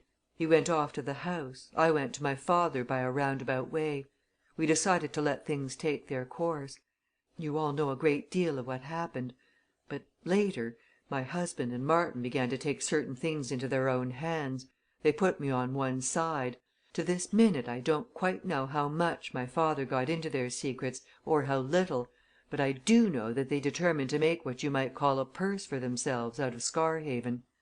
Martin left certain powers in his brother's hands and went off to London. He was there, hidden, until Andrius got all ready for a flight on the Pike. Then he set off to Scarhaven to join her. But he didn't join her, and none of us knew what had become of him until today, when we heard of what had been found at Scarhaven. That explained it. He had taken that short cut from the Northborough road through the woods behind the Keep, and fallen over the cliff at the Hermit's Steps. But that very night, you, Mr. Vickers and Mr. Copplestone and Miss Greyle, nearly stopped everything, and if Andrius and Chatfield hadn't carried you off, the scheme would have come to nothing. Well, you know what happened after that." "But," interjected Vickers quickly, "not your share in the last development?" "My share's been to see that the thing was up, and that if I wanted to save them all I'd best put a stop to it," rejoined Addie with a grim smile. "I tell you I didn't know what they'd been up to until today. I was in England never mind where wondering what was going on. Yesterday I got a code message from my husband. When he fetched my father away from you, he forced him to tell where that gold was. Then he wired to me, by wireless, full instructions to recover it during last night. I did. Never you mind the exact means I took, nor who it was that I got to help. I got it, and I took good care to put it where I knew it would be safe. Then this morning I went to meet the two of them at Scarvell's Cut, and I took the upper hand then. I got them away from that sail loft safely. I made my husband give me a code message for the man in charge of the Pike, telling him to return at once to Scarhaven. I made my father write a note to Elkin at the bank, telling him to place the gold which I sent with it to the credit of the Greyle estate. And when all that was done, I got them away. They're gone." Vickers, who had never taken his eyes off Addie during her lengthy explanation, gave her a whimsical smile. "Safely?" he asked. "I'll defy the police to find 'em, anyway," replied Addie with a quick response of lip and eye. "I don't do things by halves. I say they're gone but I'm here. Come, now, I've made a clean breast of it all. The thing's over and done with. There's nothing to prevent Miss Greyle there coming into her rights. I can prove 'em my father can prove 'em. So is it any use doing what that old gentleman's just worrying to do? You can all see what he wants he's dying to hand me over to the police." Sir Cresswell Oliver rose, glanced at Audrey and her mother, received some telepathic communication from them, and assumed his old quarter deck manner. "Not tonight, I think, Petherton," he said authoritatively. "No certainly not tonight." Some months later, when Audrey Greyle had come into possession of Scarhaven and had married Copplestone in the little church behind her mother's cottage, she and her husband, to satisfy a mutual and long cherished desire, visited a certain romantic and retired part of the country. And in the course of their wanderings they came across a very pretty village, and in it a charmingly situated retreat, which looked so attractive from the road along which they were walking that they halted and peered at it through its trimly kept boundary hedge. And there, seated in the easiest of chairs on the smoothest of lawns, roses about him, a cigar in his mouth, the newspaper in his hand, a glass at his elbow, they saw Peter Chatfield. They looked at him for a long moment; then they looked at each other and smiled delightedly, as children might smile at a pleasure giving picture, and they passed on in silence. But when that village lay behind them, Copplestone gave his wife a sly glance, and permitted himself to make an epigram. "Chatfield!" he said musingly. "Chatfield! Sublimely ungrateful that he isn't in Dartmoor." End of Scarhaven Keep, by Joseph Smith Fletcher. Recording by Cate Barratt.